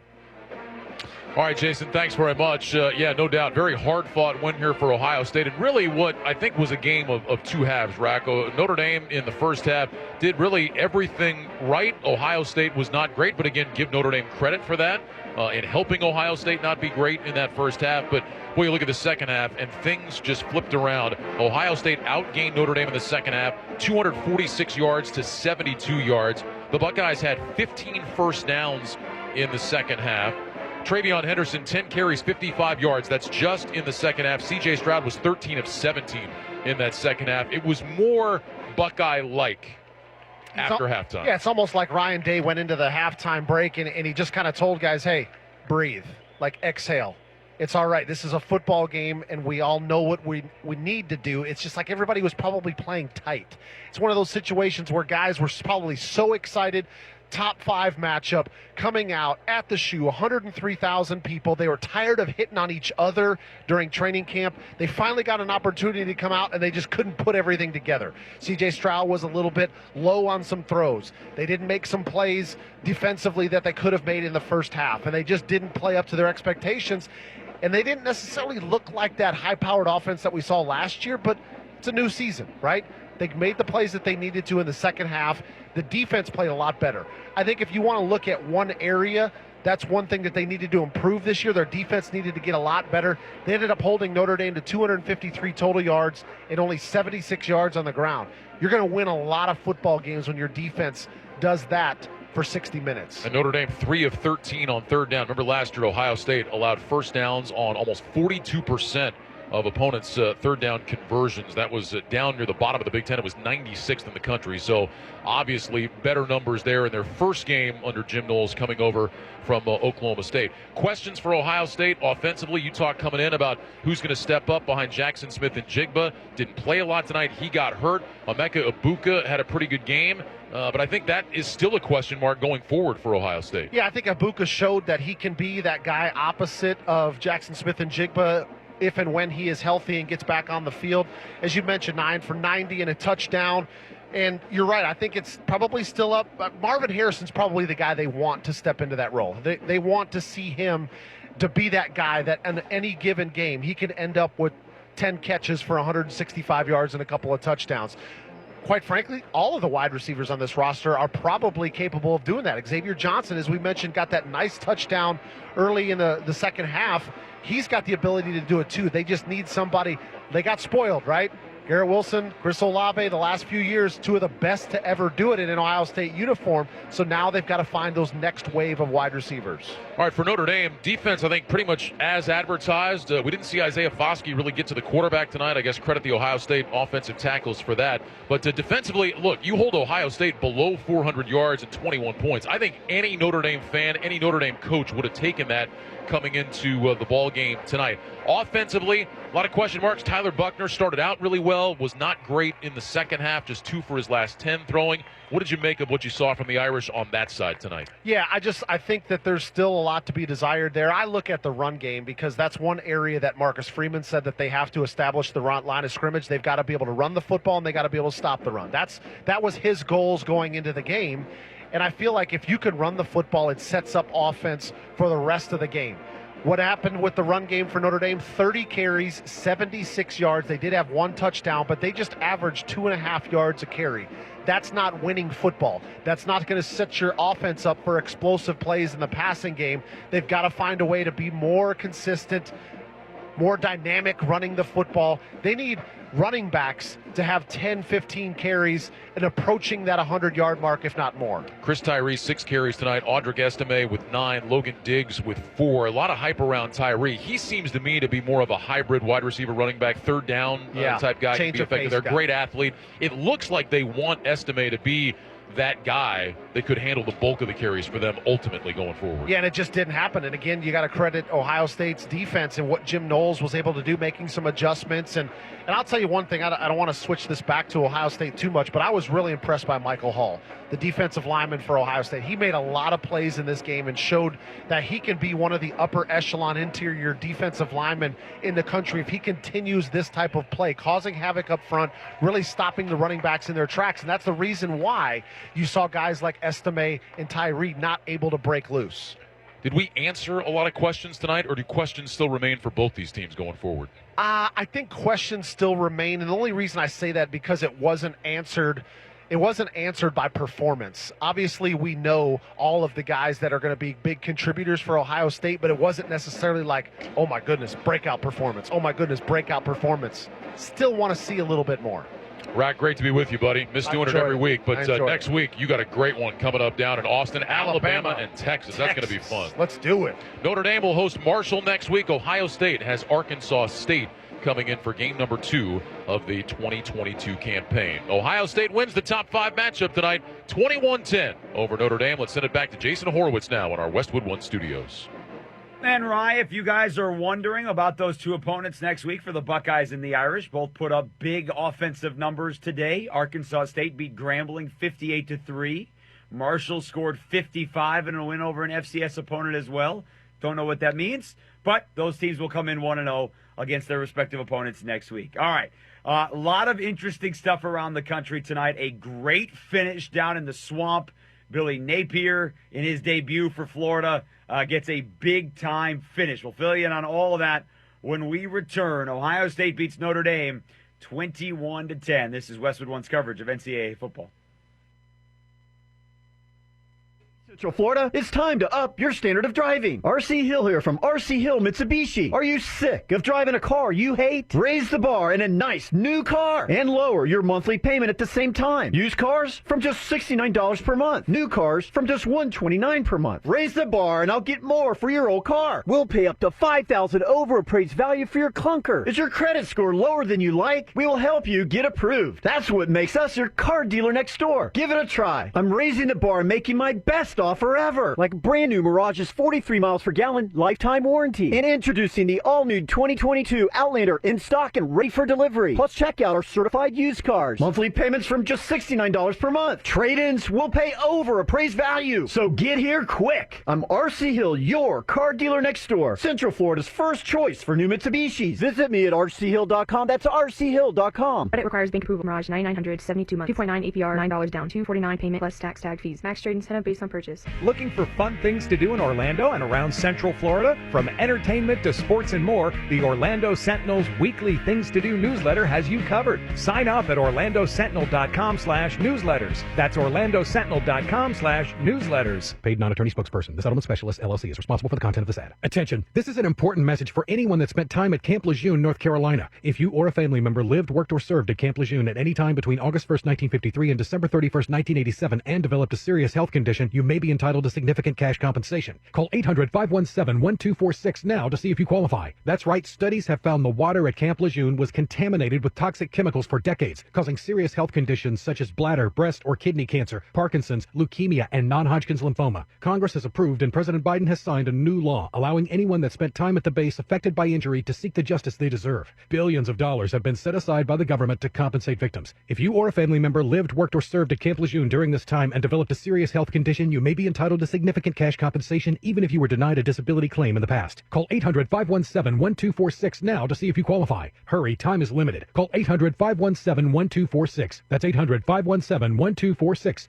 800-517-1246. As a small business owner, the last thing you need are nonsense fees on internet and phone service. Spectrum Business doesn't have any of the nonsense fees other providers charge. CenturyLink charges me a facility relocation cost recovery fee.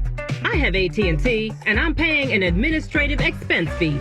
Switch to Spectrum Business and get the best value for business internet and phone with no nonsense. Visit spectrum.com/business. Hi, this is Earl Ron, president of New South Window. New South offers volume discounts for homeowners. The more you buy, the more you save. Our discounts start at the fourth window, and from there, the savings grow. New South can do this because we own our factory, and that's the power of Factory Direct. Visit us at newsouthwindow.com.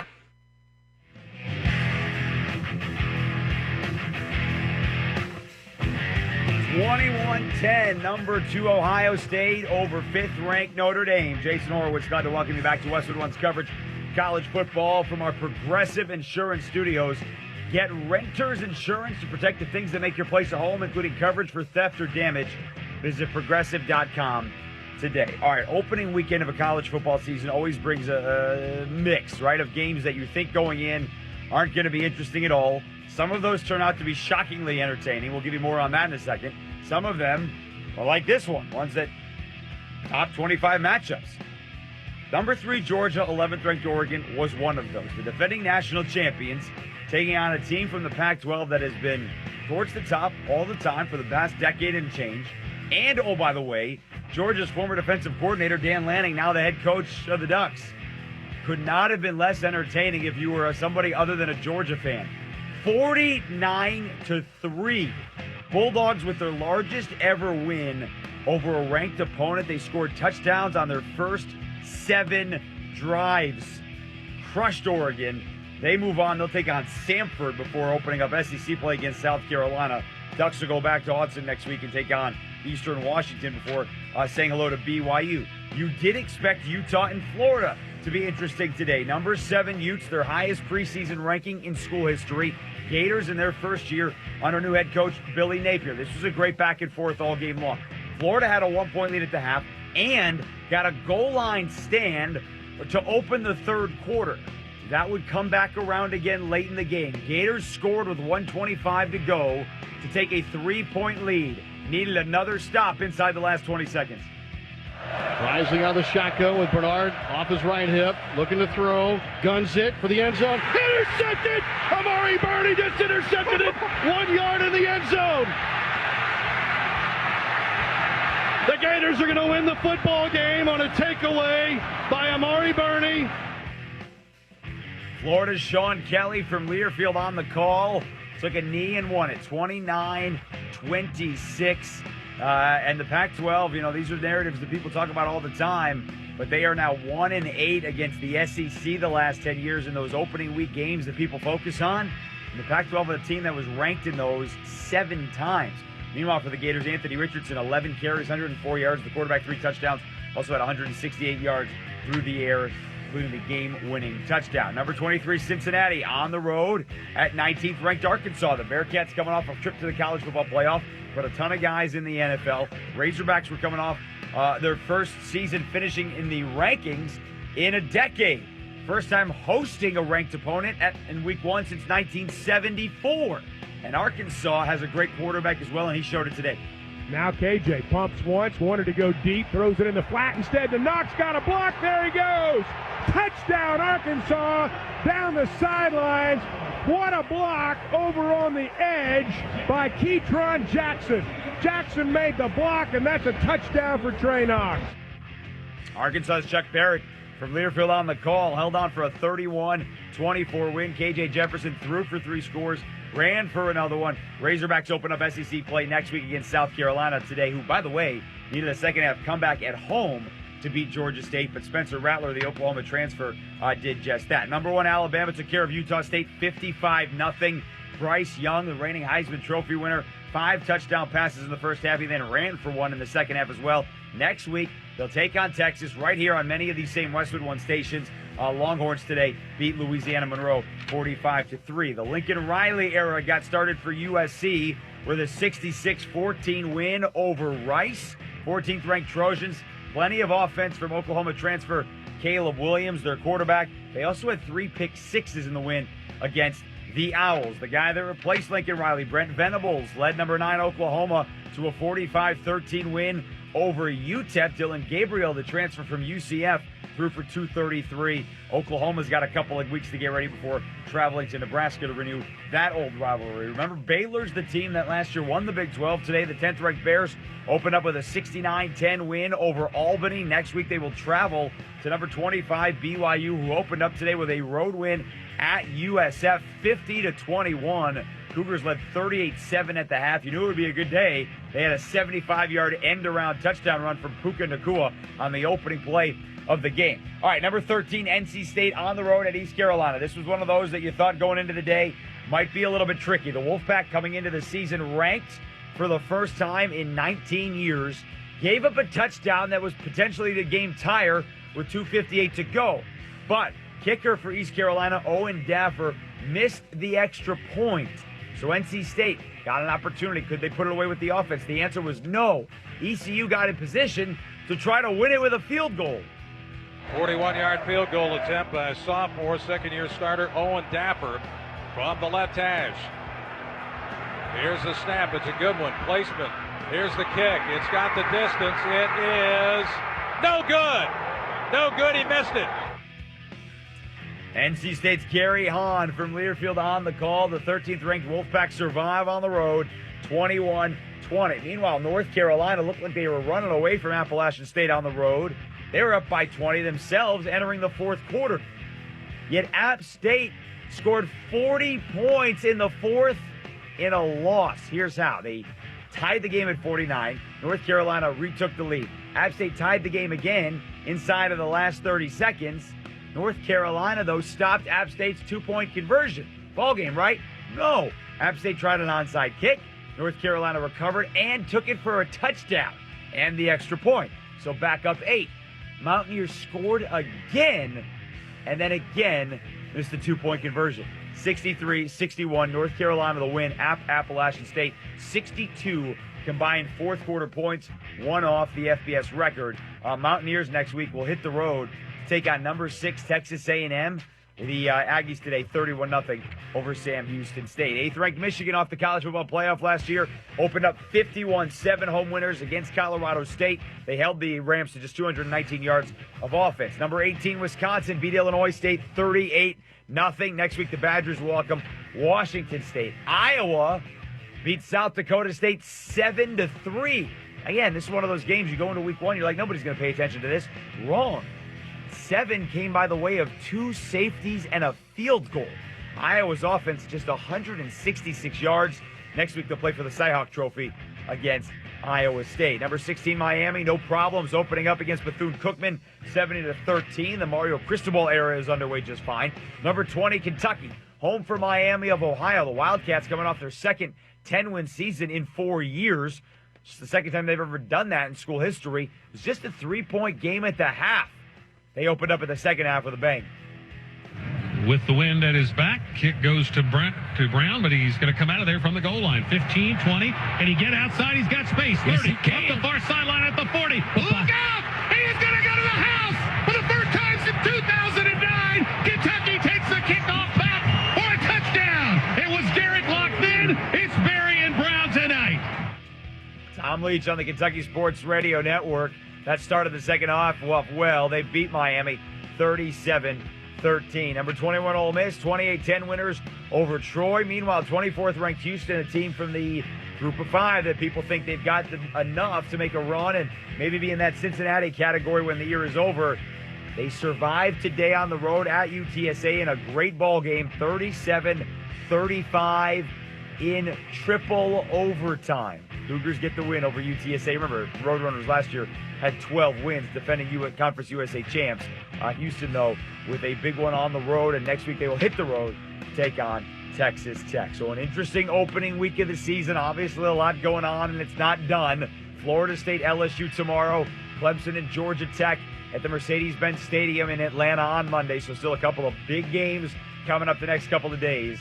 But interesting stuff here in the first full week of the college football season, including a tough one tonight in Columbus. But second-ranked Ohio State prevails 21-10. They knock off 5th-ranked Notre Dame. We'll wrap it up when we return. You're listening to NCAA Football on Westwood One.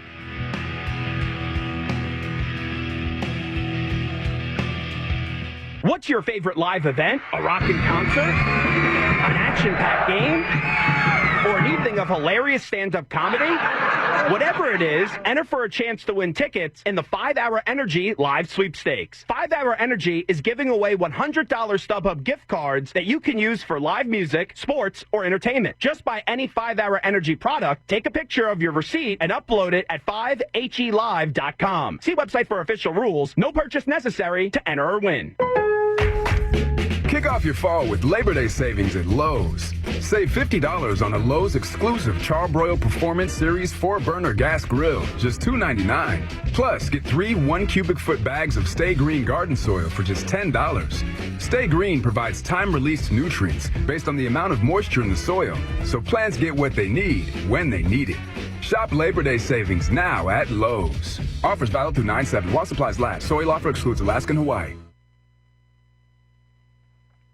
All right, Jason Horowitz back with you in our Westwood One studios. Ohio State has won now 23 straight season openers, including tonight's 21-10 win over Notre Dame. It is the third longest streak in the AP poll era, which goes back to 1936. Only Nebraska's 29 in a row that ended in 2014, and Florida's 27 in a row that ended in 2016 had longer streaks. A lot of those, like you'd expect, with easy openers. That was not the case tonight. It was against the top 5 opponent. Buckeyes prevailed with a good ground game at the end, 21-10 over Notre Dame. In association with Learfield, you've been listening to the 5-Hour Energy College Football Game of the Week on Westwood One. 5-Hour Energy, the one when you got to get stuff done. For more information, visit 5hourenergy.com. I want to thank our crew for tonight. Our studio producer, Dan Silverman, studio coordinator, Curtis Pondexter, spotter, Russ Jackson, statistician, Tom Blazak, engineer, Jake Robinson, producer, Larry Costigan, production supervisors, Aaron Cummins and Brian Finkelstein, coordinating producer is Mike Eby, and the executive producer of Westwood One Sports, Howard Deneroff. Join us again next Saturday. We will be in Austin, number 1 Alabama, in a very highly anticipated game on the road to take on Texas. Mike Watts, Derek Rackley get it all going at 11:30 a.m. Eastern. And a reminder, if you can't get to a radio to hear us every week, you can once again listen to the live stream of every college football game we broadcast this season for free on our website, westwoodonesports.com, or you can also hear us on Alexa-enabled devices. Simply say Open Westwood One Sports. Again, the final score from Columbus, 21-10. Buckeyes over the Fighting Irish. Now for Ryan Radke and Derek Rackley, I'm Jason Horowitz. You've been listening to NCAA Football on Westwood One. Take care, folks.